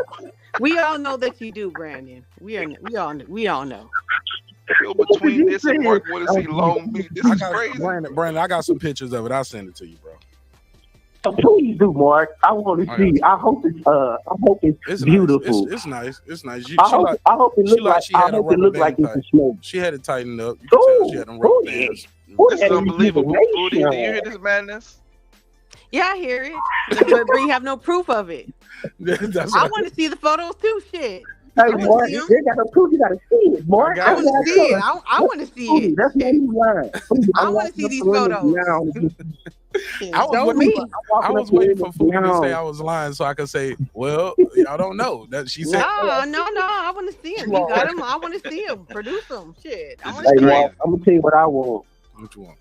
Mark, I'm just gonna start walking up to ladies and be like, "See this lady." Well, Mark earlier said he wanted long meat. So, I don't know what you talking about, bro. Solid. That's a problem. Damn, Mark. They call me slipping. I meant long titty meat because Foodie said the girl had long titties. But I won't. But you guys do know that. You guys do know that even if a woman's hymen is not in place, it doesn't mean that she's not a virgin, right? So what? So Foodie, what? I said, even though you guys do know that physiologically, even though a woman's hymen is not in place, it does not mean that she's not a virgin. Yeah, I know. Okay. If they so how else would you prove that I'm not a virgin? Too hard. I don't believe you. I want to see. I don't believe you. I got to see. I'm How? But how would you prove it though? If my hymen is not in place and it doesn't prove that I'm not a virgin, then how else can you prove that I'm not a virgin? Members only. Right. You got to see it, right? Okay. That's what I'm talking about. Once I stick my finger in there, I'm what you call a good gynecologist. I stick my finger in there and move around. I can pretty much tell you yourself. I can be like, B-Dub, did you just say you were a hood gynecologist, bro? Did you just say that, B-Dub? Wow. That's called a predator, sir. Right? No, it's called a convict. Convict music. I got. Hey, when what is going on here, yo? This got wild. This nigga on the motherfucking like Dorothy Dandridge. So motherfucking, we remember when Halle Berry was on Dorothy Dandridge, and she's like, "No, spread your legs. I want to see it there." That's that motherfucking nigga. I would know, Foodie. I would know. Plus, I could tell by the way you move your hips if you're a virgin or not. I can tell by the way you talk, you wouldn't know. Wow. Hey, Kellogg's. Stop. Wow. It's up now, Mark. Brandon, you light work. You light work. You easy work. You have to say, oh, hold up, Foodie. You have to be talking to me like that. You put some respect on my name. Hell, I'm 6'3". I'm pretentious. Dark skin. What are you? Easy work. That doesn't sound like a woman with a hymen and talk about some niggas easy work. That sounds like a very experienced lady right there talking about easy work. Yo, listen to her talking about how men supposed to talk, how women talk. Is that how a woman's supposed to be talking about taking some dick, like easy work? Easy. But you can't decide how a woman's supposed to talk. I'm the only woman on this panel. I decide how women. That's why I asked you. You speak for all women. Okay. I'm not talking for all women. I'm talking for me. That so nigga's that's how women. work. So that nigga's light work. Damn. I love the confidence. Shout out to Lake County with the $2 holler. He said, them gas between women legs don't lie. But they do though. They do. They do. Yeah, man. I'll give you the $2. You give him the $2. All right, pay him the $2. Oh, pay the $2. They do. They do. Vinegar Yeah, restoration, the creepy part about that is that they do on the creep tip. You know. Late thing. What you think that little gap between their legs make you think you can take them to Pound Town without No, there's grown men who look at little girls who say, "Oh yeah, that shit." So. I'm not. Gentleman shit. Oh, that's good. No. Charleston White, yeah, no. Yeah, the weirdo shit. So yeah, final thoughts. Ain't going there. Yeah. No, that's disgusting. I'm out. I gotta go anyway. Appreciate y'all, man. This was fun, man. I did not expect the show to go this long. Pause, but it's because of food. It's because of Foodie, man. Foodie. She got it down. Miss Foodie, man. Foodie brought the energy, man. Cause I ain't gonna lie, Foodie won't here. I probably wouldn't even did most of these topics, but she definitely added a lot to the conversation, man. Shout out to the homegirl Foodie with the beauty. Foodie brought the fire tonight. I ain't even gonna hold you, yo. Yeah, she had a quick body bag on Brandon on the back end. My God, she killed that shit tonight, man. One more time for Foodie, yo. So Brandon, he easy work. And shout out to Mark for his love of long meat. Yo, why is that still on your mind? Hey, listen, you said it. I didn't. You said it. I didn't. That's gonna be the episode. I'm gonna put that in the title too. That's gonna be the episode. I'm gonna put that in there too. Long meat. That's the long meat episode. God, find it when you find it. Timestamp it and laugh at me. I fucked up. That nigga Brandon's still in the chat. He said, "Let me see, Foodie. Let me see." Shh. Man, get this guy a cup of water. Yeah, that nigga said, "I ain't gonna show the pictures like Mark." But all right, man. I'm out of here, man. I love y'all, man. Y'all be safe, bro. All right, peace. Shout out to my homegirl Foodie, Brim, everybody who called in and beamed in, Brandon, Nick Rich, everybody, man. This was funny as hell, but Foodie was right. It is some pedos out there. You got to watch them. Hide your kids. Hide your wife. All right, man. I'll see y'all on the next one, man. I'm going to run a short intro because I was tired, boss. I got to go. I'll see y'all on the next one. Hey, look, man, sometimes we're going to agree. Sometimes we're going to disagree, but one thing's certain, two things for sure. Homeboy, never forget this. I built this shit. Me. Brick by brick. And I'll be damned if I let you tear it down just because you don't like the way another nigga talk. And I mean that shit. Drive motherfucker. Hey, it's Antonio Tarver champion. You watching marqnash at Breaking Beach. I usually don't do drops, but I'm gonna give you one, bro. I'm gonna give you one. I love you, champ. Yo, and shout out to Twitter too, man. Everybody who's watching on Twitter, yo. Man, y'all the real MVP too. Y'all Twitter motherfuckers need to start clicking that link coming over here to YouTube and get in the chat over here with us too. But shout out to everybody on Twitter. All right, see y'all on the next one. Peace.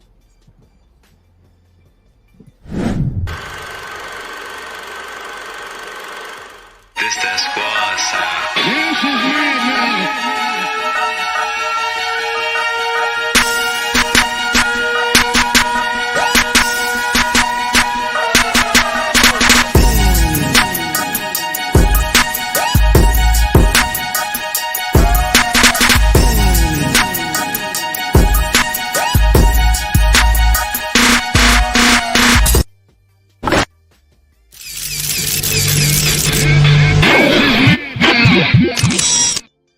And a special thanks to Lake County, man. Lake County for keeping that super chat lit all night long. I appreciate you, fam. Thank you so much for the support. Peace. See y'all either tomorrow or Friday.